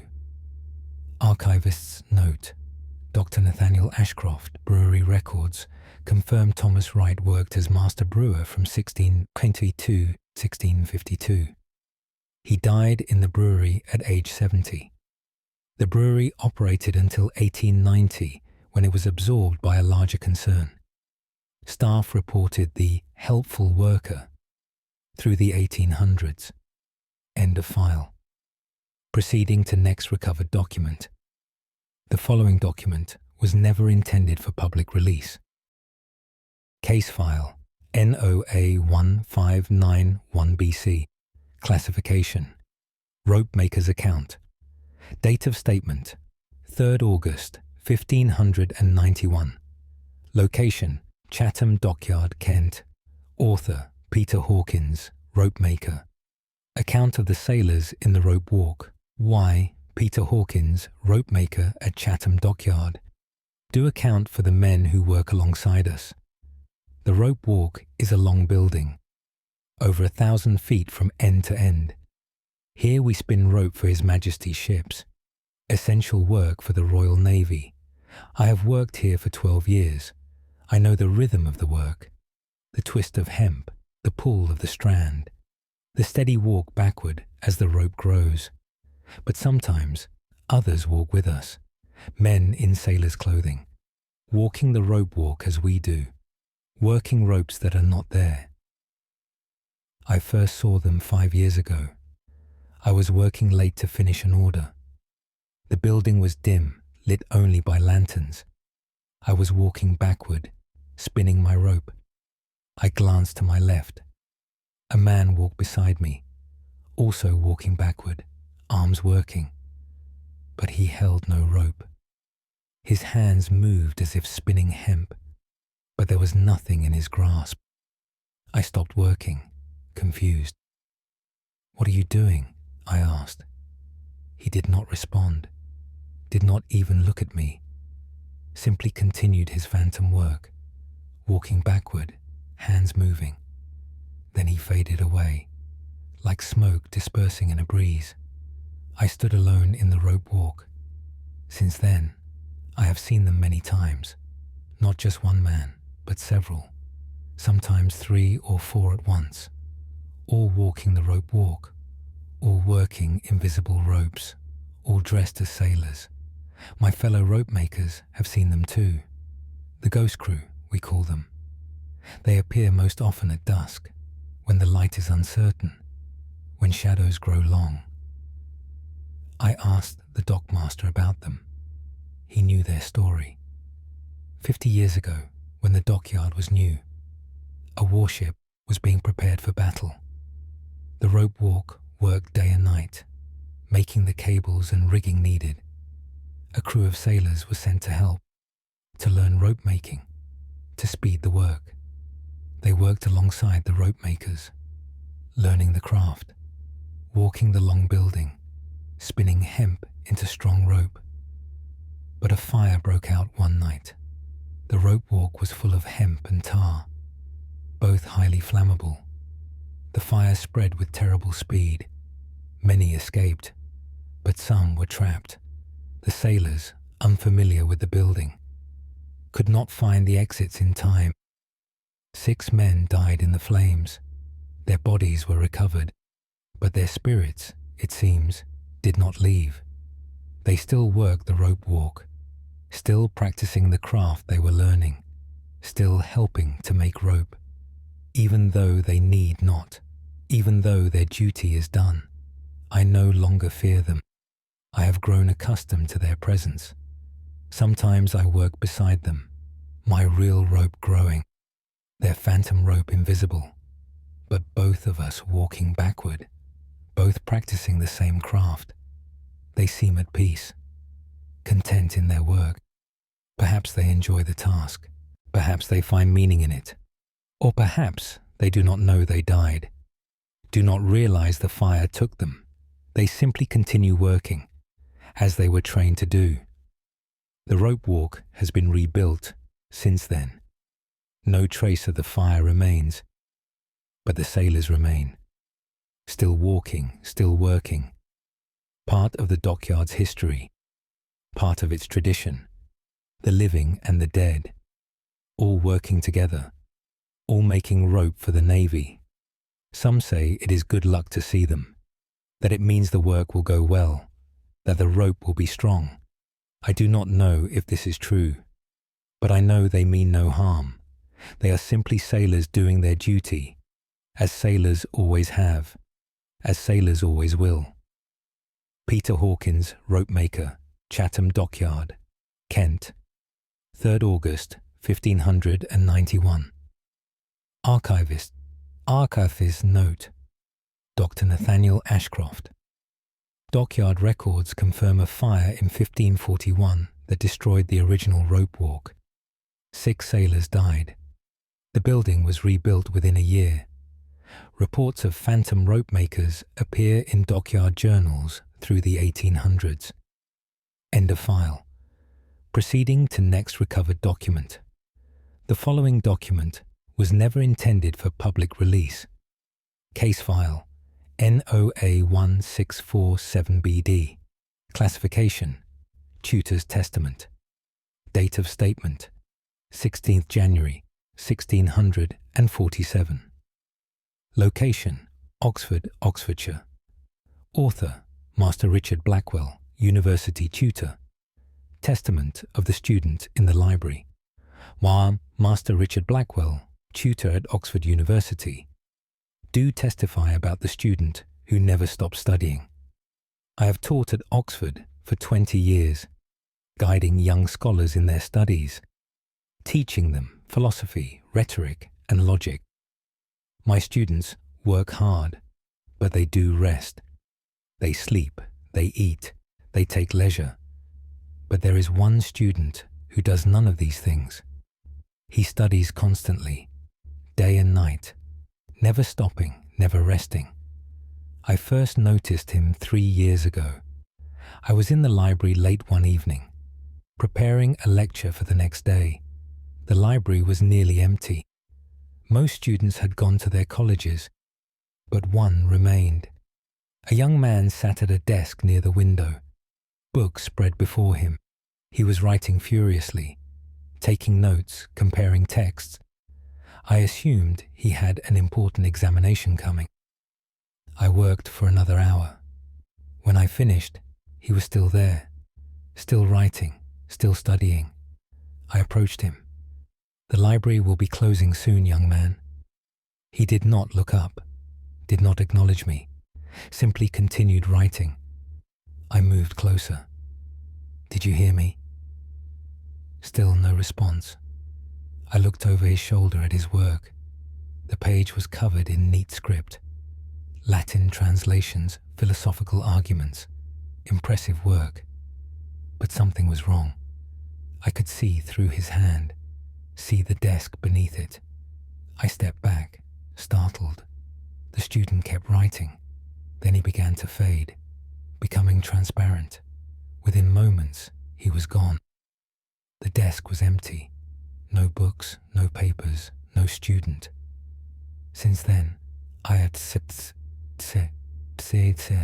see him regularly, always in the library, always studying, different locations, different desks, but always the same intense focus.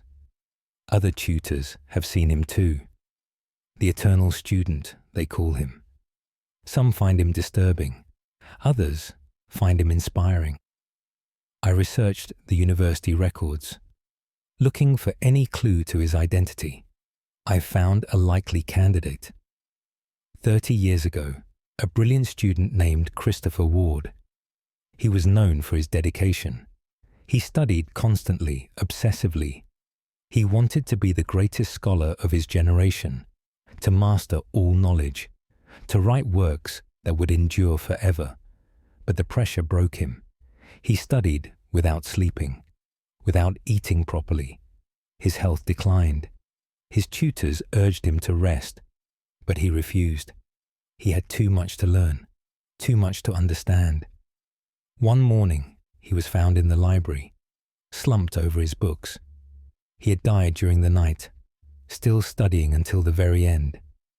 I believe this is who I see: Christopher Ward, still pursuing his goal, still trying to master all knowledge, unable to accept that death has ended his quest.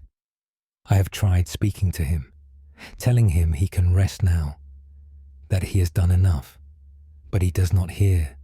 He is too absorbed in his work, too focused on his eternal studies. My students sometimes see him. At first, they are frightened, but I tell them Christopher's story, and they understand. They see him as a warning of the danger of too much ambition, of pursuing knowledge at any cost. But they also see him as inspiration, his dedication, even in death, his love of learning that transcends mortality. I have decided to let him be, to allow him his eternal study. If it brings him peace, who am I to interfere?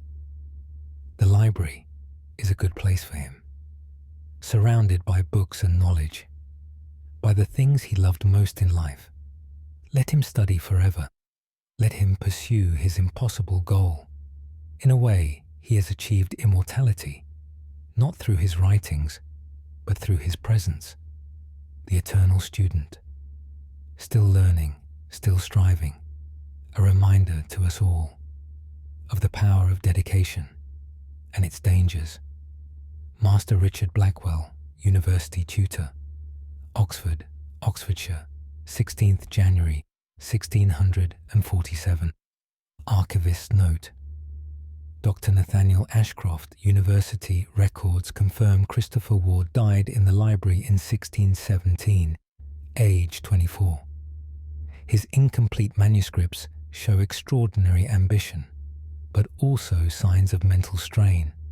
Similar sightings of a studying figure reported through the 19th century. End of file. Proceeding to next recovered document. The following document was never intended for public release.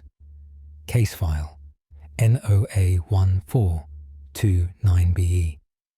Classification Osler's report. Date of statement 29th May 1429. Location The White Hart Inn, Salisbury, Wiltshire. Author John Wright, Osler. Report of the rider who never arrives. I, John Wright, Osler at the White Hart Inn, do report. Concerning a rider I see approaching. The inn stands on the main road through Salisbury. Travellers stop here for food and rest, to change horses or stay the night. My duty is to care for the horses, to stable them, feed them, prepare them for the road. I have worked here for 10 years. I know the sound of every approaching rider, the clip of hooves on the road, the jingle of harness.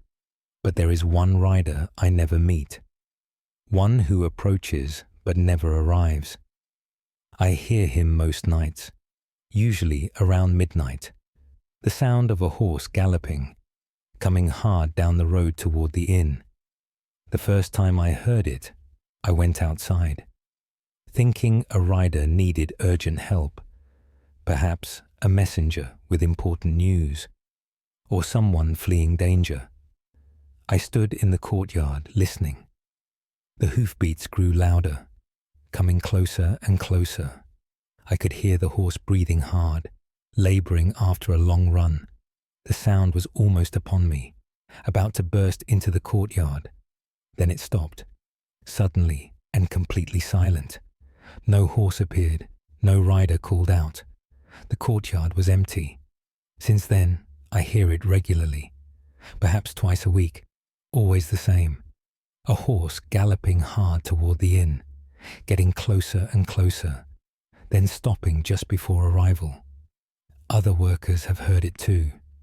The innkeeper, the stable boys, guests in their rooms.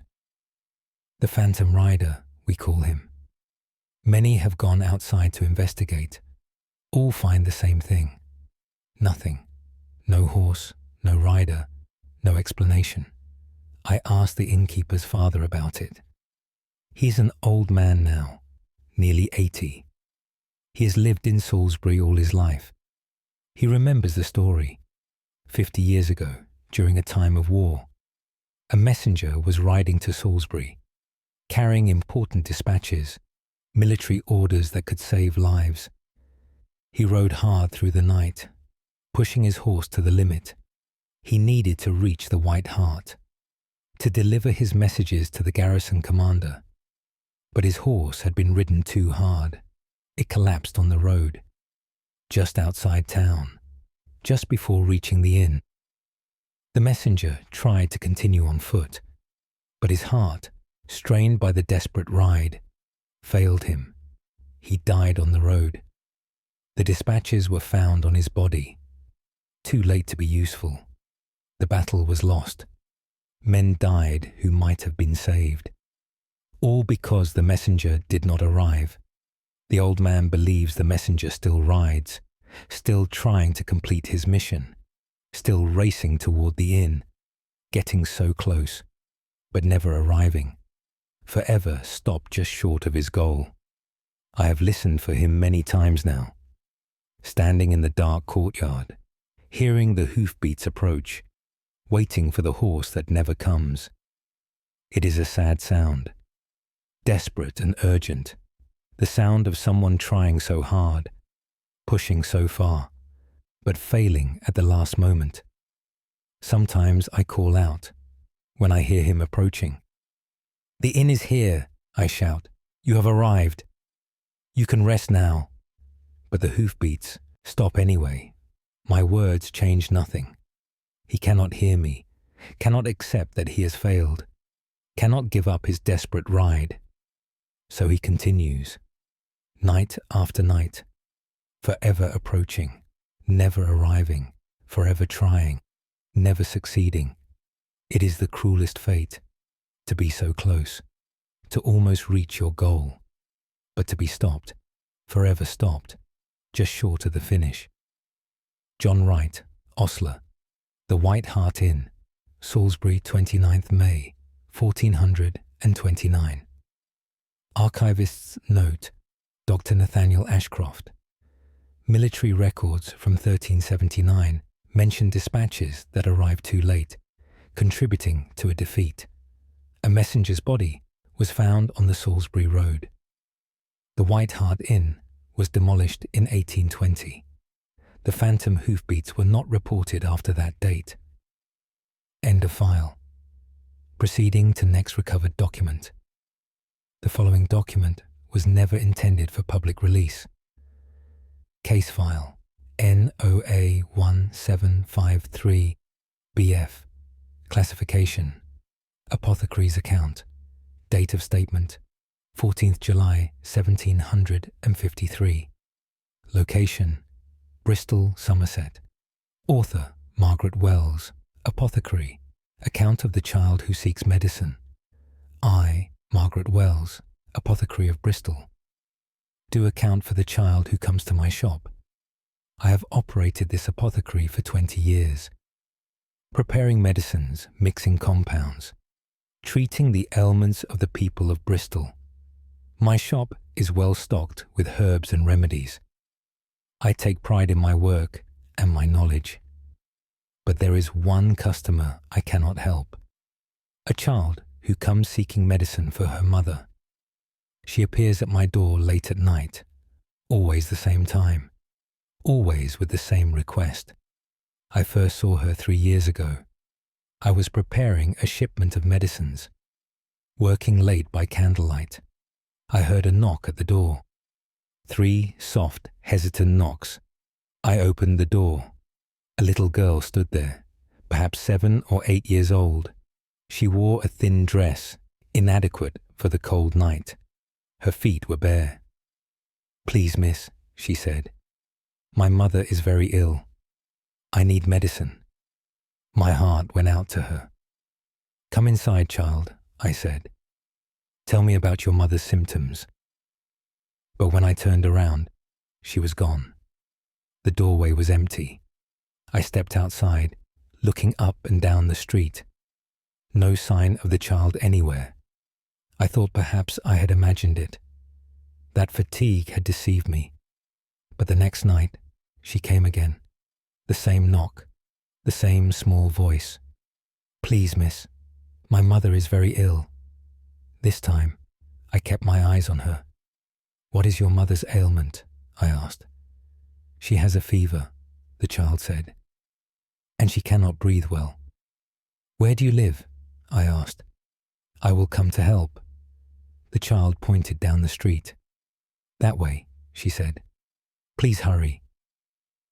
I gathered medicines and followed. She walked ahead of me, moving quickly despite her bare feet. I tried to keep pace, but she moved faster than seemed possible. She turned a corner. When I reached the corner, she was gone. The street was empty. I have seen her many times since. Always the same. The knock, the plea, the pointing. Then she vanishes. I asked old residents about her. A woman who has lived here 50 years knew the story. Long ago, a widow lived in this neighborhood. She fell ill with a lung fever. Her young daughter tried to help. The child went to an apothecary for medicine. But she had no money. The apothecary turned her away, sent her home with nothing. The child tried several shops. All refused her. She was desperate, crying, but no one would help without payment. She returned home to her dying mother, with no medicine, no hope. Her mother died that night. The child was taken by relatives. She blamed herself. If only she had found medicine. If only someone had helped. Her mother might have lived. The child herself died a year later. Some say of grief. Some say of illness. But she returns, still trying to get medicine, still seeking help for her mother, still hoping someone will say yes. Now when she comes, I act differently. I fill a bottle with medicine. Take this to your mother, I say. Tell her to take 1 spoon every 4 hours. The child's face lights up. Thank you, miss, she says. She takes the bottle, then fades away. The bottle remains in my hand. But for a moment, she believed. For a moment, she had hope. That is all I can give her. The medicine she could not get in life. The help that came too late. I give it now, though it serves no purpose, except perhaps to ease her eternal worry, to let her believe briefly that this time will be different, that this time she will save her mother. Margaret Wells, Apothecary, Bristol, Somerset, 14th July 1753. Archivist's note, Dr. Nathaniel Ashcroft. Parish records show a widow named Anne Fletcher died in 1703.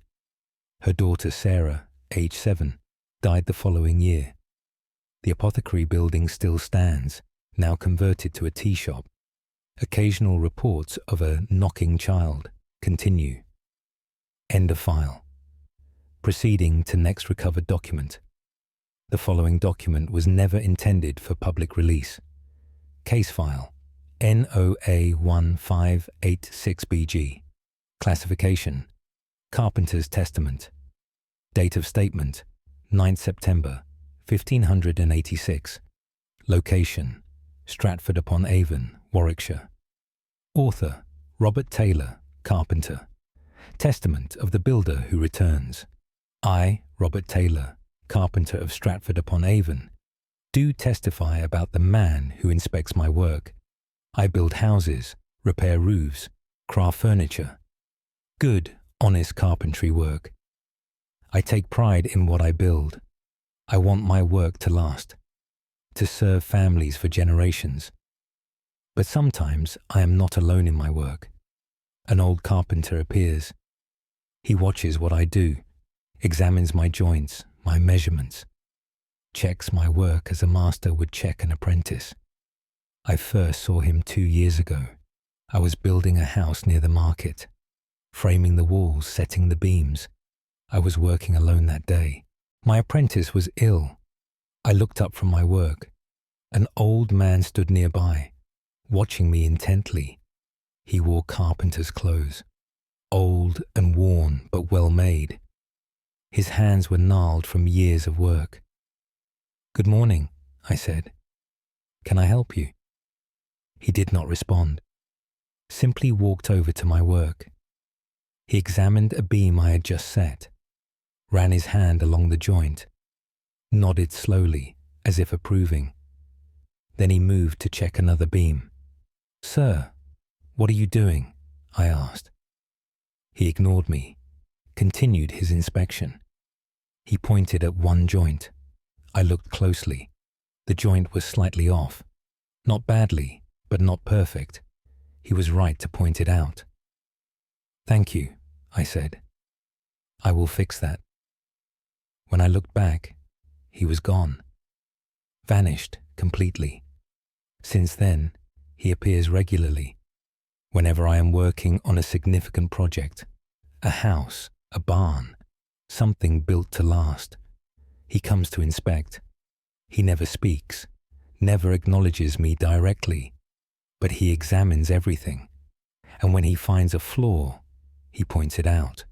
I have learned to trust his judgment. If he points to something, I check it carefully. He is always right, always finds the small errors I missed. My work has improved because of him. I asked other carpenters about him. One old man recognized my description. "That sounds like old John," he said. "John Harrison, master carpenter. He died 20 years ago." John Harrison had been the finest carpenter in Stratford. He built many of the town's best houses. He trained countless apprentices. He was known for his exacting standards, his insistence on perfect work. Good enough was never good enough for John. Everything had to be done properly, every joint tight, every angle true. When he died, the town lost a master craftsman. But it seems John did not leave entirely. He still watches over the carpenters of Stratford, still checks their work, still maintains his standards. I am grateful for his presence, for his ghostly guidance. My buildings are better because of him, stronger, more carefully made. Sometimes I speak to him when he appears. "Thank you, Master John," I say, "for teaching me even now." He does not respond, but I think he hears. I think he is pleased, that his knowledge continues, that good work still matters, that standards are maintained. Even after death, a master craftsman teaches. Even as a ghost, he ensures quality. That is dedication to craft. That is true mastery. Robert Taylor, carpenter, Stratford-upon-Avon, Warwickshire. 9th September, 1586. Archivist's note. Dr. Nathaniel Ashcroft.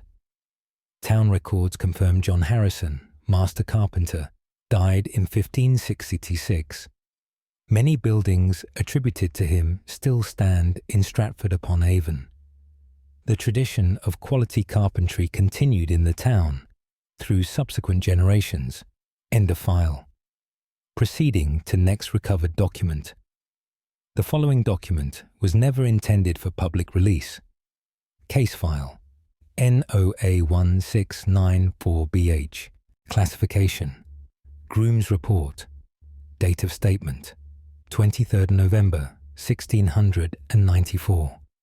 Location Newmarket, Suffolk. Author Thomas Baker. Groom. Report of the horse that runs alone.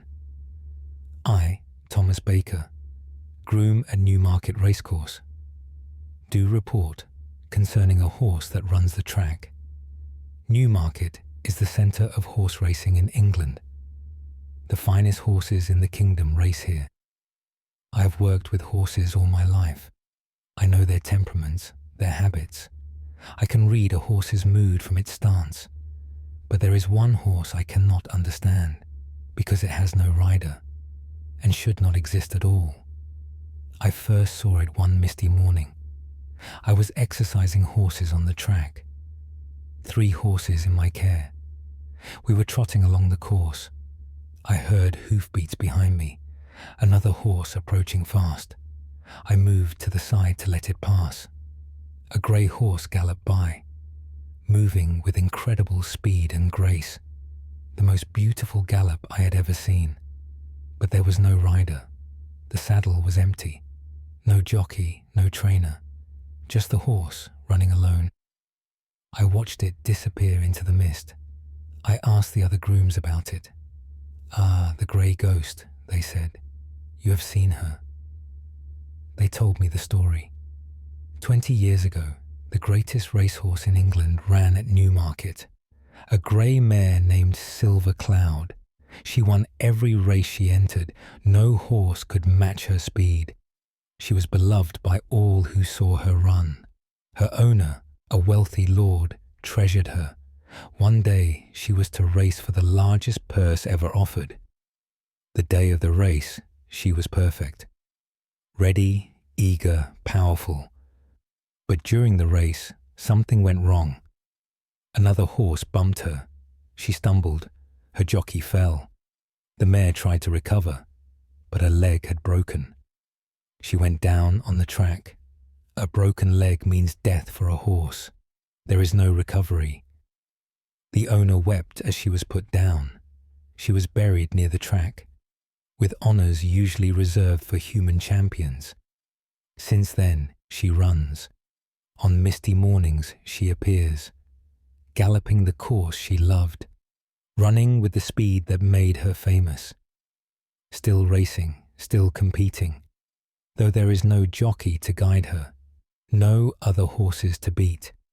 I have seen her many times now, always on misty mornings, always running flat out, always alone. I have tried to approach her, to call to her as I would any horse. But she does not acknowledge me. She exists only to run, to do what she was bred for, what she loved most in life.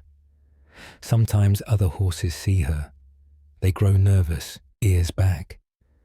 They sense something unnatural, but they are not afraid. Horses know their own kind, even when that kind is a ghost. I have stopped trying to understand it. I simply accept that she runs, that some spirits cannot rest, not because they are troubled, but because they loved their life too much, loved what they did, and cannot stop doing it. Silver Cloud was a champion. She remains a champion, running eternal races against opponents long gone, for prizes that no longer exist, but running nonetheless, because that is what champions do. They run. Thomas Baker, Groom Newmarket, Suffolk, 23rd November, 1694. Archivist's note: Dr. Nathaniel Ashcroft.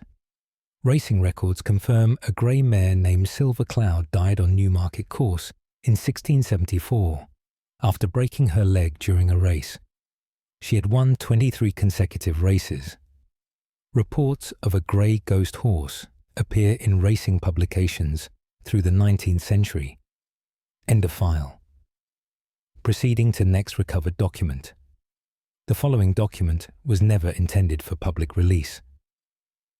Case file NOA 1475BI. Classification: Chandler's account. Date of statement: 5th February 1475. Location: York, Yorkshire. Author: William Cooper, Chandler.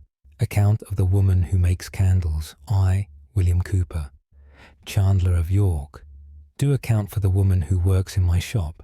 I make candles for the city, tallow candles for common folk, beeswax candles for churches and wealthy homes. It is skilled work, requiring patience and care. I employ 3 workers, but sometimes there are 4. A woman appears in the workshop. She works at the candle dipping, moving with practiced efficiency, making candles as she must have done for years. I first noticed her 5 years ago. I arrived early one morning to start the fires. Someone was already working. A woman stood at the dipping frame, lowering wicks into hot tallow, lifting them, letting them cool, dipping again, building up the layers. Perfect, rhythmic work. "Good morning," I called. I did not expect anyone this early. She did not respond, did not look up from her work, simply continued dipping. I walked over to her. "Who are you?" I asked. "Did my wife hire you?" Still no response. She lifted the wicks from the tallow. I could see through her hands, see the candles behind them. She was not solid, not real. Yet the candles she made were real. They hung on the frame properly formed. I reached out toward her. My hand passed through her shoulder. She faded away, dissolving like smoke. But the candles she had made remained. Perfect, well-formed candles, ready to be sold. Since then, she appears regularly, perhaps once or twice a week, always working at the candle making, always producing good work. My workers have seen her too. The candle woman, they call her. They are not frightened. She is a fellow craftsperson, doing honest work, even if she is no longer alive. I researched the shop's history. This building has been a chandlery for 100 years. Many people have worked here, made candles within these walls. I found mention of a woman named Agnes Smith. She worked here 30 years ago. She was a skilled candle maker, known for her quality work. She had no family, no other life. The chandlery was her home. The work was her purpose. She died while working, collapsed at the dipping frame. Her heart had failed.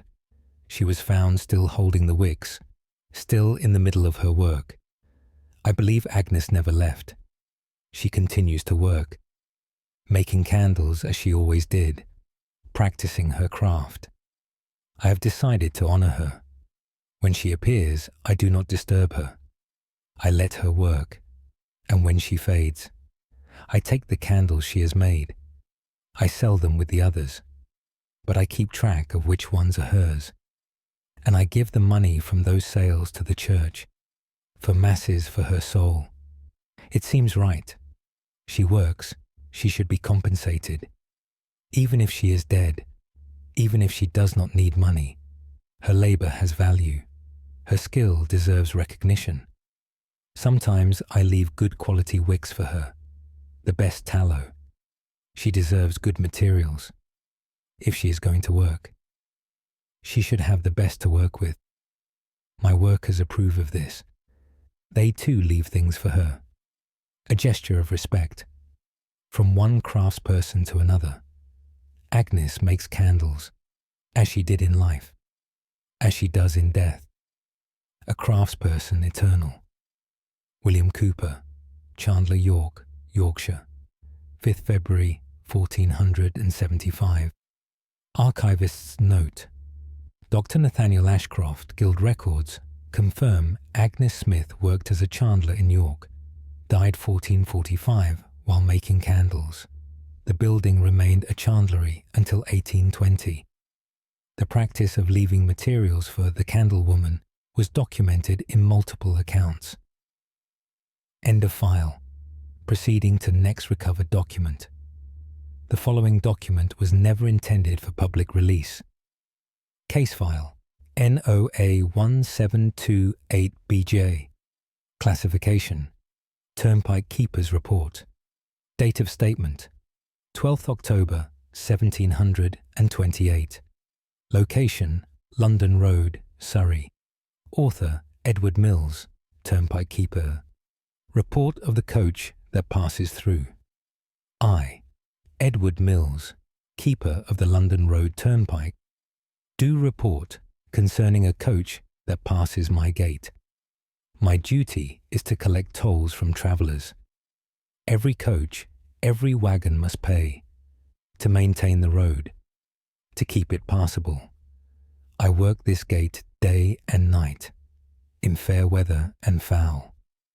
I know every regular traveller, every coach and driver, but there is one coach I cannot account for, one that passes without paying, because when I try to stop it, it is not there. I first heard it 3 years ago. Late at night, near midnight, I was in my gatehouse, nearly asleep. I heard horses approaching, a coach moving fast. I stepped out with my lantern, ready to collect the toll. The sound grew louder.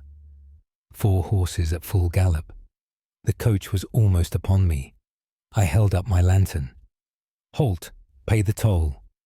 The sound rushed past me like a great wind, but no coach appeared. No horses, no driver, only the sound. Hoofbeats, wheels, jingling harness, all passing through the closed gate, as if the gate were not there.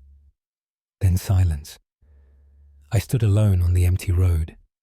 Since then, it happens regularly, perhaps once a month, always late at night, always the same. The sound of a coach approaching fast, then passing through without appearing. Other travellers have heard it too. They ask me about it. What coach passed just now? I heard it but saw nothing. I tell them it is the phantom coach. that it has passed this gate for years, that no one knows who or what it carries. I asked old travellers about it, men who have used this road for decades. They know the story. 50 years ago, a mail coach ran this route, carrying important letters and dispatches. The driver was known for his speed. He took pride in always being on time, never late, never delayed. One night, he was behind schedule, a late start from London. He pushed his horses hard, trying to make up time. As he approached this turnpike, he did not slow. He thought he could leap the gate. His horses were strong and fast. The coach was light, but the gate was closed. He struck it at full speed. The coach broke apart. The driver was thrown. All 4 horses died. The driver died a week later, never waking from his injuries. His last words, they say, were about being on time, about not being late. Since then, his coach still runs, still trying to make up time, still racing through the night. The gate cannot stop him now. Nothing can. He passes through, on schedule finally, never late again. I have stopped trying to collect his toll. What would be the point? He cannot pay, cannot stop, cannot deviate from his eternal schedule. He simply runs, as he always ran, fast and on time. Even death could not delay him. Some nights, when I hear him approaching, I step aside. I let him pass. Go on, I say. You have earned your passage. No toll tonight. The sound rushes by, and I hope, wherever he is, whatever he is, that he knows he's on time, that his race is won, even if it can never end. Edward Mills, Turnpike Keeper, London Road, Surrey, 12th October 1728. Archivists note, Dr. Nathaniel Ashcroft Road, records from 1678. Document a fatal accident involving a mail coach at this location. Driver was named John Hartwell. The turnpike gate was removed in 1850 when tolls were abolished. No reports after that date. End of file. Proceeding to next recovered document. The following document was never intended for public release. Case file NOA 1569BK. Classification. Schoolmaster's Testament. Date of statement 28th March 1569. Location Winchester, Hampshire. Author Master Geoffrey Stone. Schoolmaster Testament of the Boy Who Writes I. Master Geoffrey Stone, Schoolmaster of Winchester. Do testify about the student who still learns. I teach boys Latin, Greek, and arithmetic, preparing them for university or trade. Most of my students are lively and loud. Boys will be boys after all, but one student is perfectly quiet. He sits in the back corner, writing constantly in a book, never looking up, never speaking. I first noticed him 2 years ago. The school day had ended. The boys had run out, laughing and shouting. I was tidying the classroom. A boy still sat at his desk, in the back corner by the window. His head was bent over his work. The lesson is over, I said. You may go home. He did not respond, did not look up, simply continued writing. I walked over to him. Did you hear me, boy? Still nothing. I looked at what he was writing. Latin conjugations, perfectly formed, row after row of them. That is excellent work, I said. But you must go home now. Your family will worry. He kept writing, not acknowledging me at all. I reached down to tap his shoulder. My hand passed through him. He was not there, not solid. But his pen moved across the page. The words appeared. Real ink on real paper, Then he began to fade, becoming transparent. The pen fell from his vanishing fingers. Within moments, he was gone. I picked up the paper he had been writing on. The Latin was perfect, better than most of my students could produce. Since then, he appears regularly, always in the same seat, always writing, Latin, Greek, arithmetic. Whatever I have been teaching that day, he practices it all. My other students have seen him. At first, they were frightened, but I explained. He is a dedicated student, I said. He loves learning. Let him study in peace. Now they barely notice him. The writing boy is here, they might say. Then continue with their own work. I researched the school's records, looking for any boy who matched. I found him. 10 years ago, a boy named Peter Webb attended. He was bright but sickly. Ill health kept him home often. He missed many lessons. He worried constantly about falling behind, about not learning enough. One winter, he caught fever. He begged to come to school anyway. His mother kept him home, but he was distraught. "I am missing my lessons," he cried. The fever worsened. He died within a week. His mother said he called out Latin conjugations in his delirium. Still trying to learn, still trying to keep up. I believe Peter returns, still working on those missed lessons, still trying to catch up, forever studying, forever learning, unable to accept that school is over, that his education has ended. I have tried speaking to him, telling him he knows enough, that he has learned well, but he does not hear. He is too focused on his work, too determined to finish. So I let him write. I leave paper and ink for him. I make sure his corner is quiet. If he must study forever, then I will ensure he has what he needs. A true teacher serves all students, even those who have left this world. Peter wants to learn, and I will help him, for as long as he needs. Master Geoffrey Stone, Schoolmaster Winchester, Hampshire, 28th March, 1569. Archivist's note. Dr. Nathaniel Ashcroft. School records confirm Peter Webb, age 12, died of fever in 1559. His dedication to studies was noted by his teachers. The school building was demolished in 1820. A new school was built on a different site. No reports after relocation.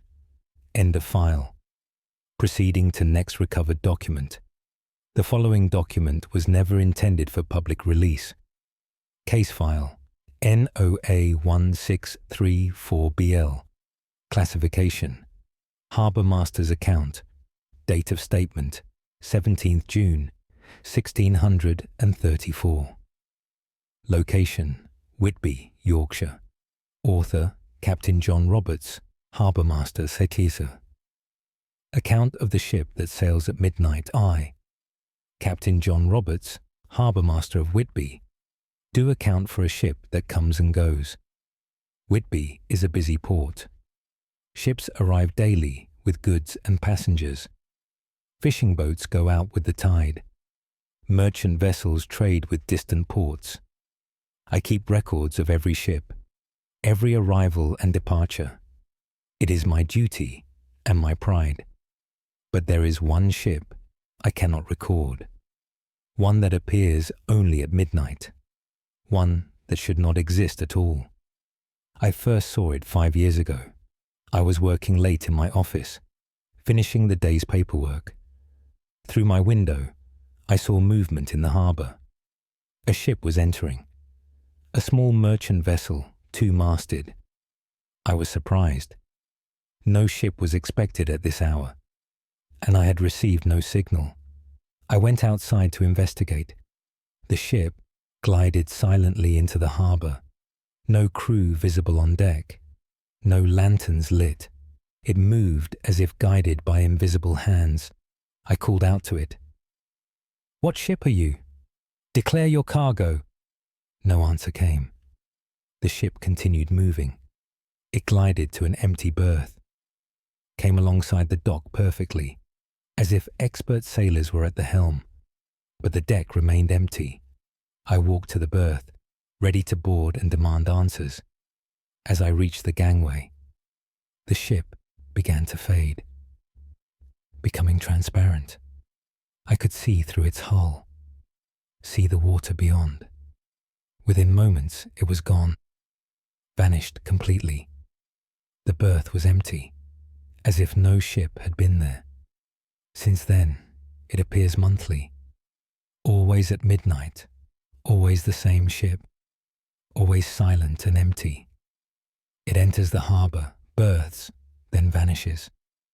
Other harbour workers have seen it. We call it the Midnight Trader. No one knows its name. No one recognises its design. An old fisherman told me a story. 50 years ago, a merchant ship sailed from Whitby, bound for Holland with a cargo of wool. The crew was experienced. The ship was sound, but it never arrived. No wreckage was found. No survivors recovered.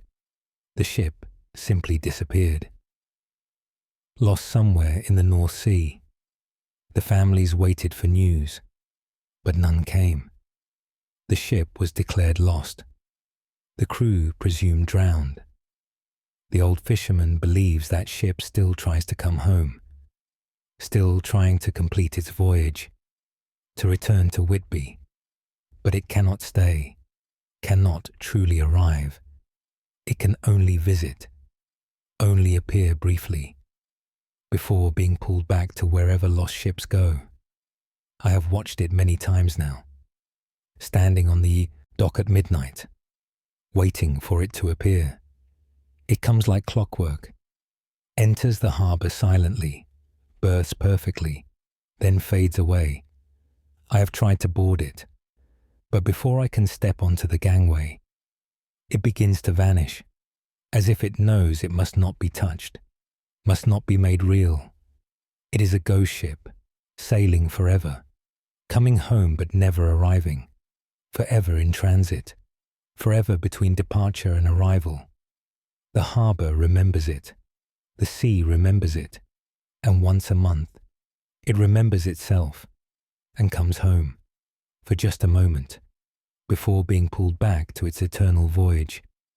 Captain John Roberts, Harbour Master Whitby, Yorkshire, 17th June, 1634 Archivascivis. Note: Dr. Nathaniel Ashcroft, Port Records from 1584. List the merchant ship. Hopeful missing, presumed lost at sea. Crew of 8, never recovered. Similar accounts of a midnight ship appear in Whitby Harbour records through the 1800s. End of file. Proceeding to next recovered document. The following document was never intended for public release. Case file NOA 1498BM. Classification: Organist's report. Date of statement: 1st December 1498. Location: Durham Cathedral. Author: Master William Gray, Cathedral Organist. Report of the music: After midnight, I, Master William Gray, Organist of Durham Cathedral, do report concerning music that plays when I do not play. I have served as organist here for 15 years. I play for services, for special occasions. I practice daily to maintain my skill. The organ is my responsibility. I keep it tuned and maintained, but sometimes the organ plays itself. After midnight, when the cathedral is empty, I hear it. Beautiful music echoing through the stone halls. I first heard it 10 years ago. I was in my rooms above the cathedral, unable to sleep. Faint music drifted up from below. Organ music, played expertly. I assumed another organist was visiting, perhaps practicing while they thought no one would hear. I dressed and went down to the cathedral. The music grew louder as I approached, a complex fugue, beautifully executed. I entered the cathedral. The organ was indeed playing, but no one sat at the keys. The bench was empty, yet the keys moved, pressing down as if invisible fingers played them. The pedals moved as well, all perfectly coordinated, creating magnificent music. I stood transfixed, listening to the impossible performance. The music continued for perhaps 10 minutes.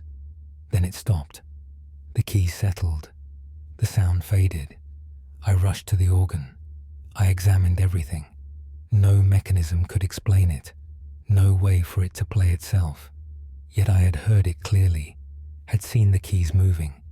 Since then, it happens regularly, perhaps once a month, always after midnight, always when the cathedral is empty, always the same beautiful, complex music.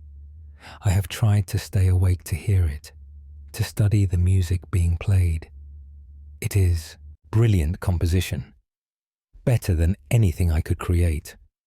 Techniques I have never mastered. I asked the cathedral dean about it. He was not surprised. The midnight organist, he said. He has played here for 100 years. He told me the story. Long ago, Durham had a famous organist. His name was Brother Thomas. He was a monk and a musical genius. He composed beautiful works, played with unmatched skill. The cathedral's music was renowned throughout England. People travelled to Durham just to hear him play. But Brother Thomas was humble. He disliked the attention, the crowds that came to hear him. He began playing only at night. After services, after everyone had left, he would play for God alone, for his own joy, not for human praise. He died while playing, collapsed at the organ during a midnight session. He was found in the morning, still seated at the bench, a peaceful expression on his face. Since then, he returns, still playing his midnight concerts, still making music for God alone, still finding joy in his craft. I have come to appreciate his playing, to learn from it. Sometimes I sit in the dark cathedral, listening to him play, studying his techniques. He is a better teacher than any living musician. His ghost lessons have improved my skill immeasurably. I no longer try to see him, to understand how he plays. I simply listen and give thanks that such beautiful music continues, that such talent did not die, that Brother Thomas still serves, still makes music, still fills the cathedral with beauty. Even death could not silence him. Master William Gray, Cathedral Organist, Durham Cathedral, 1st December 1498. Archivist's note, Dr. Nathaniel Ashcroft. Cathedral records confirm Brother Thomas, organist, died in 1398 while playing the organ. His compositions were noted for their complexity and beauty. Reports of midnight organ music appear consistently in cathedral documents through the 18th century. End of file. Proceeding to next recovered document. The following document was never intended for public release. Case file NOA 1542BN. Classification: Fisherman's account. Date of statement: 22nd July 1542. Location: Scarborough, Yorkshire. Author: Thomas Green, fisherman. Account of the fisherman who cast his net. I, Thomas Green, fisherman of Scarborough, do account for the man who fishes from the rocks. I have fished these waters all my life. I know every rock, every current, every fishing ground. The sea provides for my family. It is hard work but honest. Every morning before dawn, I walk to the harbour.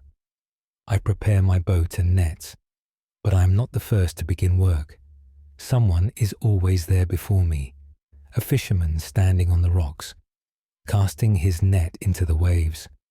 I first noticed him 10 years ago. I arrived at the harbour in darkness.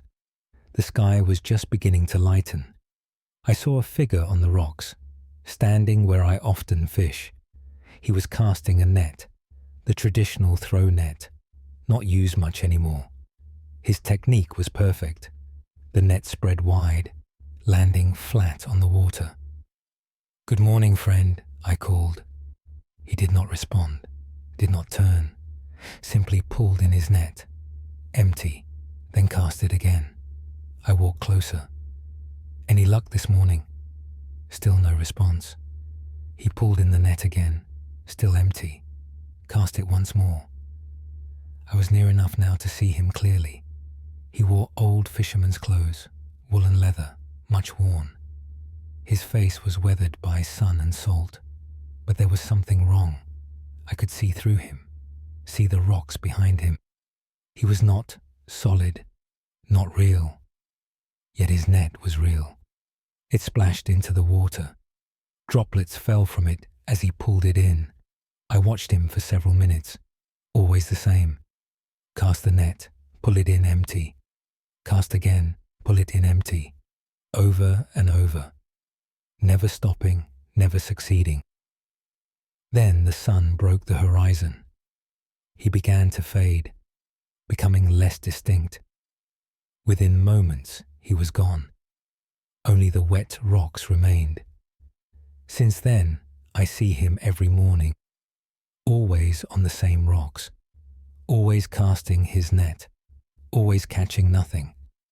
Other fishermen know of him. Old John, they call him, though no one remembers his real name. He has been seen for 50 years or more. An old fisherman told me the story. Long ago, a fisherman worked these rocks. He was skilled and hard-working. He provided well for his family, but one winter was harsh.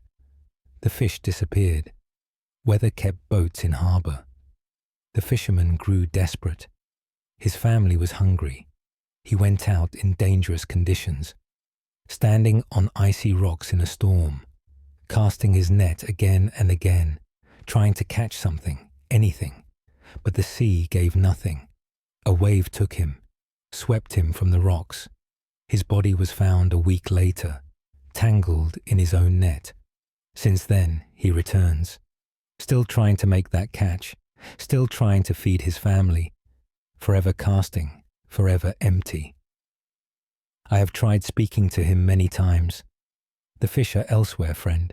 Come to the good grounds with us." But he does not hear. He only knows his rocks, his net, his desperate need to catch something. Sometimes I leave fish near where he stands, good fresh fish from my catch. In the morning, they are gone.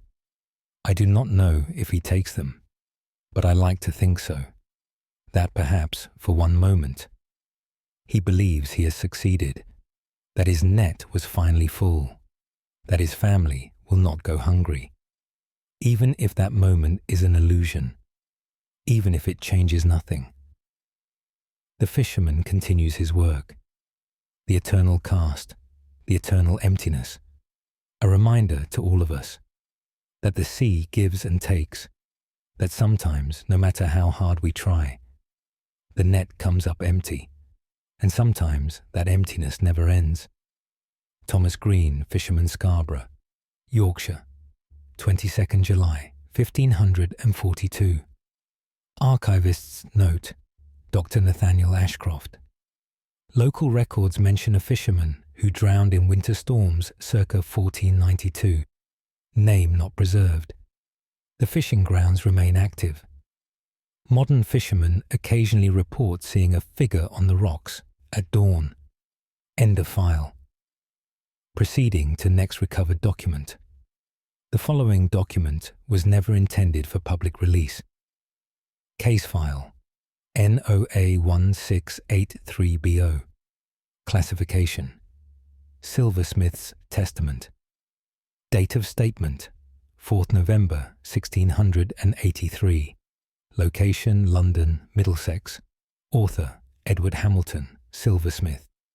Testament of the craftsman at the bench, I, Edward Hamilton, silversmith of London. Do testify about the master who still works. My workshop is in Cheapside. I create silver pieces for wealthy clients, candlesticks, plates, cups, jewellery. Fine work requiring skill and patience.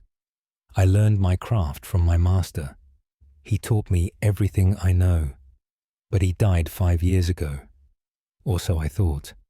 He still comes to the workshop, still works at his bench, still practices the craft he loved.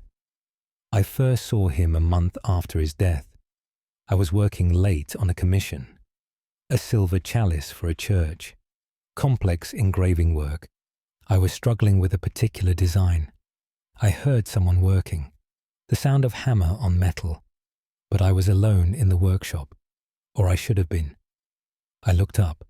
My old master sat at his bench, working on a piece of silver, his tools moving with practiced skill. "Master," I said. My voice was shaking. He did not respond, did not look up, simply continued his work. I stood and walked over. "Master, how can you be here?" "I attended your funeral." He kept working. I moved closer to see what he was making. A silver rose, petals so thin they seemed real, each one perfectly formed, the kind of work only a master could achieve. I reached out to touch his shoulder. My hand passed through him. He was not solid, not alive, but his work was real. The silver rose lay on his bench, catching the candlelight, beautiful and perfect. He set down his hammer, examined the rose from all angles, nodded with satisfaction. Then he began to fade, becoming transparent. Within moments, he was gone. I picked up the silver rose. It was real, solid, perfectly crafted. Better work than I could produce. Since then, he appears regularly, perhaps once a week, always working at his bench, always creating something beautiful. Roses, leaves, intricate patterns, work of the highest quality. My apprentices have seen him. They were frightened at first, but I explained. "That is Master Thomas," I said. "He taught me everything. He still loves his work. Let him be." Now they respect his presence. They work quietly when he appears, not wanting to disturb his concentration. I have kept all the pieces he creates, the silver roses, the decorated plates, the engraved cups. I display them in my workshop, a testament to his continuing skill, his eternal dedication to craft. Clients sometimes ask about them. "Who made these?" they ask. "They are extraordinary." "My master," I reply, "the finest silversmith in London." I do not mention he is dead. It does not seem important. His work speaks for itself. His skill continues. Death has not diminished his craft. If anything, it has perfected it. No longer constrained by time or fatigue, he can focus entirely on the work, on creating beauty in silver. I have learned much from watching him. Techniques I had forgotten. Methods he never had time to teach me before. His ghost lessons are as valuable as his living ones. Sometimes I work beside him, my bench next to his.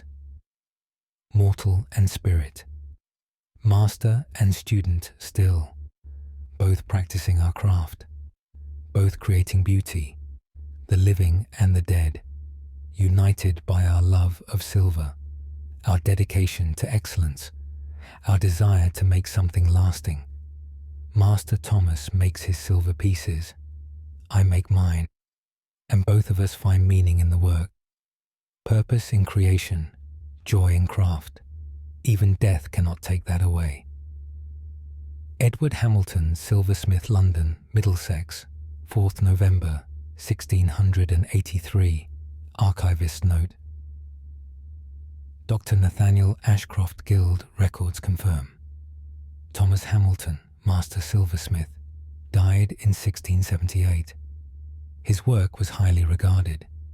Several pieces attributed to post-mortem creation are held in private collections.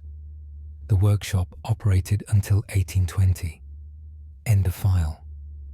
Proceeding to next recovered document. The following document was never intended for public release. Case file NOA1469BP. Classification Gravedigger's Report. Date of statement 18 September 1469. Location St. Paul's Churchyard, London. Author Robert Stone, Gravedigger. Report of the mourner who never leaves. I, Robert Stone, Gravedigger at St. Paul's Churchyard, do report concerning a woman who grieves eternally. I have dug graves for 20 years. It is sombre work but necessary. Someone must lay the dead to rest. I take pride in digging proper graves. 6 feet deep, walls straight, bottom level. Treating each grave with respect. But there is one grave I cannot finish. One mourner who will not let me. She stands beside a particular grave, weeping, always weeping. I first encountered her 5 years ago. I was assigned to fill an old grave. It had been open too long. No one claimed it for burial. It needed to be filled and levelled. As I began shoveling earth, a woman appeared beside me. She wore black mourning clothes. Her face was covered by a veil. "Please do not," she said. Her voice was soft and broken. "Do not fill this grave. He's not here yet." I was confused. "Madam, this grave has been empty for months. No one is coming." She shook her head. "He will come. I am waiting for him. Please leave it open." I tried to explain that I had orders, but she knelt beside the grave, began weeping, deep, wrenching sobs. I could not continue, not while she grieved so. I left the grave unfilled. I returned the next day. She was still there, still kneeling, still weeping. I tried again to fill the grave. She begged me to stop. I left it again. This has continued for 5 years. The grave remains open. The woman remains beside it, weeping for someone who never comes. I have tried to learn who she waits for, who this grave was meant for, but the churchyard records are unclear. So many dead, so many graves. The woman will not tell me. She only says, "He will come. I must wait." Other gravediggers have tried to fill it. All have failed. The woman appears to them too. Her grief is too profound to ignore. No one can work while she weeps. I have watched her many times, trying to understand. She is not solid. I can see through her veil, see the grass beyond, but her grief is real. Her tears, though invisible, are felt. The very air around her is heavy with sorrow. Sometimes I bring flowers. I place them by the grave, a small gesture of comfort. In the morning, they are arranged neatly, as if she has accepted them, as if they bring her some small peace. I have stopped trying to fill the grave. Let it remain open. Let her keep her vigil. If she needs to wait, let her wait. If her grief needs expression, let her grieve. We all mourn in our own way. Some mourning ends. Some continues forever. Hers is the eternal kind. The churchyard has many graves, many monuments to loss, but none quite like this. An open grave, a waiting mourner, a sorrow that transcends death itself. Other workers have learned to work around it. We dig graves elsewhere. We leave her space undisturbed. One grave among hundreds, forever empty, forever watched. A monument not to death, but to love that could not let go, to grief that refused to end, to waiting that knows no limit. She stands in the churchyard, weeping for the one who does not come. And I dig graves around her, leaving her to her eternal vigil, her endless sorrow, her infinite patience. Robert Stone, Gravedigger, St. Paul's Churchyard, London, 18th September 1469. Archivist's note. Dr. Nathaniel Ashcroft. The Great Fire of London in 1666 destroyed much of the area, including this section of St. Paul's Churchyard. The grave and its mourner were presumably lost in the conflagration. No reports after that date. End of file. Proceeding to next recovered document. The following document was never intended for public release. Case file NOA1735BQ, classification. Postmaster's account. Date of statement 9th March 1735. Location Bath, Somerset. Author Samuel Wright, Postmaster to. Account of the letter that cannot be delivered. I, Samuel Wright, Postmaster of Bath, do account for a letter that arrives regularly. My post office handles correspondence for all of Bath. Letters arrive from across England and beyond. I sort them, distribute them, send them onward. It is orderly, systematic work. But there is one letter that defies this order, one that appears in my sorting room, one that has no sender and no proper recipient, one that cannot be delivered. I first found it 5 years ago. I arrived to open the post office one morning. On my sorting table lay a letter. I was certain the room had been empty when I left. The door had been locked, yet there it was. Old yellowed paper, sealed with red wax, the address written in faded ink. To Miss Elizabeth Trent, Bath, Somerset. No street address, no additional details. I assumed someone had slipped it through the door slot. I made inquiries about Elizabeth Trent. No one in Bath had that name, not currently at least. I filed the letter with other undeliverable post. The next morning, it was on my sorting table again, not in the file where I left it, but lying on the table, as if someone had retrieved it, placed it there for attention. I examined it more carefully. The paper was very old. The wax seal showed no recognizable crest. The handwriting was from another century. I tried to open it, to see if the contents might help, but the seal would not break, no matter how hard I tried. The wax remained intact. I decided to leave it on the table, to see what would happen. That evening, I locked the office. The letter was on the table. The next morning, it was in exactly the same place. This has continued for 5 years. Every morning, the letter is there.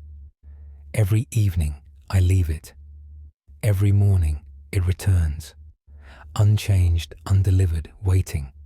My assistant has seen it too. The ghost letter, he calls it. Others who work in the office know of it. We have all tried to open it. All failed.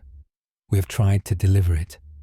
Searching for anyone named Elizabeth Trent. We found one elderly woman. Her grandmother had that name. She died 50 years ago. The old woman looked at the letter. "That is not for my grandmother," she said. "Her Elizabeth Trent died much earlier, perhaps 100 years ago or more." I researched Bath records. I found mention of Elizabeth Trent. She lived in Bath in the early 1600s. She died in 1630, unmarried. The records mention she waited all her life for a letter that never came, from a man who had gone to sea, who promised to write, who never did.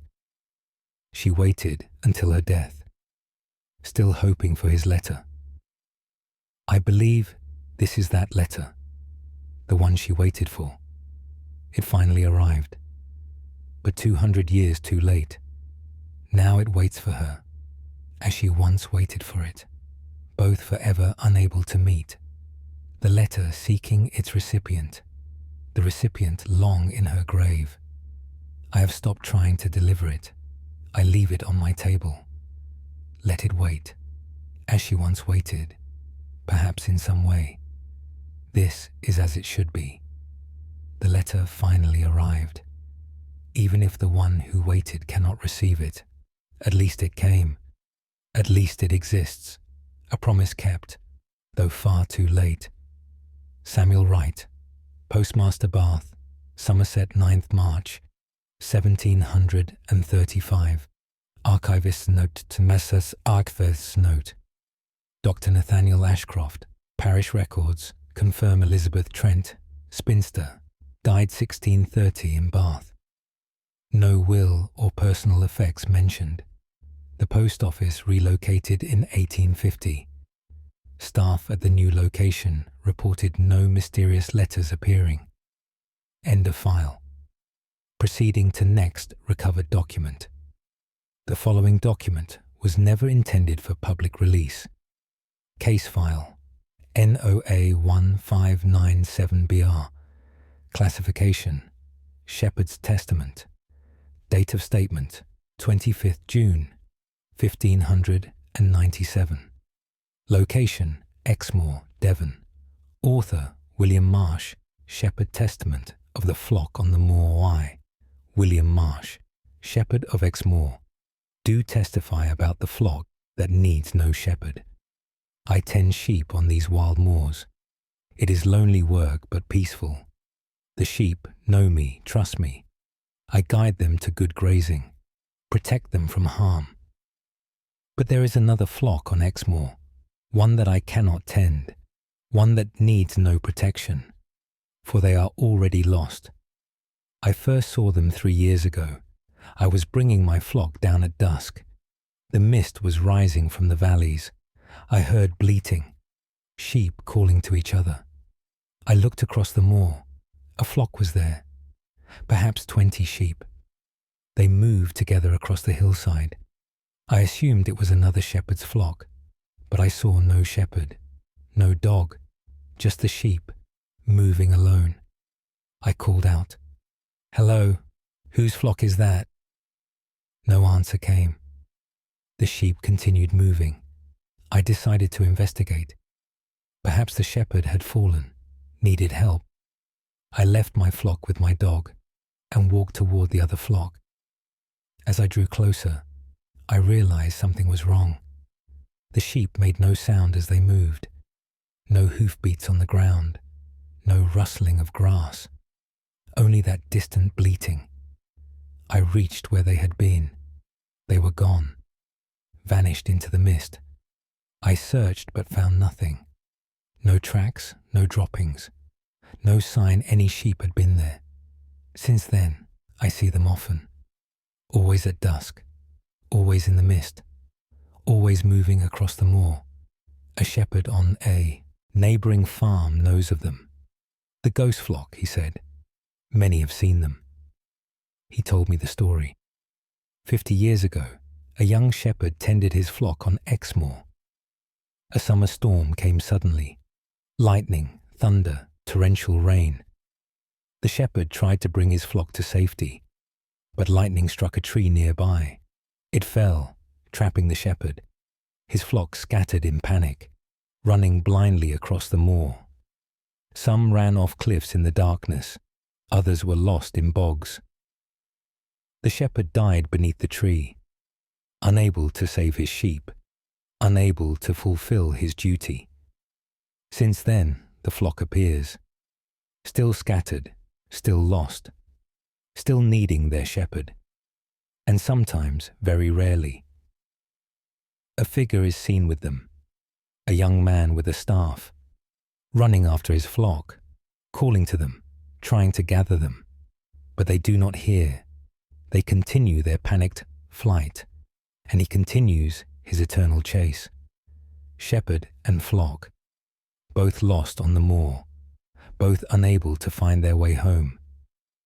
I have tried calling to the sheep, using the calls shepherds use, but they do not respond. They are beyond my help, beyond anyone's help. Sometimes, when I'm alone on the moor, I hear a shepherd's whistle, distant and faint, the whistle of someone calling their flock. But when I look, there is nothing, only the empty moor and the rising mist. I tend my living sheep carefully. I keep them close. I protect them from danger, because I have seen what happens when a shepherd fails his flock, when duty cannot be fulfilled. The guilt continues forever. The chase never ends. The flock remains lost, and the shepherd runs eternal. William Marsh, Shepherd Exmoor, Devon, 25th June, 1597. Archivists. Note: Dr. Nathaniel Ashcroft. Local records mention a shepherd killed by lightning on Exmoor in 1547. Many sheep were lost in the incident.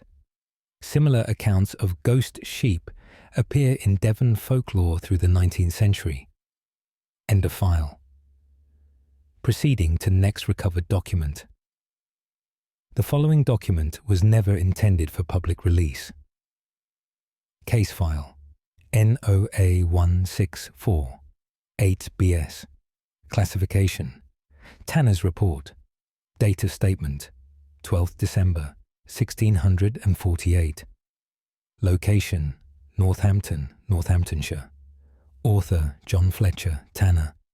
Report of the worker at the Vatsawan, John Fletcher, Tanner of Northampton. Do report concerning the man who still works the leather. My tannery processes hides into leather. Hard, smelly work, but profitable. The work requires time and patience. Hides must soak in vats for weeks, must be scraped, stretched, dried. I employ 8 men, but sometimes there are 9. An extra worker appears in the tannery, working at the vats, performing his tasks with skill, but never speaking, never stopping to rest. I first saw him 3 years ago. I was checking the vats one evening, making sure all hides were properly submerged.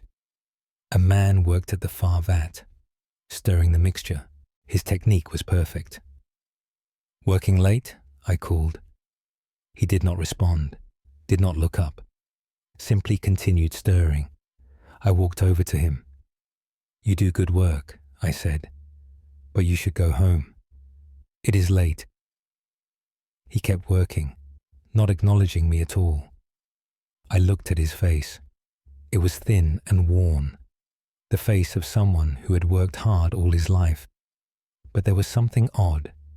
His clothes were soaked, dripping with the tanning liquid, yet no puddle formed beneath him. The liquid seemed to pass through him, to fall and vanish before reaching the ground. I reached out to tap his shoulder. My hand passed through empty air. He was not solid, not real, yet the vat he worked was real. The leather he processed was real. He continued his work for several more minutes. Then he began to fade, becoming less distinct. Within moments, he was gone. I examined the vat he had been working. The leather was perfectly stirred, better than my men usually achieve.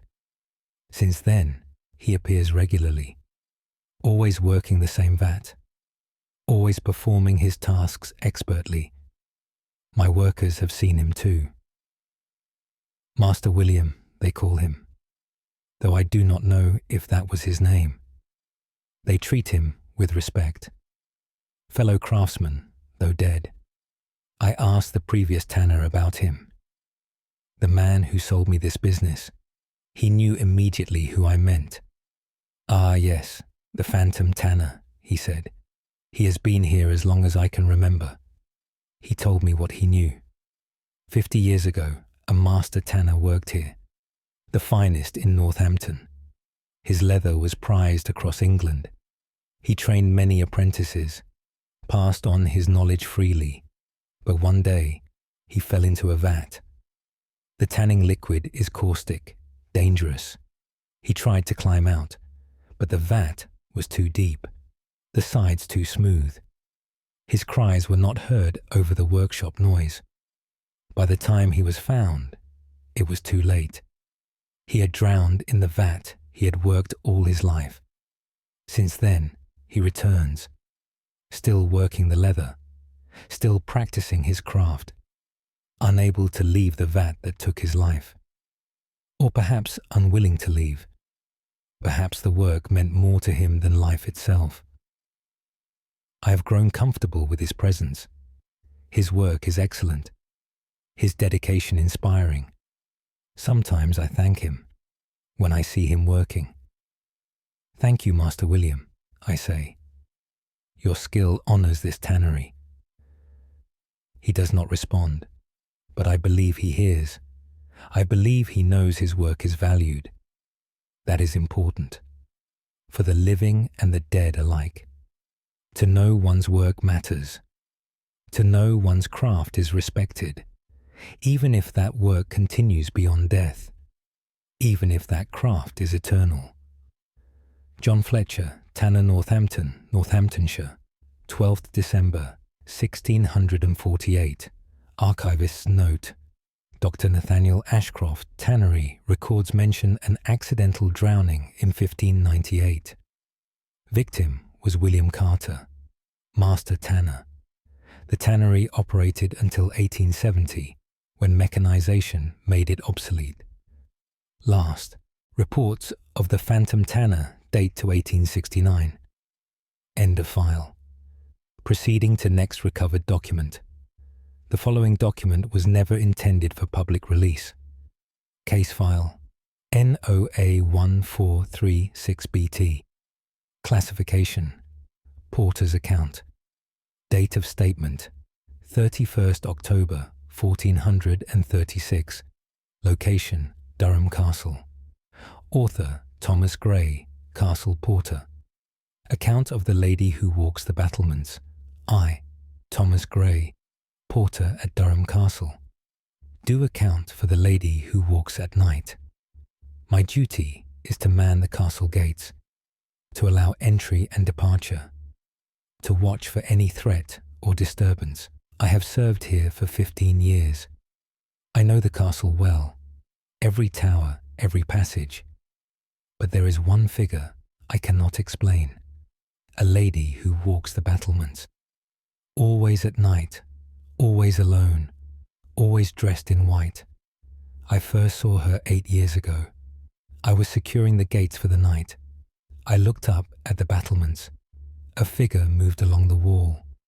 A woman in a long white gown. She walked slowly, gazing out over the countryside. I was alarmed. No lady should be on the battlements at night. It was dangerous and improper.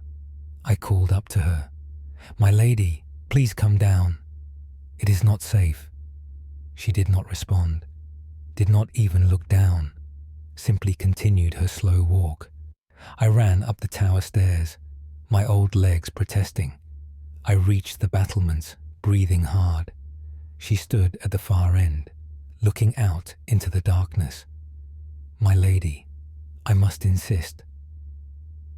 She turned to face me. Her face was beautiful, but sad. So very sad. Young, perhaps 25, but marked by grief. She looked at me for a long moment. Then she stepped up onto the wall. "No!" I shouted. I ran toward her. But she stepped off, stepped into empty air. I reached the wall and looked down. Nothing. No body. No cry. Just darkness and grass far below.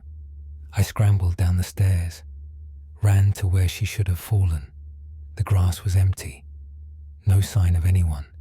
Since then, she appears regularly, perhaps twice a month, always walking the battlements, always in her white gown, always stepping off, and always vanishing before she lands. Other castle workers know of her. The White Lady, they call her. She has been seen for 100 years. The castle chaplain told me her story. Long ago, a young noblewoman lived here. She was betrothed to a knight, a marriage arranged by their families, but she loved another, a young man of lower station. Her family forbade the match, insisted she marry as planned. The night before her wedding, she walked the battlements, thinking about her future, about the life she did not want. She decided she could not go through with it, could not marry without love. So she stepped off the wall, chose death over a loveless marriage. Now she walks eternally, repeating that final night, that final decision, always stepping off, always ending the same way. I have tried calling to her many times. My lady, it will be all right. Please come down. But she never hears, never changes course. She is trapped in that moment, that terrible decision, unable to choose differently, unable to step back from the edge. Sometimes I wonder if she wants to. If she could, would she choose life? Or is she content with her choice? Does she regret it or accept it? I will never know. She walks in silence and steps into darkness, over and over, forever choosing death, forever escaping a future she could not face. Thomas Gray, Castle Porter, Durham Castle, 31st October, 1436. Archivist's note, Dr. Nathaniel Ashcroft. Castle records are incomplete for the medieval period. Local legend mentions a noble wooer who died at the castle circa 1236. Cause unclear. The White Lady has been reported by castle staff, visitors, and residents through multiple centuries. End of file. Proceeding to next recovered document. The following document was never intended for public release. Case file NOA 1759BU. Classification Innkeeper's Testament. Date of statement 16th May 1759. Location The George Inn, Stamford, Lincolnshire. Author Robert Wilson, Innkeeper. Testament of the guest in room 12. I, Robert Wilson, Keeper of the George Inn, do testify about the guest who never leaves. The George is a coaching inn on the Great North Road. We provide lodging for travellers, rooms, food, stabling for horses. The inn has served this purpose for 200 years. Most guests stay 1 or 2 nights, then continue their journey. But one guest has stayed for 50 years, in room 12. He arrived, but he never left. I first became aware of him when I took over the inn, 10 years ago, inheriting from my father. My father warned me about room 12. Do not rent that room, he said. It is occupied. By whom? I asked. A gentleman who checked in long ago, he replied. He has not checked out. I thought my father was joking, but he was serious. He showed me the ledger, an entry from 1709. Mr. James Whitmore, room 12. No checkout date recorded. Father, that was 50 years ago, I said. Surely he is gone. Go see for yourself, he replied. I went to room 12. I knocked. No answer. I opened the door. The room was neat and tidy. The bed was made, but something felt occupied, a presence in the room. I stepped inside. On the writing desk sat a quill and paper, a letter half written. The ink was dry, but the paper was fresh. My dearest wife, it began. I write to inform you I have arrived safely at Stamford. The letter ended mid-sentence, as if the writer had been interrupted. I heard footsteps behind me. I turned. A gentleman stood by the window. He wore traveller's clothes, the style from 50 years past. He was looking out the window, watching the road. "Sir," I said, "are you Mr. Whitmore?" He did not respond, did not turn, simply stood watching. I saw horse walk closer. "Sir, how long have you been staying?" Still no response. I reached out toward him. My hand passed through his shoulder. He was not solid, not really there. Yet I could see him clearly, see the dust on his boots, the creases in his coat. He remained at the window, watching the road.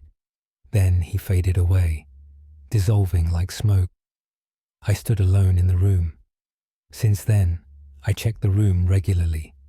He's not always there, but he appears several times a week, always at the window, always watching the road. I researched his story from the old ledgers and local records. James Whitmore was travelling north to visit his wife who was with family in Scotland. She was with child, nearing her time. He stopped at the George for the night, planning to continue the next morning. But that night he took ill. Fever, the records say. He died within 3 days, never completing his journey, never seeing his wife again, never meeting his child. He remains at the window, still watching the road, still waiting to continue his journey, still hoping to reach his destination. I no longer rent room 12. I let it remain his eternal lodging. Sometimes I leave fresh paper and ink in case he wants to finish his letter. In the morning, the paper is covered with writing, the same words repeated hundreds of times. "I am coming, my love. Wait for me." But the letter is never finished, never sent. He writes and watches, forever trying to complete his journey, forever failing to leave. Robert Wilson, innkeeper. The George Inn, Stamford, 16th May, 1759. Archivist's note. Dr. Nathaniel Ashcroft. Inn records confirm. James Whitmore died at the George in 1709. His wife Catherine was notified. She died in childbirth weeks later. The George Inn still operates today. Room 12 is reportedly kept unrented for tradition. End of file. Proceeding to next recovered document. The following document was never intended for public release. Case file NOA 1572 BV. Classification Lamplighter's Report. Date of statement 23rd August 1572. Location Norwich, Norfolk. Author William Hart, Lamplighter. Report of the man who lights the lamps. I, William Hart, Lamplighter of Norwich, do report concerning another who shares my duty. I light the street lamps each evening, walk the streets with my ladder and torch, climb up to each lamp and light the wick. It is simple work but important. The lamps keep the streets safe, allow people to walk without fear of darkness. I take pride in my work, but I am not the only lamplighter in Norwich. Someone else lights lamps as well, lamps that no longer exist. I first saw him 5 years ago. I was beginning my evening round, starting at the market square. Ahead of me, I saw another lamplighter. He carried a ladder and torch. He was lighting the lamps on the east side. I was confused. Am the only lamplighter employed by the city. "Hello, friend," I called. I did not know they hired another. He did not respond, did not turn, simply moved to the next lamp. I hurried to catch up, to introduce myself, to learn who he was. As I drew closer, I noticed something strange. The lamps he was lighting. They did not exist. He climbed his ladder, reached up to empty air, lit nothing. Yet he performed all the motions, as if the lamp were there. I stopped walking, watched him work. He climbed down his ladder, moved to the next position, climbed again, lit another invisible lamp. Then he looked at me. His face was weathered and kind, the face of a working man. He smiled and nodded, as one lamplighter to another. Then he continued his work.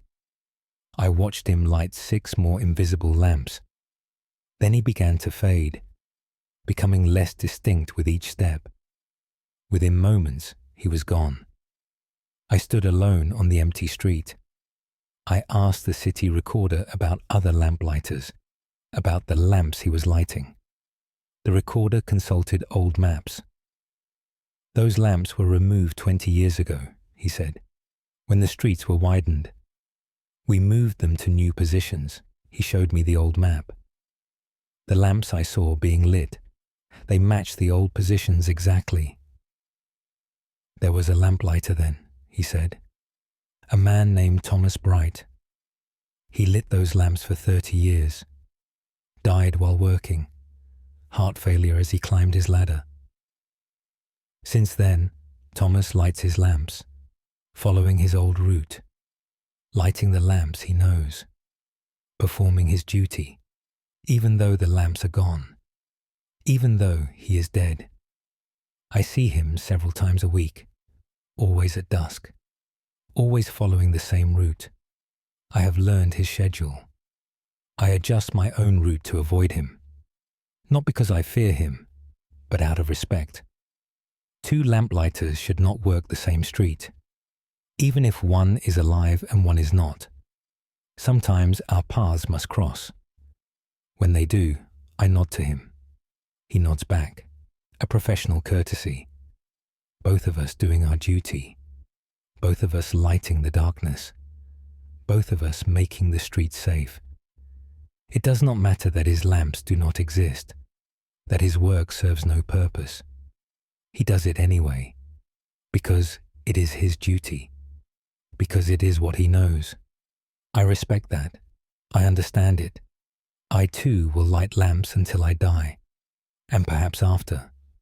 Perhaps I too will walk these streets, long after my lamps are gone, still carrying my ladder, still lighting the darkness, still serving, still working, because that is what lamplighters do.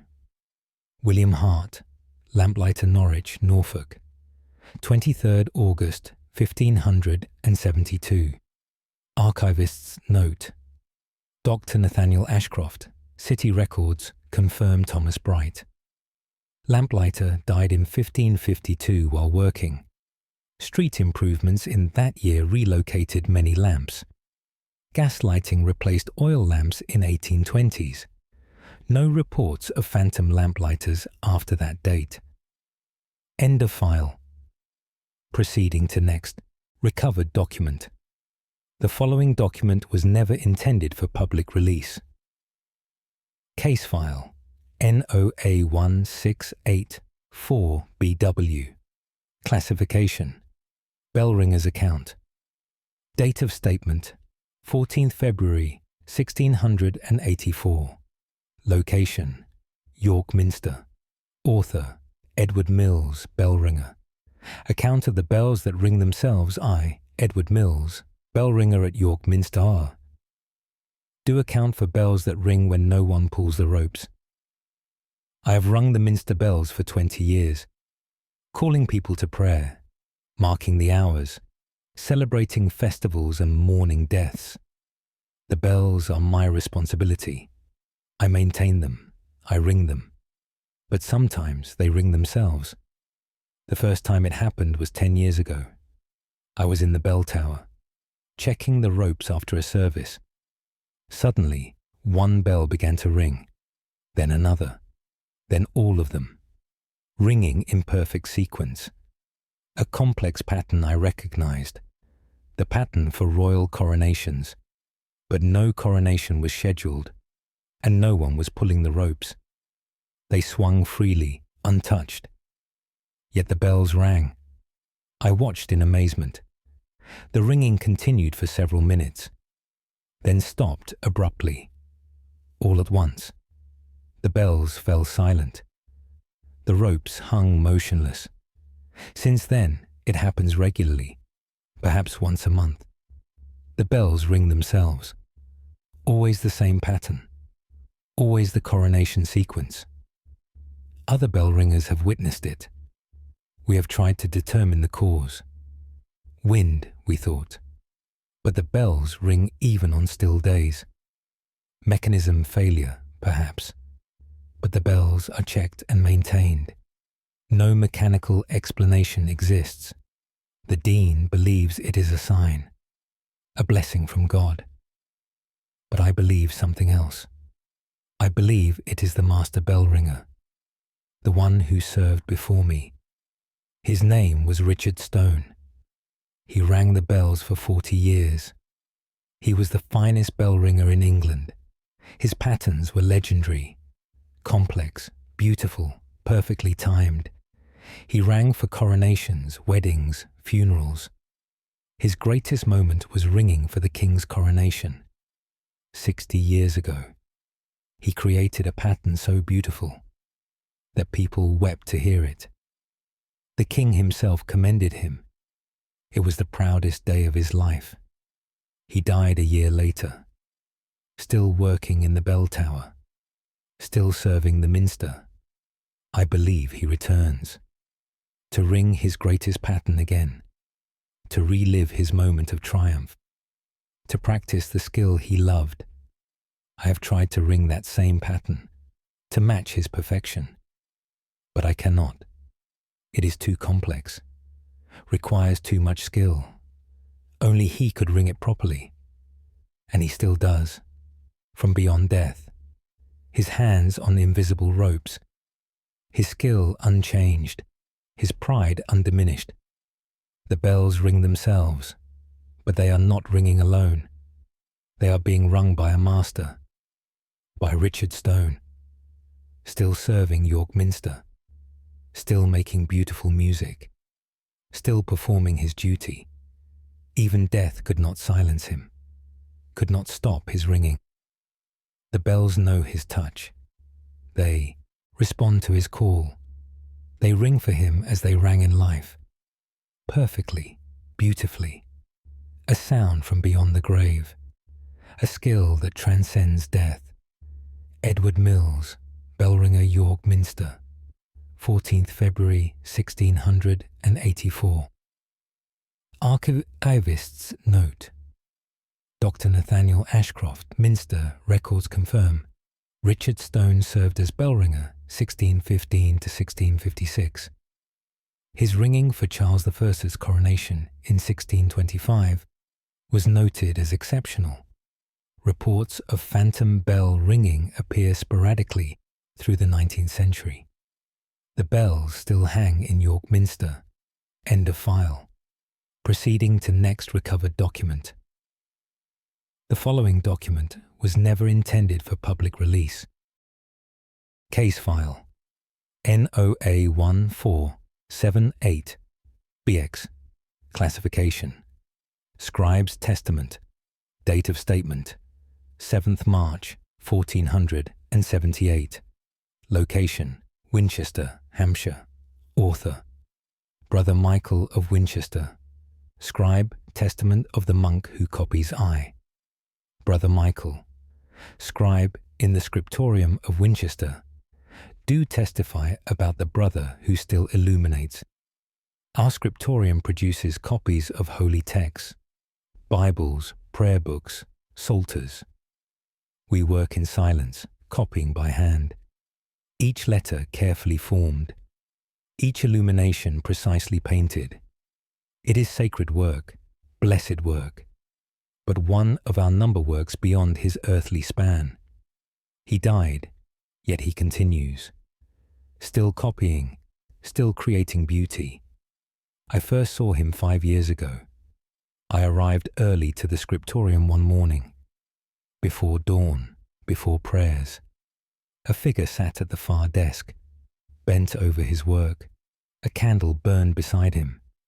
I assumed it was Brother Thomas. He often worked early. I walked over to greet him. "Good morning, brother," I said.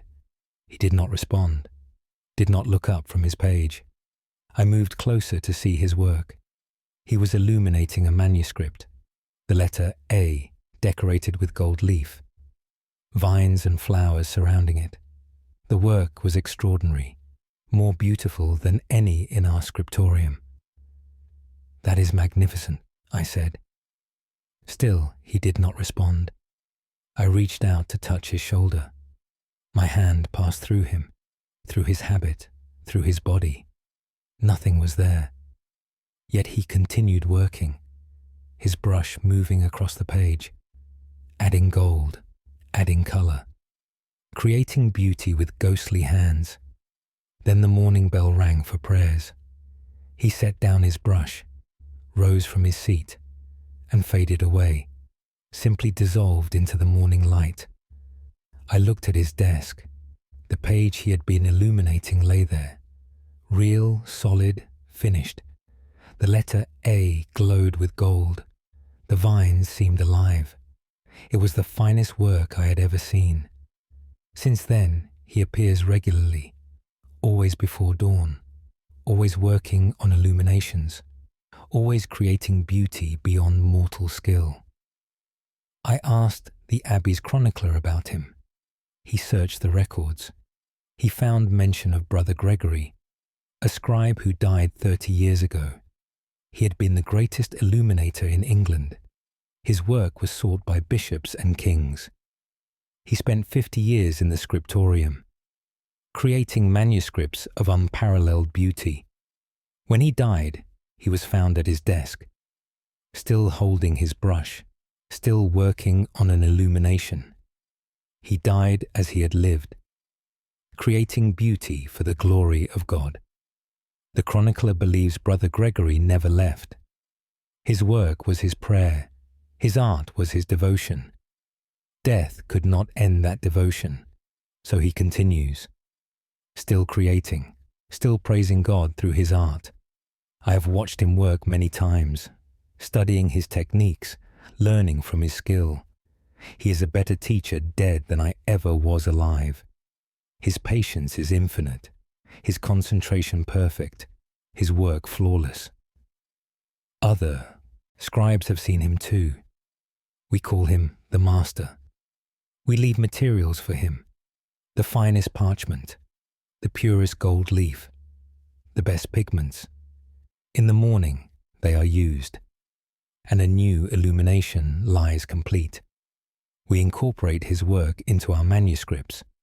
They are treasured throughout England. People marvel at the beauty. They ask who created such perfection. We tell them it is Brother Gregory, that he still serves the Abbey, still works for the glory of God. Some think we are joking, that we speak metaphorically, but we are quite literal. Brother Gregory still works here. His body is buried in the cloister, but his spirit remains in the scriptorium, where it belongs, where it is needed, where it can continue its holy work. We have come to depend on him. His illuminations elevate our manuscripts, make them worthy of the sacred words they contain. Sometimes I speak to him as I work. "Thank you, Brother Gregory," I say. "Your work honors God. Your art brings beauty to his words." He does not respond, but his brush never falters. His concentration never breaks. He simply continues, creating illuminations of breathtaking beauty for the glory of God, for the joy of creation, for the love of the work itself. Death could not stop him. The grave could not hold him. He had more to create, more beauty to add to the world. So he returned, and he works still. Brother Michael of Winchester, Scribe Winchester, 7th March 1478. Archivist's note: Dr. Nathaniel Ashcroft, Abbey, records confirm Brother Gregory, Master Illuminator, died 1448 while working. Multiple manuscripts contain illuminations attributed to him created after his death. The scriptorium operated until the dissolution of monasteries in 1539. End of file. Proceeding to next recovered document. The following document was never intended for public release. Case file NOA 1654. By classification, merchant's account. Date of statement 21st June 1654. Location King's Lynn, Norfolk. Author Samuel Martin, wool merchant. Account of the ship that unloads I, Samuel Martin, wool merchant of King's Lynn, do account for cargo that arrives from nowhere. King's Lynn is a busy port. Ships arrive daily with goods, wool, grain, wine, timber. They dock, they unload, they depart. It is orderly and predictable. But there is one ship that defies this order, one that unloads cargo no one can see, from a ship that is not there. I first witnessed it 3 years ago. I was at the docks early one morning, waiting for a shipment of wool from Boston. I heard activity at the next wharf, the sounds of cargo being unloaded, ropes creaking, barrels rolling, men calling to each other. But when I looked, the wharf was empty. No ship, no crew, no cargo. Yet the sounds continued. I walked to the wharf. The sounds grew louder as I approached. Footsteps on wooden planks, the thump of cargo being set down, voices giving orders. But I saw nothing. The wharf was bare. I stopped walking and listened carefully. The voices spoke in Old English, the dialect used 50 years ago. They spoke of wool and cloth, of prices and quantities, all the language of trade. But no one was there. The sounds continued for perhaps an hour, then stopped abruptly. Complete silence fell. The wharf was empty and quiet. Since then, it happens regularly, perhaps once a month, always at dawn, always the same sounds. A ship being unloaded, but nothing visible. Other merchants know of it. The ghost cargo, they call it. Many have heard the sounds. None have seen anything. I researched the port records, looking for any explanation. I found an entry from 50 years ago. A merchant ship called the Prosperity. It sailed regularly between King's Lynn and Holland, carrying wool and cloth. One winter, it departed for Holland, loaded with a valuable cargo. It never arrived. No wreckage was found. The ship simply disappeared. All hands lost. The cargo lost. The owners bankrupted. But the portmaster told me something else. For years after the ship was lost, the crew's families came to the docks, every day at dawn, waiting for the ship to return, hoping against hope that it had not really sunk, that it would come back, that their loved ones would disembark. The families waited for 5 years, then gave up hope. But the portmaster believes the ship itself did not give up, that it still tries to return, still attempts to complete its voyage, to unload its cargo, to come home. I have stood on that wharf many times now, listening to the phantom crew work, hearing their voices, their footsteps, the cargo being moved. It is eerie, but also sad. They work so diligently, so carefully, unloading cargo that does not exist, from a ship that is not there, completing a journey that ended 50 years ago. Sometimes I speak to them.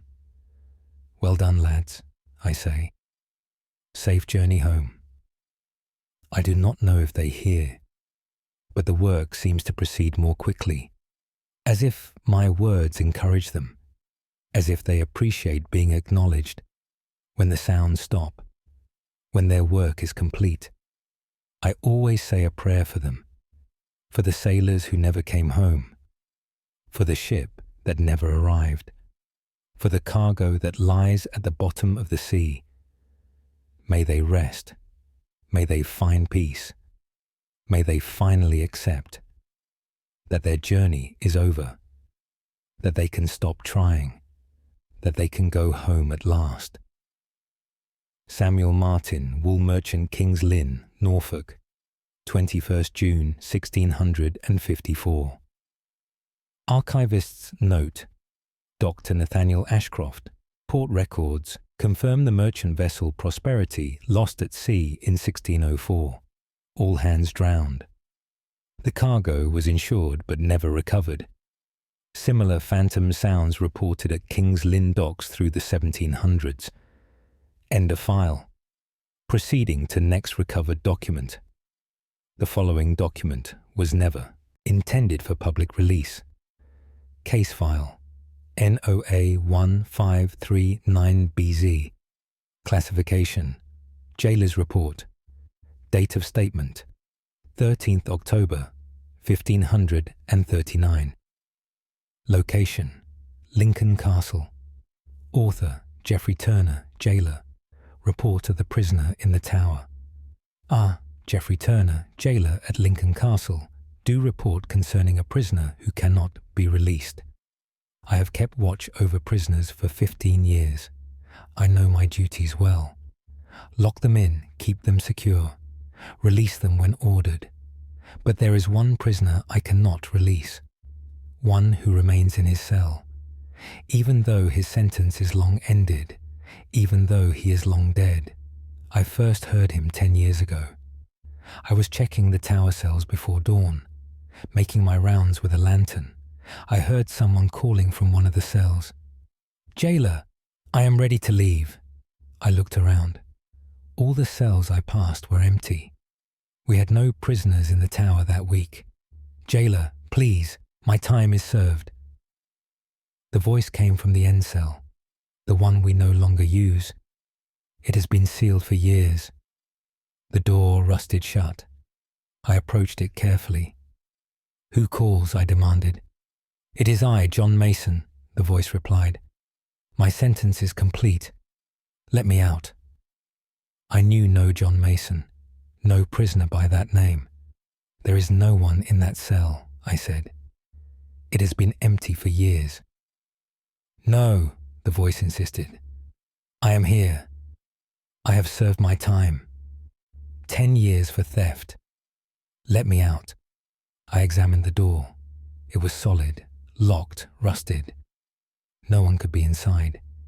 Yet the voice continued, pleading, demanding, growing more desperate. Then it stopped. Sudden silence. I stood there for several minutes. Nothing more came.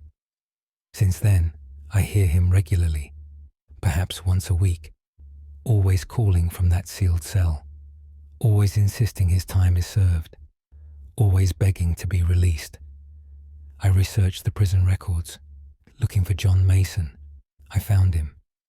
70 years ago, imprisoned for theft, sentenced to 10 years. But the records show something terrible. He was placed in that cell, then forgotten. The jailer who imprisoned him died. The records were misfiled. No one remembered John Mason. He remained in that cell for not 10 years but 20. When they finally remembered him, when they went to release him, they found him dead, starved, alone, forgotten. He had served twice his sentence and died waiting for freedom that never came. Now he calls still insisting his time is served, still demanding release. But the door is sealed. I cannot open it, cannot free him, even if I wanted to. I have tried explaining to him. "John Mason, you are dead," I say. "You have been released. You are free." But he does not hear or does not believe. He only knows he has served his time, that he should be free, that someone should open the door. Other jailers have heard him too. "The man in the tower," they call him. Some are frightened. Others are angry. Angry that he was forgotten, that he died alone, that justice failed him. I am both frightened and angry and sad, so terribly sad. that a man could be forgotten so completely, could die waiting for freedom, could remain trapped even in death. I have requested permission to unseal the cell, to properly bury whatever remains are there, to give John Mason peace. But the castle commander refuses. "Let the dead rest," he says. But John Mason does not rest. He calls from his cell, demanding freedom, insisting his time is served, forever imprisoned, forever forgotten, forever waiting for release that will never come. Geoffrey Turner, Jailer, Lincoln Castle, 13th October, 1539. Archivist's note. Dr. Nathaniel Ashcroft. Prison records confirm John Mason, imprisoned 1469. Died in custody 1489. An inquiry noted administrative failures resulted in his extended incarceration. The tower cell was permanently sealed in 1550. Reports of calling ceased when the tower was demolished in 1820. End of file. Proceeding to next recovered document. The following document was never intended for public release. Case file NOA 1767CA. Classification: Watchmaker's Testament. Date of statement: 28th November 1767. Location: London, Middlesex. Author: Thomas Pemberton, watchmaker. Testament of the clockmaker's ghost. Thomas Pemberton, watchmaker of London. Do testify about the master who still repairs. My shop repairs clocks and watches. Timepieces brought by wealthy clients. Delicate work requiring skill and patience. I learned my trade from books and practice. But I am not the finest craftsman in my shop. That honor belongs to someone no longer living.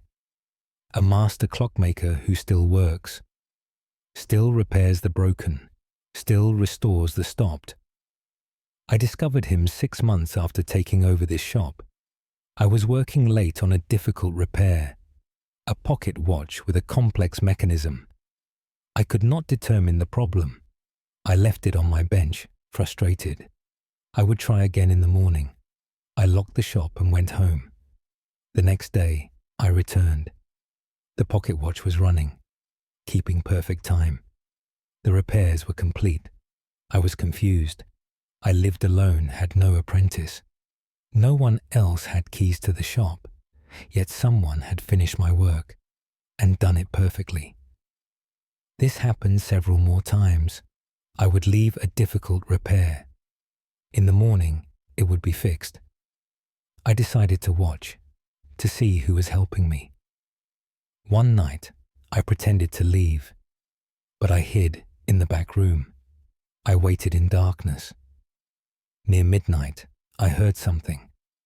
The sound of tools, small, precise movements. I peered around the doorway. An old man sat at my workbench. He wore spectacles and a leather apron, working on the pocket watch I had left. His hands moved with incredible skill, each tool used with perfect precision. I watched for several minutes. Then I stepped into the room. "Sir, who are you?" He did not look up, did not acknowledge me, simply continued his work. I moved closer. "How did you enter my shop?" Still no response. I could see through him now, see the wall behind him. He was not solid, not truly there. Yet his tools were real. The watch he repaired was real. He completed the repair, set down his tools, examined the watch, nodded with satisfaction. Then he began to fade, becoming less distinct. Within moments, he was gone. I picked up the watch. It ran perfectly. The repair was flawless, better than I could have done. I researched the shop's history. This building had been a clockmaker's shop for 100 years. The previous owner was named Robert Gray, a master clockmaker renowned throughout London. He worked until he died. at age 85, still repairing clocks, still practicing his craft. He died at this very bench, working on a pocket watch, his final repair incomplete. I believe Robert still works here, still finishing what he started, still practicing the craft he loved. Unable to leave his work behind, I no longer hide to watch him. I leave difficult repairs on the bench at night. In the morning, they are done, perfectly, expertly, with a skill I cannot match. My reputation has grown. Clients say I am the finest watchmaker in London. I accept their praise, but I know the truth. The finest watchmaker in London is Robert Gray, and he has been dead for 30 years. I have placed a small sign in my shop, Repairs by Pemberton and Gray. Let him have his recognition. Let his name continue. He earns it every night. Sometimes I speak to him when I leave difficult work. Thank you, Master Gray, I say, for your continued service, for sharing your skill. In the morning, the work is always done, and done beautifully. A master craftsman never stops. Even death cannot end true skill, cannot silence the call of craft.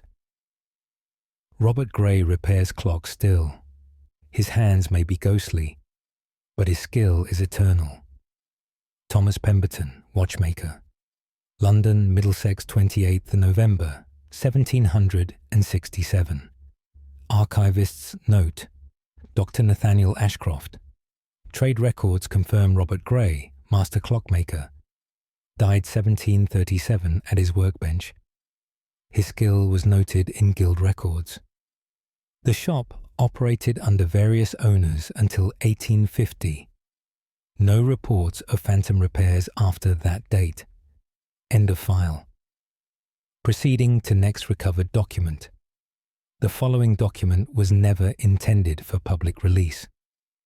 Case file NOA1482CB. Classification Nun's account. Date of statement 17th April 1482. Location Godstow Abbey, Oxfordshire. Author Sister Catherine, nun. Account of the sister who prays I, Sister Catherine of Godstow Abbey. Do account for the nun who prays without ceasing. Our abbey follows the rule of Saint Benedict. We pray the hours, we work, we serve God. Our days are ordered by prayer.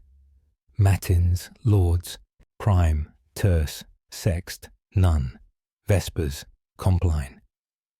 8 times daily we gather to pray. But one sister prays more than 8 times. She prays constantly, without rest, without pause, without end. I first saw her 5 years ago. I woke before matins. The hour was still dark, near 3 in the morning. I went to the chapel early, to prepare my heart for prayer. A figure knelt before the altar, a nun in our habit. Her head was bowed, hands clasped. She was praying silently. I assumed it was Sister Margaret. She often prayed early. I knelt in my own place. I began my own prayers. The bell rang for matins. The other nuns filed in. We began the office together. But the kneeling nun did not join us, did not stand, did not sing, simply remained kneeling, still praying her silent prayer. After matins, we filed out. I looked back. She remained, still kneeling, still praying. I went to break my fast with the others. All the nuns were there, including Sister Margaret. Who is in the chapel? I asked the abbess. No one should be there now. Someone is, I said. A nun, kneeling at the altar. The abbess looked troubled. Sister Catherine, all the nuns are here. I returned to the chapel. The nun still knelt there. I approached her. Sister, you should come to the refectory. She did not respond. I moved closer. I could see through her, see the altar beyond. She was not solid, not living, but she continued to pray, her lips moving silently, her hands clasped tightly. I reported this to the abbess. She was not surprised. "The Eternal Sister," she said. "She has prayed here for many years." She told me the story. 50 years ago, a young nun lived here. Her name was Sister Anne. She was devout beyond measure. She prayed constantly, fervently. She barely ate, barely slept. All her energy went to prayer. The abbess at that time tried to moderate her. "You must rest, Sister Anne," she said. "God does not require you to destroy yourself." But Sister Anne would not listen. "I must pray," she said. "The world needs prayer. I must not stop." She grew weaker. Her body failed, but she continued to pray. One morning she was found in the chapel, still kneeling before the altar. She had died in prayer, her hands still clasped, her lips still moving. Since then, she continues, still kneeling, still praying, unable to stop even in death. I have seen her many times now. She is always there, day and night, through all the hours. While we pray the offices, she prays. While we work, she prays. While we sleep, she prays. She never stops, never rests, never ceases her communion with God. Some nuns find her presence comforting, a reminder of devotion, a model of prayer. Others find her disturbing, a warning against excess, against devotion that becomes destruction. I do not know what to think. Part of me admires her dedication, her unwavering commitment. Part of me mourns for her, that she could not stop, could not rest, could not accept that enough was enough. I have tried speaking to her. "Sister Anne, you may rest now," I say. "God knows your devotion. You have prayed enough." But she does not hear. She is lost in prayer, lost in communion with the divine, unable to return, unable to stop. The abbess tells us to learn from Sister Anne, to pray with devotion, but also to rest when needed, to care for our bodies as well as our souls. Balance, she says. God desires balance. Sister Anne had none, and so she prays still, forever devoted, forever lost in prayer, forever unable to stop. I pray for her, that she finds peace, that her eternal prayer is finally heard, that she is allowed at last to rest. Sister Catherine, Nun Godstow Abbey, Oxfordshire, 17th April 1482. Archivist's note.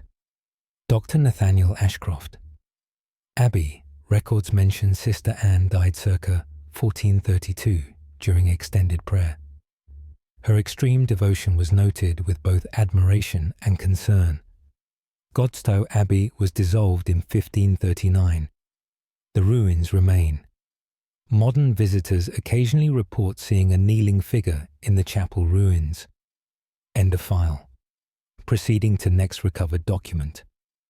The following document was never intended for public release. Case file NOA 1675. CC classification. Miller's report. Date of statement 8th August 1675. Location Cambridge, Cambridgeshire. Author Richard Stone, windmill operator. Report of the miller who tends the mill. I, Richard Stone, operator of the windmill outside Cambridge, do report concerning a miller who still works. My windmill grinds grain into flour. The wind turns the sails. The sails turn the stones. The stones grind the grain. It is simple, efficient, reliable. But I am not the only one who tends it. Someone else maintains the mill, checks the mechanism, adjusts the sails, keeps everything running smoothly. I first noticed signs of him 2 years ago. I would close the mill at night, everything in order. The next morning, things had been adjusted, the sails repositioned for optimal wind, the stones rebalanced, the grain bins reorganized. Someone was working while I was away, but I lived alone. No assistant, no apprentice. The mill was locked at night, yet the improvements continued. Always small things, always helpful, always expertly done. I decided to watch one night. I closed the mill as usual, but I hid in the grain store, where I could see but not be seen. Near midnight, I heard movement. Someone was climbing the stairs. A figure appeared, an old man, weathered and strong. He wore a miller's clothes, covered in flour dust. He moved through the mill, checking everything, touching the gears, listening to sounds. The movements of someone who knew mills intimately. He adjusted the sail angle, tightened a loose belt, rebalanced the stones, all with practiced efficiency. I watched in amazement. His skill was obvious, his knowledge complete. He worked for perhaps an hour. Then he nodded, satisfied, and faded away, simply dissolved into the darkness. I came out of hiding. I examined what he had done. Every adjustment was perfect, better than I would have done myself. I asked the previous miller about him, the man who sold me this mill. He smiled when I described my experience. "Old Peter," he said. "He still tends the mill." He told me the story. Peter Harding had operated this windmill for 40 years. He built it with his own hands, designed every gear, every mechanism. It was his masterpiece, his life's work. He ran it until he died. At age 75, he was found in the mill, adjusting the stones. He died while working, as he had lived. Since then, he returns, still checking the mill, still making adjustments, still ensuring everything runs smoothly. The previous miller said Peter's help was invaluable. The mill never broke down, always ran perfectly, because Peter still maintained it. I have grown to appreciate his presence. His expertise far exceeds mine. I am merely the operator. He is the true master of this mill. Sometimes I leave things for him to fix. Problems I cannot solve. In the morning, they are corrected, perfectly, expertly. I have stopped trying to do major repairs myself. I leave them for Peter. He does them better. My mill has the best reputation in Cambridge. Never breaks down. Always produces perfect flour. Runs in all weather. People ask how I maintain it so well. I tell them the truth. I have excellent help, I say. I do not mention my helper is dead. It does not seem relevant. Peter tends the mill. That is what matters. His body is buried in the churchyard, but his spirit remains here, in the mill he built, the mill he loved, still working, still maintaining, still ensuring his masterpiece runs perfectly. A miller's work is never done. Not even death can end it. Richard Stone, windmill operator, Cambridge, Cambridgeshire. 8th August, 1675. Archivists note Dr. Nathaniel Ashcroft. Parish records confirm Peter Harding, miller, died 1655 in his windmill. The mill operated until 1830, when it was damaged in a storm and not rebuilt. No reports of phantom assistance after the mill was demolished. End of file. Proceeding to next recovered document. The following document was never intended for public release. Case file NOA1549CD. Classification: Music teacher's account. Date of statement: 3rd December 1549. Location: London, Middlesex. Author: Master William Fletcher. Music teacher: account of the student who practices I. Master William Fletcher, teacher of music in London, do account for a student who never stops practicing. I teach young ladies and gentlemen. Voice: harpsichord, lute. The refined arts expected of gentlefolk. My students are generally dedicated. They practice their lessons. But one student practices constantly. Every night I hear her, playing the same piece, over and over, never stopping, never resting, never getting it quite right. I first heard her 3 years ago. I had just moved into these rooms, a good location for teaching, near wealthy families. The first night I heard music, someone playing the harpsichord, in the room above mine. I assumed another music teacher lived there. The piece was a difficult sonata, played slowly, carefully, but with mistakes. Wrong notes, hesitations, the kind of mistakes a student makes. The music continued for hours. The same piece repeated endlessly, each time with the same mistakes, never improving, never getting worse, just the same flawed performance, again and again. The next day, I inquired about my neighbour. The landlord looked confused. "No one lives above you," he said. "That room has been empty for years." "But I heard music," I insisted. He shook his head. "Many hear it," he said. "The ghost student. She has played there for 20 years. He told me the story. A young woman lived in these rooms. She was learning the harpsichord. She practiced diligently, working on a particular sonata. Her teacher said she needed more practice, that she must master it before moving on. She became obsessed with perfecting it, practiced day and night, barely ate, barely slept, all her focus on the music. One morning, she was found at the harpsichord. She had collapsed while playing. Her heart had failed from exhaustion. The sonata remained unmastered. Since then, she returns each night, still practicing, still trying to perfect the piece, still making the same mistakes, unable to move forward, unable to stop. I have heard her every night since. Always the same sonata, always the same mistakes, always the same endless repetition. I am a music teacher. I hear those mistakes. I know what she is doing wrong. I want to help her. One night, I went upstairs. The door to that room was unlocked. I opened it. The room was empty and dusty. No harpsichord, no furniture. But I could hear the music clearly, coming from nowhere and everywhere. "You are rushing the third measure," I called out. "Slow down, count carefully." The music paused, then began again, still with the mistake. "No," I said firmly, "like this."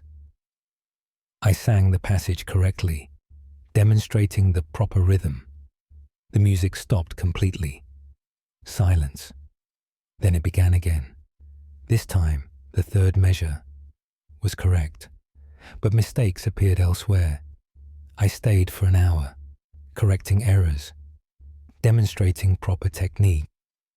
The playing improved slightly. Not perfect, but better. When I finally left, I felt I had done something good, had helped a struggling student, even if she was dead. The next night, the music returned. All the improvements were gone. The same mistakes as before. She had forgotten everything. Or perhaps she never learned it. Perhaps she is trapped in that one attempt, that one flawed performance, doomed to repeat it forever, unable to improve, unable to remember, unable to stop trying. I no longer try to teach her. I simply listen. And I feel profound sadness. For a student who cannot learn, for practice that never leads to mastery, for effort that brings no reward. She plays every night, the same sonata, the same mistakes, forever trying, never succeeding. Master William Fletcher, music teacher. London, Middlesex 3rd, December 1549. Archivist's note. Dr. Nathaniel Ashcroft records show a young woman named Elizabeth Ward died in these rooms in 1529. Cause listed as exhaustion. The building was demolished in 1780. No reports of phantom music after that date. End of file.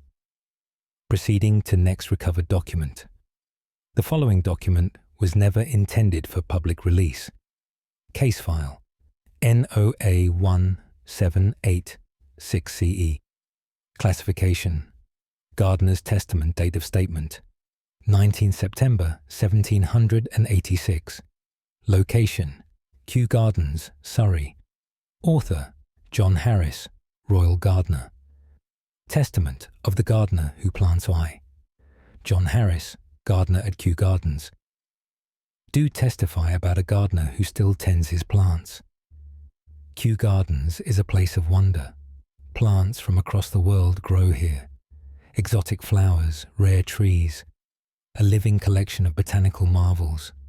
I have worked here for 10 years, tending these precious plants, ensuring they thrive in English soil. But I am not the only gardener who works here. Someone else tends the gardens, someone who loves the plants as I do, perhaps more. I first saw him 5 years ago.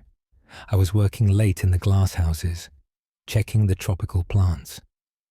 A figure moved among the ferns, an old man in gardener's clothes. He was examining a rare orchid, touching its leaves gently, checking for pests or disease. "Good evening," I called. I did not know anyone else was working late. He did not respond, did not look up, simply continued his examination. I walked over. "Can I help you with something?" Still no response. He moved to the next plant, a palm from the Indies.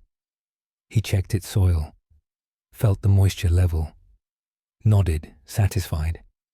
I reached out to tap his shoulder. My hand passed through him. He was not solid, not real, yet his hands touched the plants, checked them, cared for them.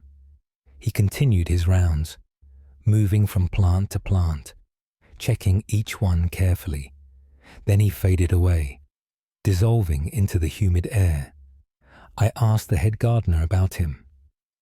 "Ah," he said, "you have met Mr. Sheridan." He told me the story. 20 years ago, the first head gardener of Kew, a man named Patrick Sheridan, he created these gardens, designed the layout, selected every plant, nurtured each one personally. The gardens were his life's work, his passion, his devotion. When he grew old and ill, he refused to stop working. He died among his plants, in the glasshouse, tending a rare specimen. Since then, he returns, still checking on his plants, still ensuring they are healthy, still tending his beloved garden. I have seen him many times now, always doing what needs doing, deadheading flowers, removing diseased leaves, adjusting stakes and supports. Work that I sometimes overlook, but he never overlooks. He sees everything, knows every plant, understands what each one needs. Sometimes I follow him, watching what he does, learning from his methods. He is teaching me still, though he died before I arrived, though he cannot speak. His actions teach. I have become a better gardener because of him, more attentive to details, more aware of subtle signs, more devoted to the plants themselves. Sometimes I speak to him when I see him working. "Thank you, Mr. Sheridan," I say, "for creating this beautiful place, for sharing your knowledge." He never responds, but his work continues, patient, careful, loving, the work of a master gardener who found more meaning in plants than in anything else, and who continues that work beyond death, beyond rest, because the plants need him and he needs them. John Harris, Royal Gardener, Kew Gardens, Surrey, 19th September, 1786. Archivists note, Dr. Nathaniel Ashcroft, Garden Records, confirm Patrick Sheridan, first head gardener. Died 1706 in the Palm House. His contributions to Kew Gardens were substantial. The gardens remain open today. Staff occasionally report seeing a working figure among the plants. End of file. Proceeding to next recovered document. The following document was never intended for public release. Case file NOA 1427CF. Classification Constable's Report. Date of statement 26th March 1427. Location Colchester, Essex.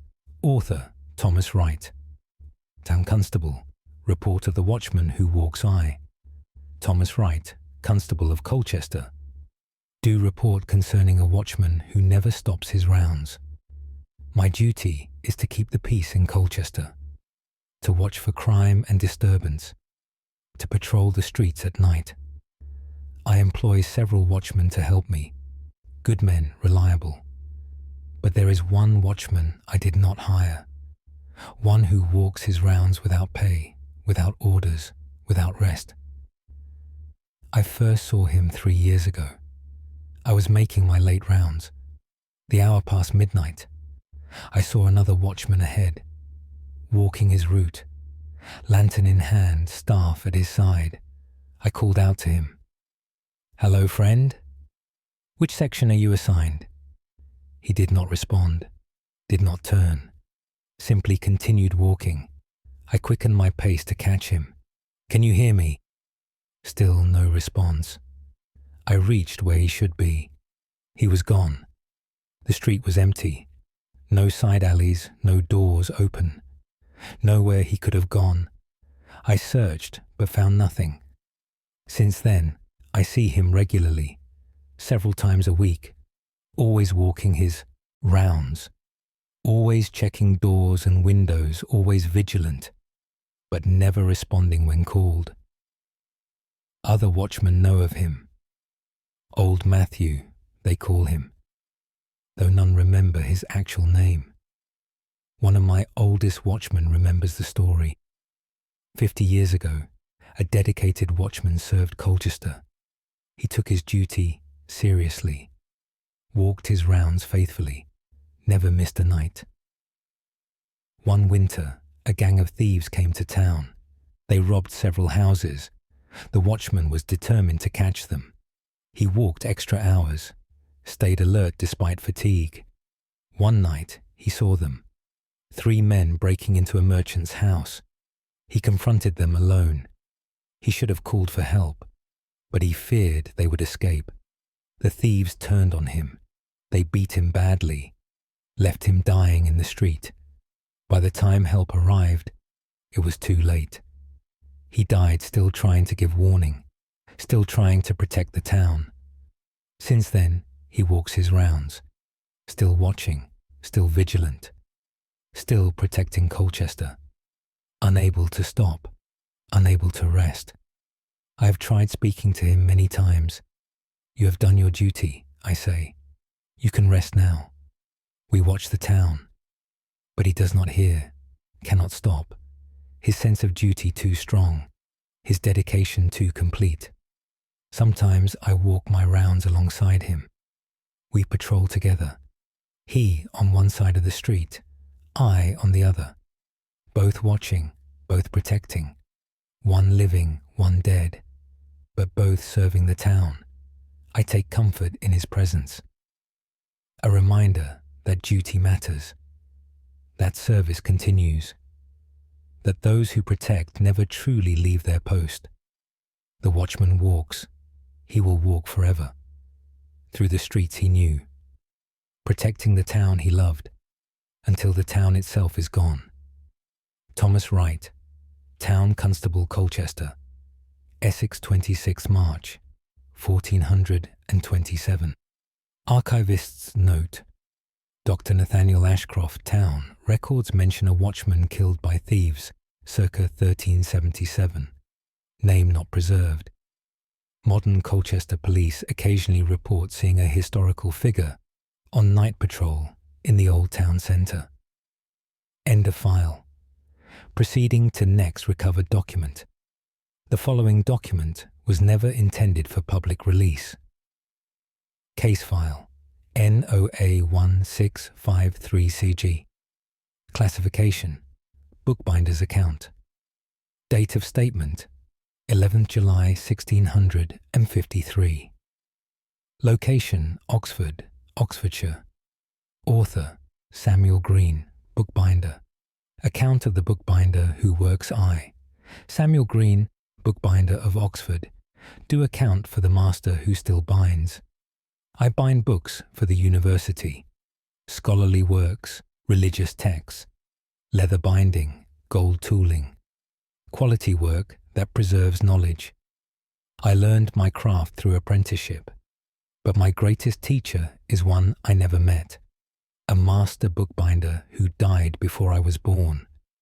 Yet he still works in my shop, still binds books, still practices his craft. I discovered him 1 year ago. I had taken over this shop from the previous owner. On my first night, I left a book, unbound, a theology text needing a leather cover. I planned to bind it in the morning, but when I arrived it was finished. Beautifully bound in brown leather, gold tooling on the spine, better work than I could produce. I was confused.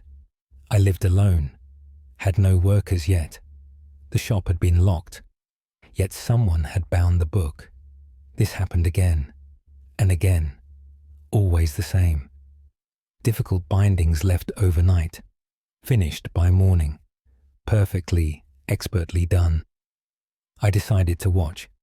I left the book out, then hid in the shop's back room.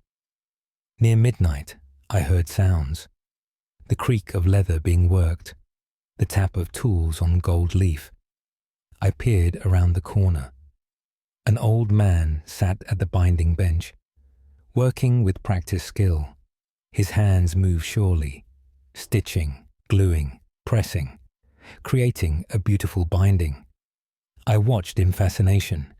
His technique was masterful, every movement precise, every decision correct. He finished the binding, examined it critically, nodded with satisfaction, set it aside to dry. Then he began to fade, becoming less distinct. Within moments, he was gone. I examined his work.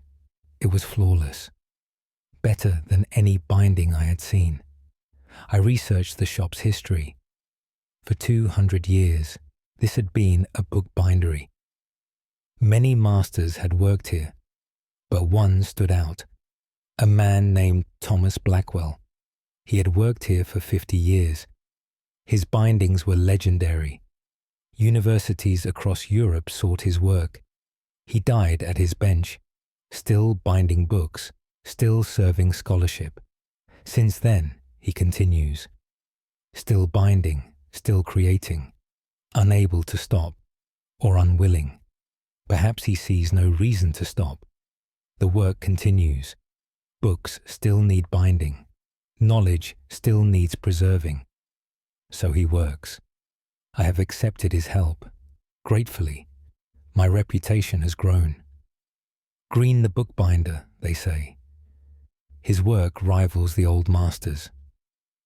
They do not know how right they are. I do rival the old masters, because an old master works for me, or with me. I prefer to think with. We are colleagues, partners in craft, separated by death perhaps, but united by our work. I leave difficult bindings for him, books that deserve the finest work. He never disappoints. Sometimes I thank him. Master Blackwell, I say, your work honours this shop, and honours the books themselves. He does not respond, but his work continues. Beautiful, perfect, eternal, a master bookbinder who found his purpose in his craft and continues that purpose still. Death could not end his work, could not still his hands. He binds books. He will always bind books, as long as books exist, as long as knowledge needs preserving. He will be here, working in the quiet hours, creating beauty, serving scholarship forever. Samuel Green, Bookbinder, Oxford, Oxfordshire, 11th July 1653. Archivist's note, Dr. Nathaniel Ashcroft. Guild records confirm Thomas Blackwell, Master, Bookbinder, died 1603 at his bench. His bindings are held in collections worldwide.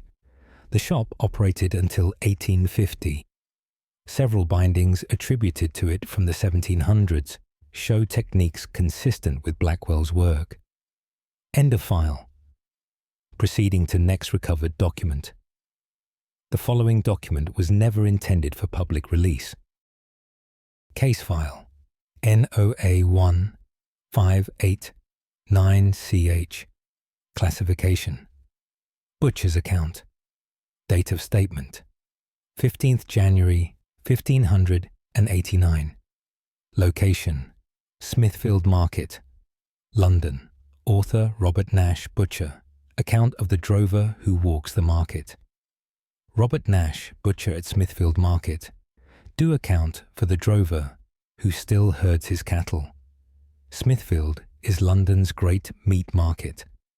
Cattle arrive daily from across England. Drovers bring them on foot. Long journeys from distant counties. The market is always busy, always loud. The sound of cattle, of commerce.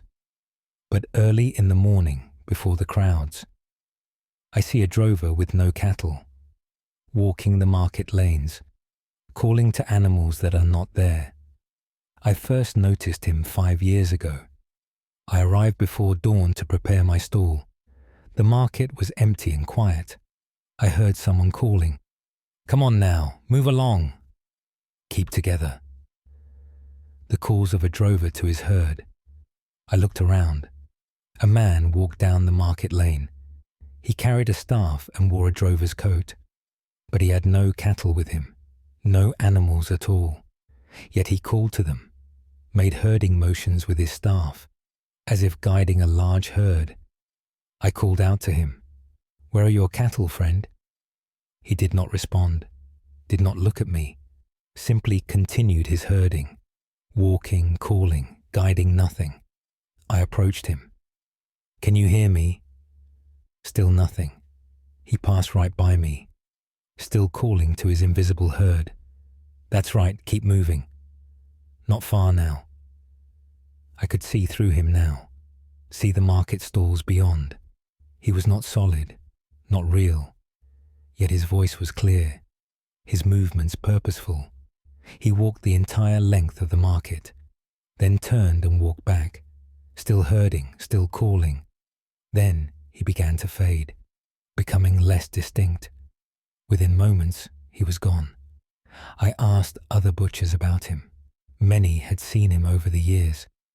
The ghost drover, they called him. He walks the market most mornings, always herding cattle that are not there. One old butcher knew the story.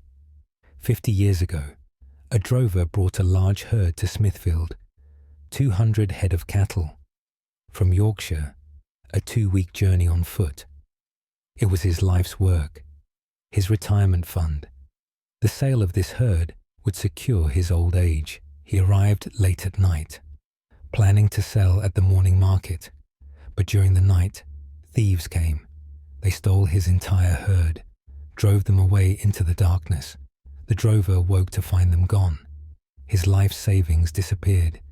He searched desperately, calling for his cattle, hoping to find them, but they were gone, hidden somewhere in London's maze of streets. He searched for days, refusing to give up, walking the market endlessly, calling for his lost herd. Eventually, he collapsed from exhaustion. His heart failed. He died still searching, still calling for his cattle. Since then, he walks, still herding, still searching, still trying to bring his cattle to market, still hoping to secure his retirement. But the cattle are gone, and he cannot stop looking. I see him regularly now. I have grown accustomed to his presence. Sometimes I call out to him. They are not here, friend. You can rest now. But he does not hear, cannot stop searching, cannot accept his loss. Other drovers see him too, the living ones bringing real cattle.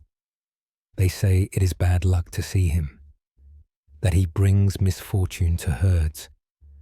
But I think he brings only sadness, the sadness of loss, of theft, of injustice, of a life's work stolen away. He walks the market, empty-handed, but still working, still calling, still herding, forever seeking what he lost, forever unable to find it. Robert Nash, Butcher, Smithfield Market, London, 15th January 1589. Archivist's note, Dr. Nathaniel Ashcroft. Market records are incomplete for the period in question. Cattle theft was common in 16th century London. Smithfield Market moved to a new location in 1855. No reports of the drover after the relocation. End of file. Proceeding to next recovered document. The following document was never intended for public release. Case file NOA 1692CI. Classification: Architect's Testament. Date of statement: 8th May 1692. Location: London, Middlesex. Author: Christopher Wren Jr., Architect's Assistant. Testament of the architect who plans I. Christopher Wren Jr., Assistant to my father the architect, do testify about a master who still designs. My father rebuilds London after the Great Fire. Churches, buildings, monuments. Replacing what the flames took. It is monumental work. Our office is always busy. Plans drawn, calculations made. But sometimes work appears that we did not do. Drawings created by an unseen hand. Beautiful plans for buildings never commissioned. I first noticed them 2 years ago. I arrived at the office early one morning. On the drafting table lay new plans. A design for a church.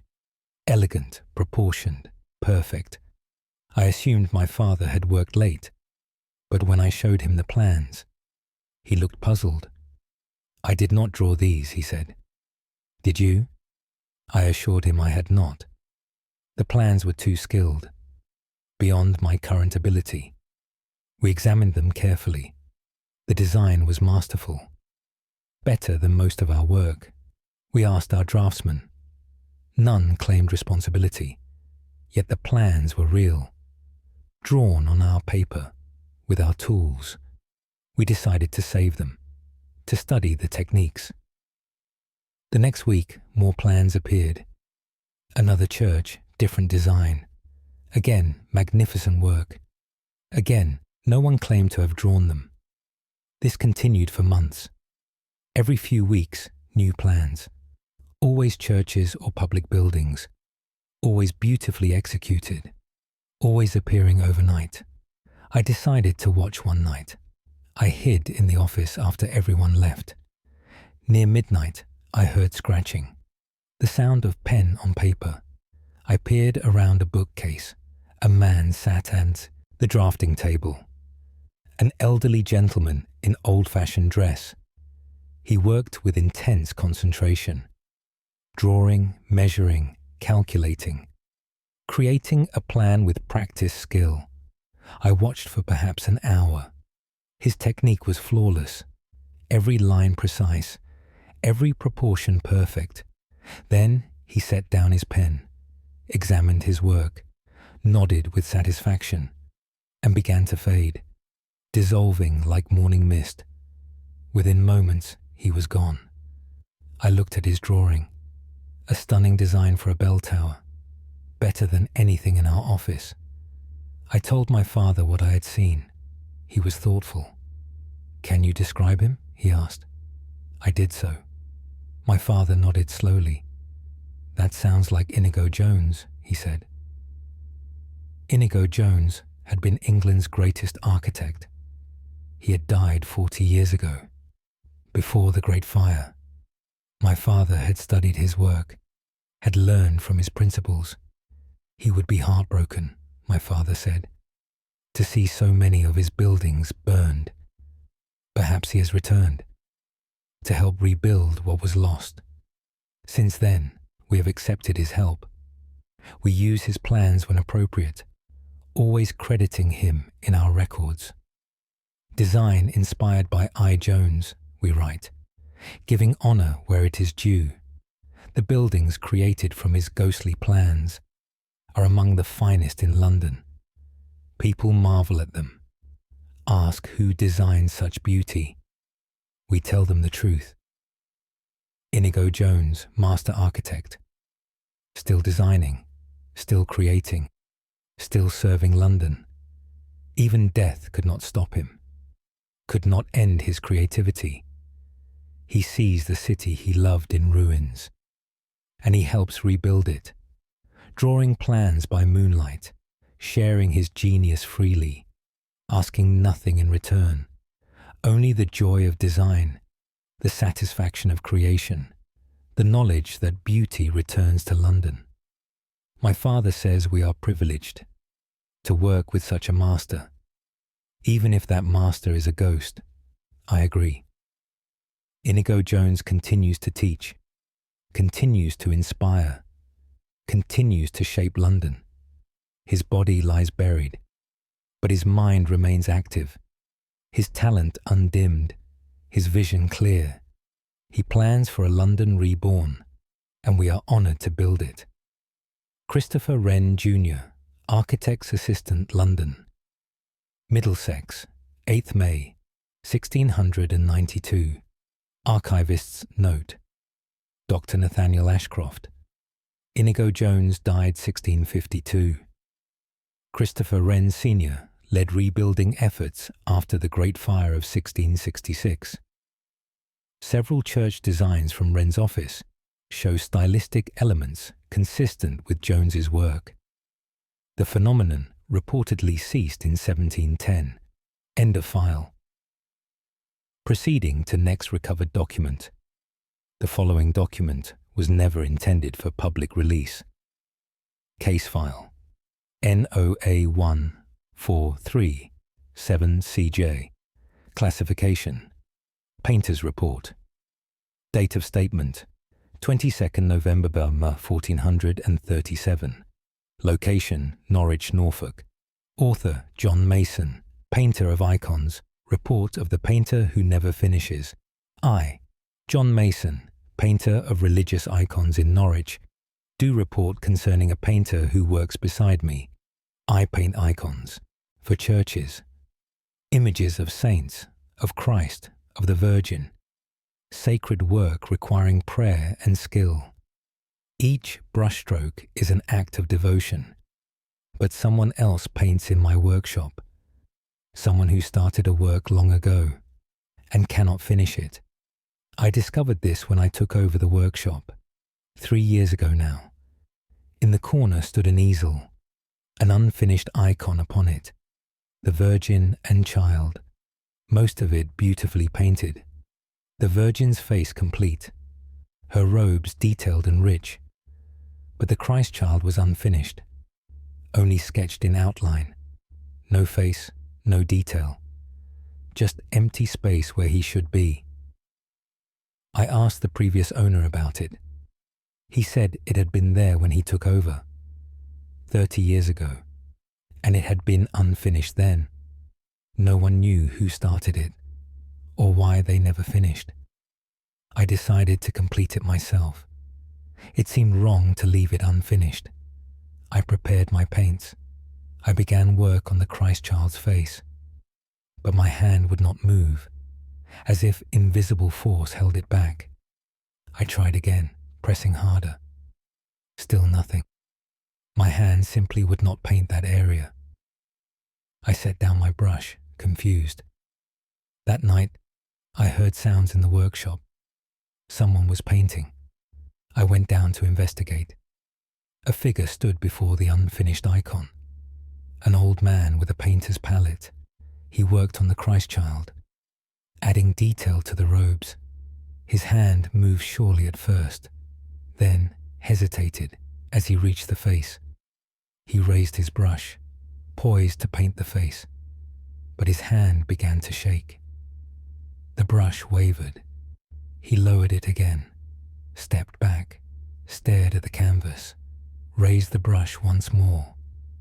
Again it shook. Again he could not paint. This continued for an hour. The same motion repeated endlessly, raising the brush, hesitating, lowering it, unable to complete the face. Then he began to fade, still staring at the unfinished child, still holding his brush, then gone. I examined the icon. A bit more detail had been added to the robes, but the face remained empty. Since then, he appears regularly, perhaps twice a week, always working on the same icon, always stopping at the same point, unable to paint the Christ child's face. I asked elderly painters about this. One remembered a story. 60 years ago, a master painter lived here. He accepted a commission for this icon. He began with confidence. He painted the Virgin beautifully, but when he reached the Christ child's face, he could not continue. He tried many times, but each attempt failed. He felt unworthy. How could his sinful hands paint the face of the Saviour? How could his imperfect skill capture divine innocence? He grew obsessed with his unworthiness, refused other commissions, spent all his time on this one icon, trying to find courage to finish it. He died before completing it, still struggling with his doubt, still unable to paint that face. Now he returns, still trying, still failing, forever trapped by his own inadequacy, his own sense of unworthiness. I have tried to help him. I speak when he appears. You are worthy, I say. God would not give you this skill if he did not mean you to use it. But he does not hear, lost in his own doubt, his own fear. I leave the icon where it stands. I do not try to finish it. It is his work, his struggle, his eternal effort. Perhaps one day he will finish it. Perhaps one day he will find the courage, the faith in himself that God already has in him. Until then, he paints and hesitates and paints and hesitates, forever trying, never succeeding.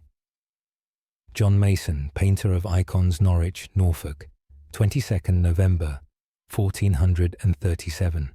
Archivist's note, Dr. Nathaniel Ashcroft. No records identify the original painter. The unfinished icon remained in various workshops until it was lost in Norwich's Great Fire of 1507. No reports of the painter after the fire. End of file. Proceeding to next recovered document. The following document was never intended for public release. Case file NOA 1758CK. Classification Surgeon's account. Date of statement 4th March 1758. Location London, Middlesex. Author Dr. James Peterson, surgeon.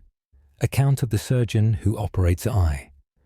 Dr. James Peterson, surgeon at St. Bartholomew's Hospital. Do account for the surgeon who still practices. I perform operations at the hospital. Amputations, tumour removals, setting bones. Surgery is dangerous work. Many patients died despite our efforts. But one surgeon achieves remarkable success, even though he died 20 years ago. Patients he operates on survive more often than mine, which is troubling considering I cannot see him work. I first learned of him 6 months ago. A patient came in with a gangrenous leg. Amputation was necessary. I prepared for surgery, but during the night, before I could operate, the gangrene stopped spreading.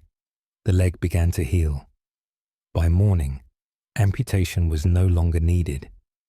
I examined the leg carefully.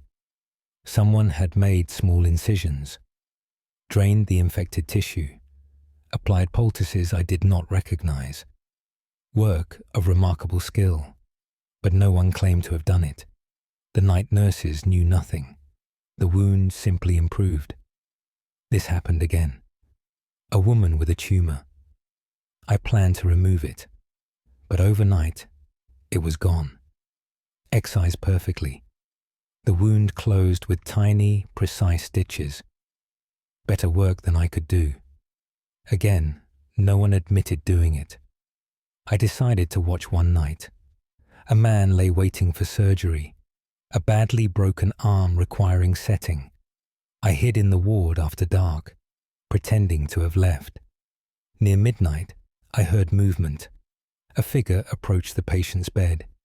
A man in old surgical dress. He carried a bag of instruments. He examined the patient's arm, feeling the break carefully. Then he began to work. He reset the bone with expert touch, applied a splint with precise technique. His movements were sure and skilled, far better than my own. I watched in amazement. This was a master surgeon, someone of extraordinary ability. He finished his work, examined it critically, nodded with satisfaction, then began to fade, becoming transparent. Within moments, gone. I checked the patient. The arm was perfectly set. The splint expertly applied, better than I could have done. I researched the hospital's records. 20 years ago, a surgeon named Robert Thornton worked here. He was legendary. His success rate was unprecedented. He saved patients others considered hopeless. But he worked himself to exhaustion. Too many patients, too little rest. He died of exhaustion at age 50. Collapsed during a surgery. The hospital mourned him. His skill was irreplaceable. But it seems Robert did not leave. He continues his work, operating on the most difficult cases, saving patients in the night when the living surgeons sleep. I have accepted his help. What else can I do? He is better than I am. His patients survive. Why would I interfere? Sometimes I leave difficult cases for him, patients I fear I cannot save. I prepare them for surgery, then leave them for the night. In the morning, they are healing. The surgery done, perfectly, expertly. My reputation has grown. People call me a miracle worker, but I'm honest. I tell them Robert Thornton deserves the credit. They think I am being modest, crediting a dead mentor, but I am quite literal. Robert Thornton still practices, still saves lives, still performs miracles of surgery. Death could not stop him, could not end his mission.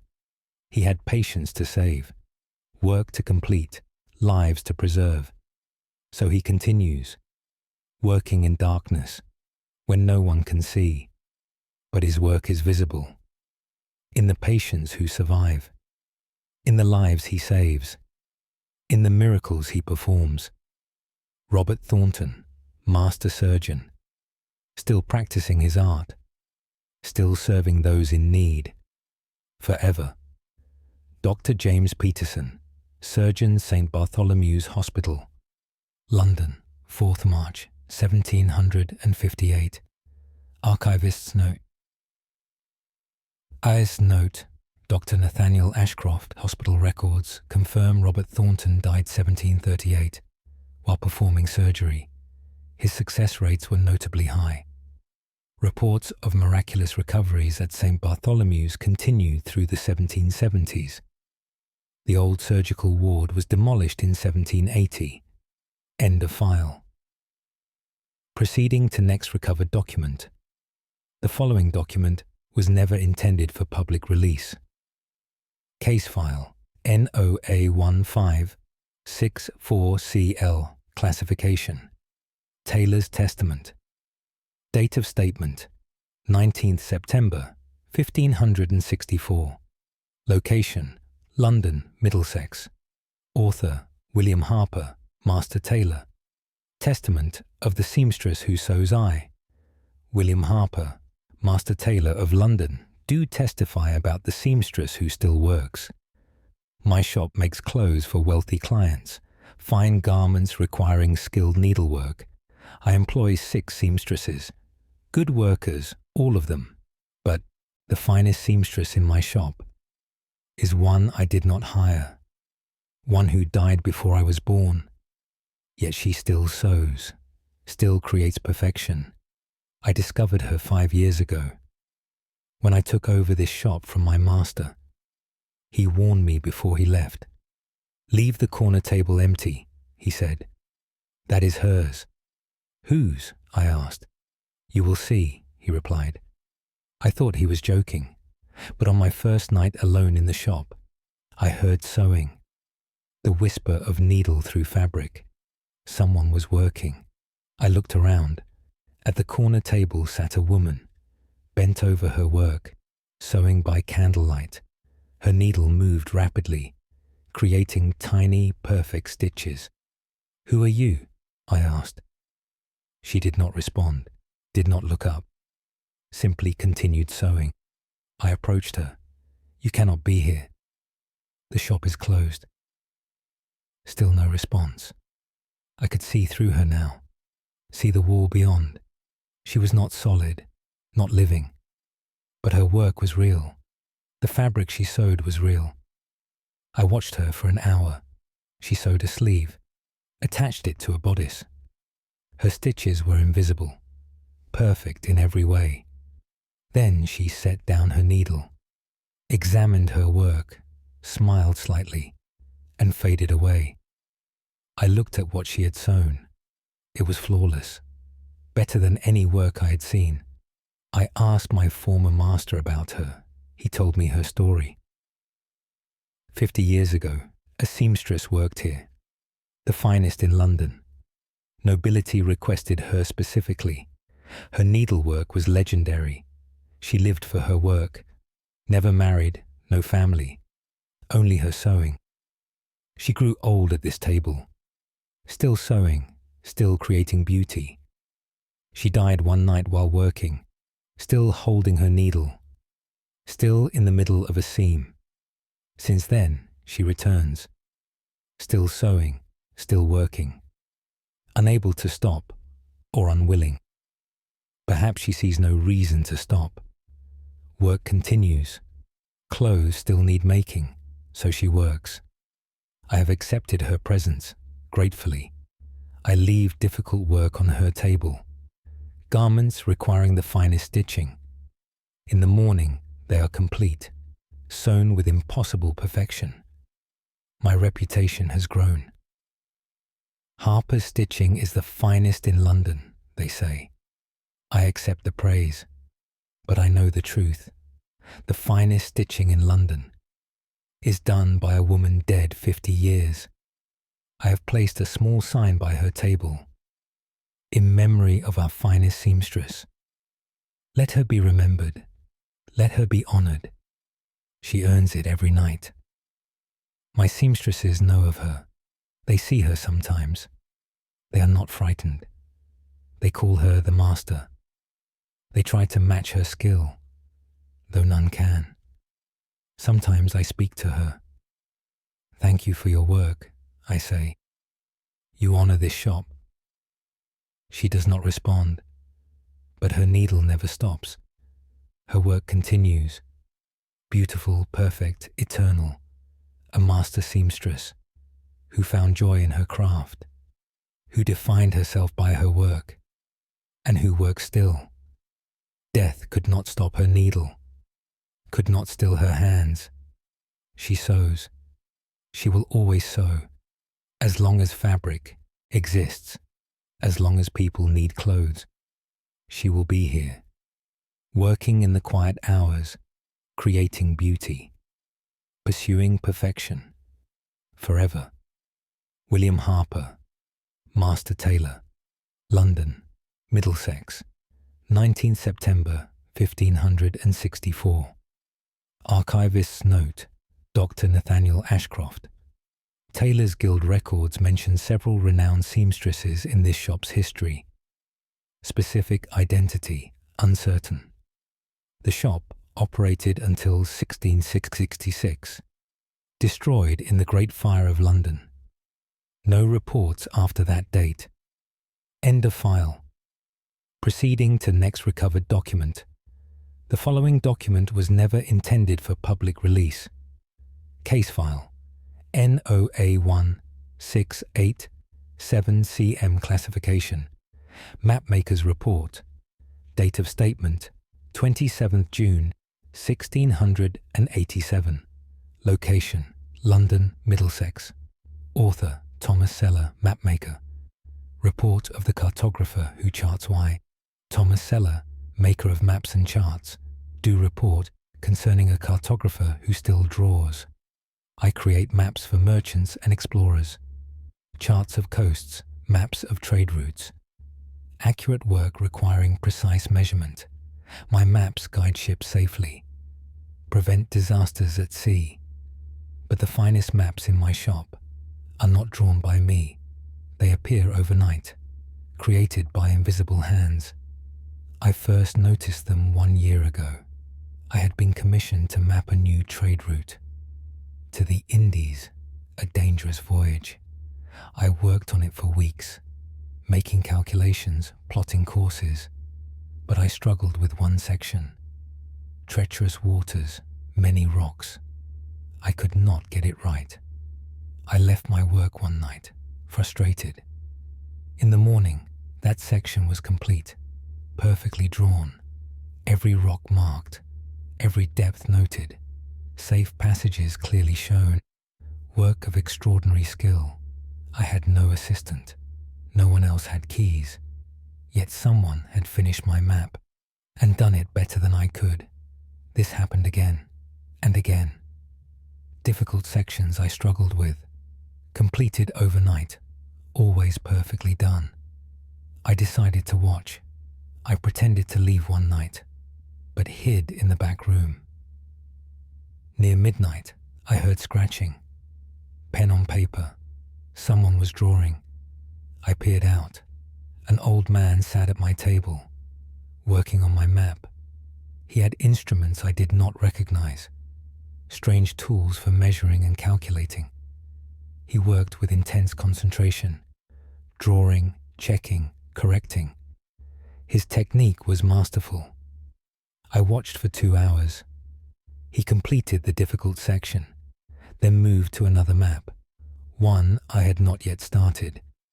He began drawing it from scratch, creating something new, some coastline I did not recognize.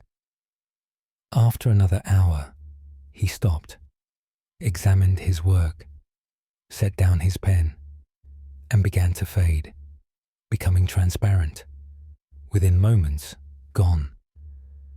I looked at what he had drawn. The map I commissioned was finished, perfect in every detail. The new map showed a coastline. I did not recognize it at first. Then I realized it was the new world, lands being explored even now, drawn in perfect detail. How could he know, unless he had been there, unless he had seen it? I researched the history of cartography. I found mention of a mapmaker named Gerard Mercator's assistant, a man who traveled widely, who died while on an expedition to the New World. His ship was lost, all hands drowned. But his knowledge, it seems, did not die. He returns to share it, drawing maps of lands he saw, coasts he charted, waters he navigated. Even after death, he continues his work, still mapping, still charting, still ensuring safe passage. I have accepted his help, more than accepted it. I rely on it. His maps have saved countless lives. Ships use them to avoid danger, to find safe harbours, to navigate treacherous waters. I sell his maps as my own, but I know the truth. The finest cartographer in London is a drowned explorer who charts from beyond the grave. I have tried to learn his name, to credit him properly, but the records are incomplete. So many died on those expeditions, so many names lost. But his work remains, his knowledge persists, his maps guide the living, even though he is dead. Thomas Seller, Mapmaker, London, Middlesex, 27 June 1687. Archivist's note, Dr. Nathaniel Ashcroft. Several exploration ships were lost in the 1630s, 1650s, attempting to chart new routes. Seller's maps were indeed remarkably accurate, particularly for unexplored regions. The shop operated until 1720. The phenomenon reportedly ceased after Seller's death. End of file. Proceeding to next recovered document. The following document was never intended for public release. Case file NOA1493 CN classification. Glassblower's account. Date of statement 11th October 1493. Location Venice, Italy. English merchant witness. Author Robert Fletcher, English glass merchant. Account of the master who blows glass. I, Robert Fletcher, English merchant of glass, do account for what I witnessed in Venice. I travelled to Venice to purchase fine glass, to bring back to England for sale. Venetian glass is the finest in the world. The glass blowers there are master craftsmen. But I witnessed something extraordinary, a master who works despite being dead. I was visiting a glass-blowing workshop, negotiating a purchase of wine glasses. The master glass blower showed me his work. Beautiful, delicate pieces. The finest glass in Venice, he claimed, made by the greatest master. He showed me a goblet, so thin, so perfect. I asked who made it. Master Giovanni, he said. Can I meet him? I asked. To commission more work. The glassblower looked uncomfortable. Master Giovanni is not available during the day, he said, but you may see him work, if you return tonight. Curious, I agreed. That night, I returned to the workshop. The glassblower led me inside. Watch, he said, but say nothing. Do not disturb him. We waited in the shadows. Near midnight, a figure appeared, an old man in worker's clothes. He went to the furnace, began working the glass. His technique was extraordinary. He gathered molten glass on his pipe, blew it, shaped it, spun it. His movements were perfect, each action precise. He created a goblet, so thin you could barely see it, so perfect it seemed impossible. When he finished, he held it up, examined it in the firelight, nodded with satisfaction, set it carefully aside, then began another. I watched for 2 hours. He created 5 perfect pieces, each one flawless. Then he set down his tools and faded away, simply disappeared. The glassblower came forward, collected the pieces. Master Giovanni, he said quietly. He died 20 years ago, but he still works, still creates his masterpieces. We sell them as our own, but everyone knows.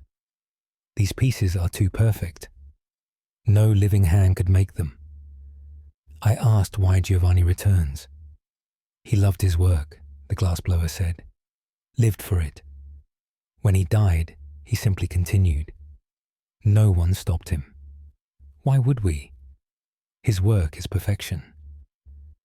I purchased several of Giovanni's pieces, brought them back to England. They are treasured here. People marvel at their beauty. Ask how Venetian craftsmen achieve such perfection. I tell them the truth. They are made by a master who refuses to stop working. Even death could not end his craft, could not still his hands. He blows glass still, in a workshop in Venice, working by night, creating beauty, pursuing perfection. That is dedication. That is mastery. That is art beyond life itself. Robert Fletcher, Glass Merchant. Written in London, Account of Venice. 11th October, 1493. Archivist's Note. Dr. Nathaniel Ashcroft. Venetian glass-making records are closely guarded. No verification possible. Several pieces of impossibly perfect Venetian glass from this period exist in English collections. Their technique remains unexplained. End of file. Proceeding to next recovered document. The following document was never intended for public release. Case file NOA 1736CO. Classification: Shipwright's Testament. Date of statement: 5th August 1736. Location: Portsmouth, Hampshire. Author: Edward Mills, Master Shipwright. Testament of the shipwright who builds I, Edward Mills, Master Shipwright at Portsmouth Dockyard. Do testify about the builder who still works. I build ships for the Royal Navy. Warships, frigates, ships of the line. It is precise, demanding work. Every joint must be perfect. Every timber properly placed. A ship's life depends on its construction. But I'm not the finest shipwright here. That honor belongs to someone long dead, who still works in the dockyard, still builds, still perfects. I first encountered him 3 years ago. I was working late on a new frigate. The frame was nearly complete, but one section troubled me. The timbers would not fit properly. I tried several approaches. Nothing worked. Frustrated, I left it for the morning. When I returned, the problem was solved. The timbers fitted perfectly. Joined with such skill, such perfect craftsmanship. Better than I could have done. I asked my workers. None claimed responsibility. No one had worked overnight, yet someone had. This happened repeatedly. Problems I struggled with, solved overnight, always perfectly done. I decided to watch. I hid in the dockyard one night, in a storage shed where I could observe. Near midnight, I heard hammering. Someone was working. I peered out. An old man worked on the frigate, testing joints, adjusting timbers. His movements were expert, his skill obvious. He worked for hours, never tiring, never hesitating. Every action purposeful and correct. Then, as dawn approached, he climbed down from the ship, examined it from all angles, nodded with satisfaction, and faded away, simply dissolved into the morning light. I examined his work, every problem solved, every joint perfect, better than any living shipwright could achieve. I asked the oldest dockyard workers about master shipwrights from the past.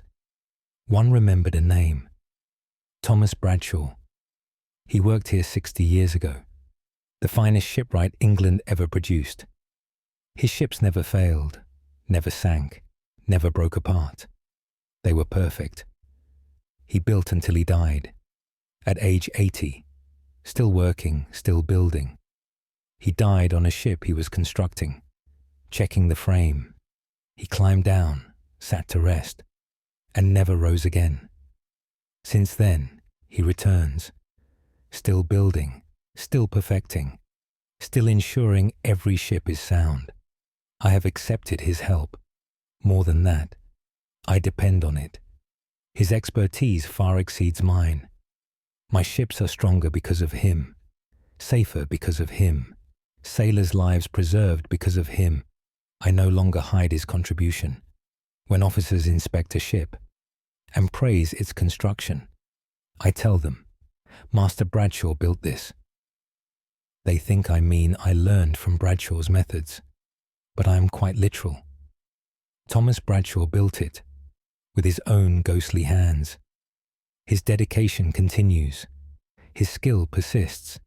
His ships still sail, strong and true, built by a master who never stopped working. Not even death could stop him. Edward Mills, Master Shipwright, Portsmouth Dockyard, 5th August, 1736. Archivist's note, Dr. Nathaniel Ashcroft. Admiralty records confirm Thomas Bradshaw, Master Shipwright, died 1676 at Portsmouth. His ships had exceptional service records. The dockyard was substantially rebuilt in 1800. Reports of the phantom shipwright diminished after the rebuild. End of file. Proceeding to next recovered document. The following document was never intended for public release. Case file NOA 152 8CP. Classification Brewer's Report. Date of statement 17th December 1528. Location Burton upon Trent, Staffordshire. Author John Cooper, brewer. Report of the brewer who tests wine, John Cooper, brewer in Burton upon Trent. Do report concerning a brewer who still tastes. Burton is famous for its beer. The water here makes the finest ale in England. I have brewed here for 20 years.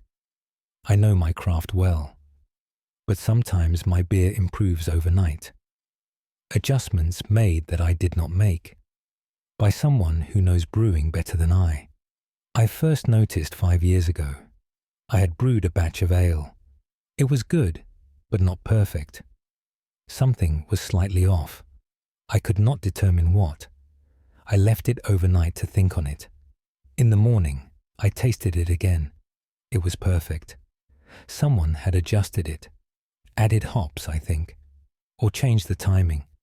Whatever was done, it worked. The ale was excellent. But who had done it? I lived alone.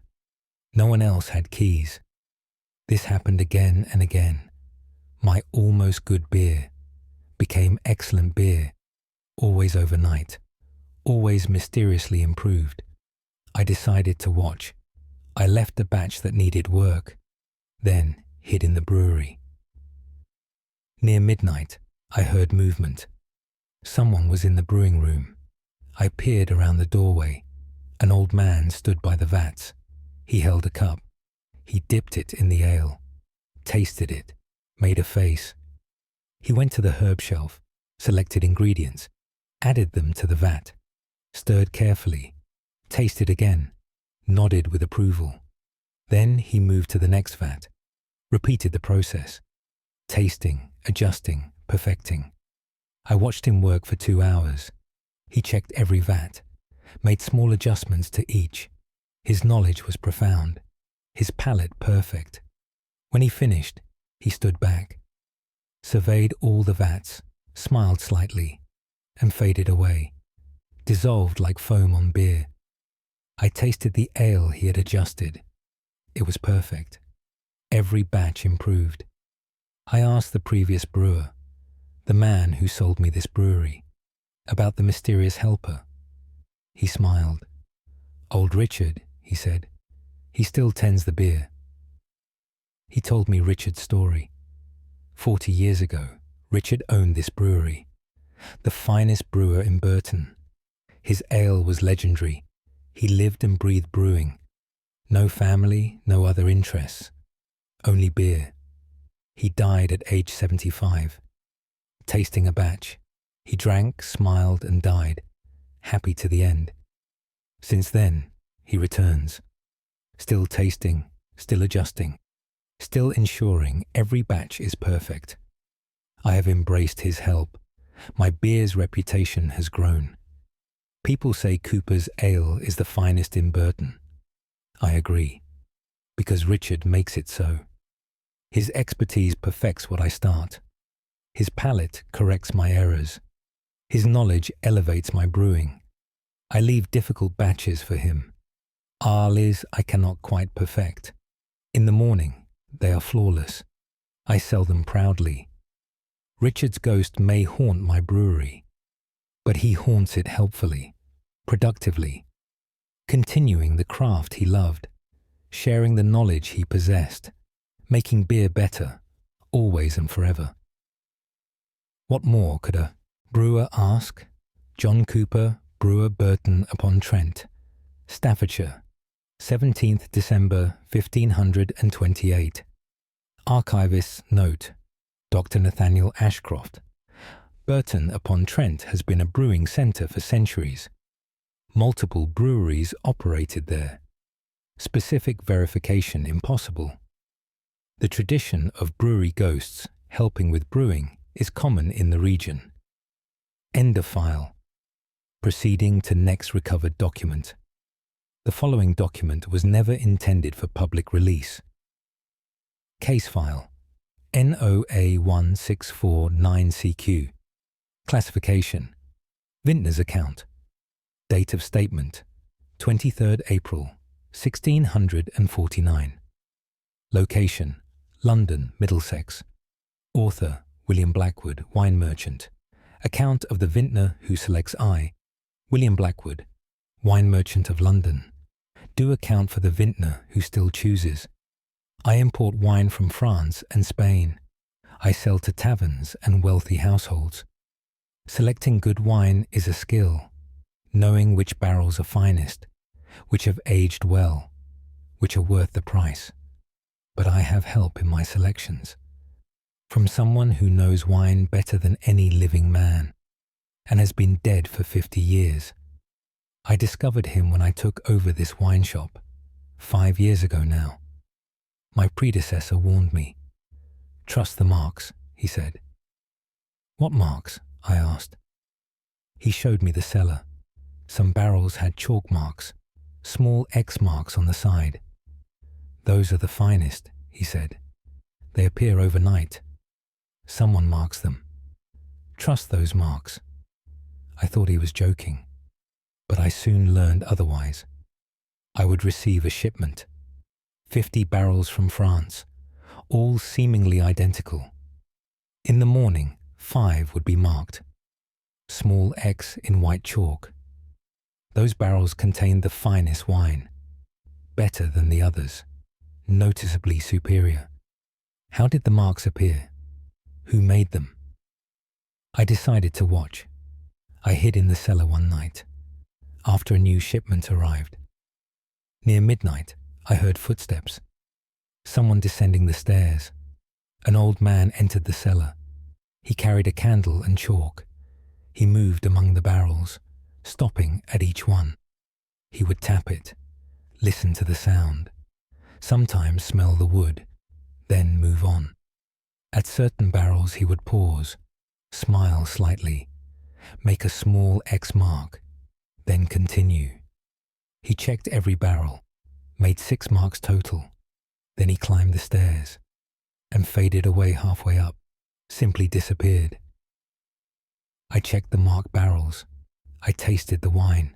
It was exceptional, far better than the unmarked barrels. He had selected perfectly. I asked old wine merchants about this, about a vintner who might haunt cellars. One remembered a story. 50 years ago, a French vintner lived in London. He fled religious persecution, brought his knowledge of wine with him. He opened a shop. This shop, his ability to select wine was legendary. He could tap a barrel and know its quality, smell the wood and know the vintage. He never chose wrong. His shop became the finest in London. He worked until he died, at age 80, in this very cellar, checking a shipment. Since then, he returns, still checking, still selecting, still marking the finest barrels. His expertise remains. His knowledge persists.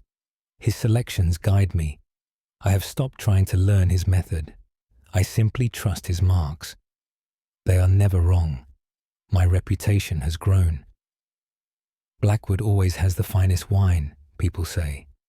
I agree, because a French master selects it, a ghost with impeccable taste. I leave chalk by the barrels, fresh chalk every night. In the morning, it is shorter. Used to mark his selections. I sell those barrels at premium prices. They are worth it. Wine selected by a master, even if that master is dead. William Blackwood, Wine Merchant, London, Middlesex, 23rd April, 1649. Archivist's Guy's Note, Dr. Nathaniel Ashcroft. Many French Huguenots fled to England in the early 1600s. Several were wine merchants. Specific identification impossible. The shop operated until 1710. The tradition of marked barrels continued until the shop closed. End of file. Case closed to public record. The original document remains sealed within the vaults of the British Museum. The NOA archive remains committed to documenting phenomena that defy conventional understanding. These cases are submitted for academic review and further investigation. Further access requires written authorization or curiosity strong enough to ignore the warnings. Until next time, these are the National Occult Archives.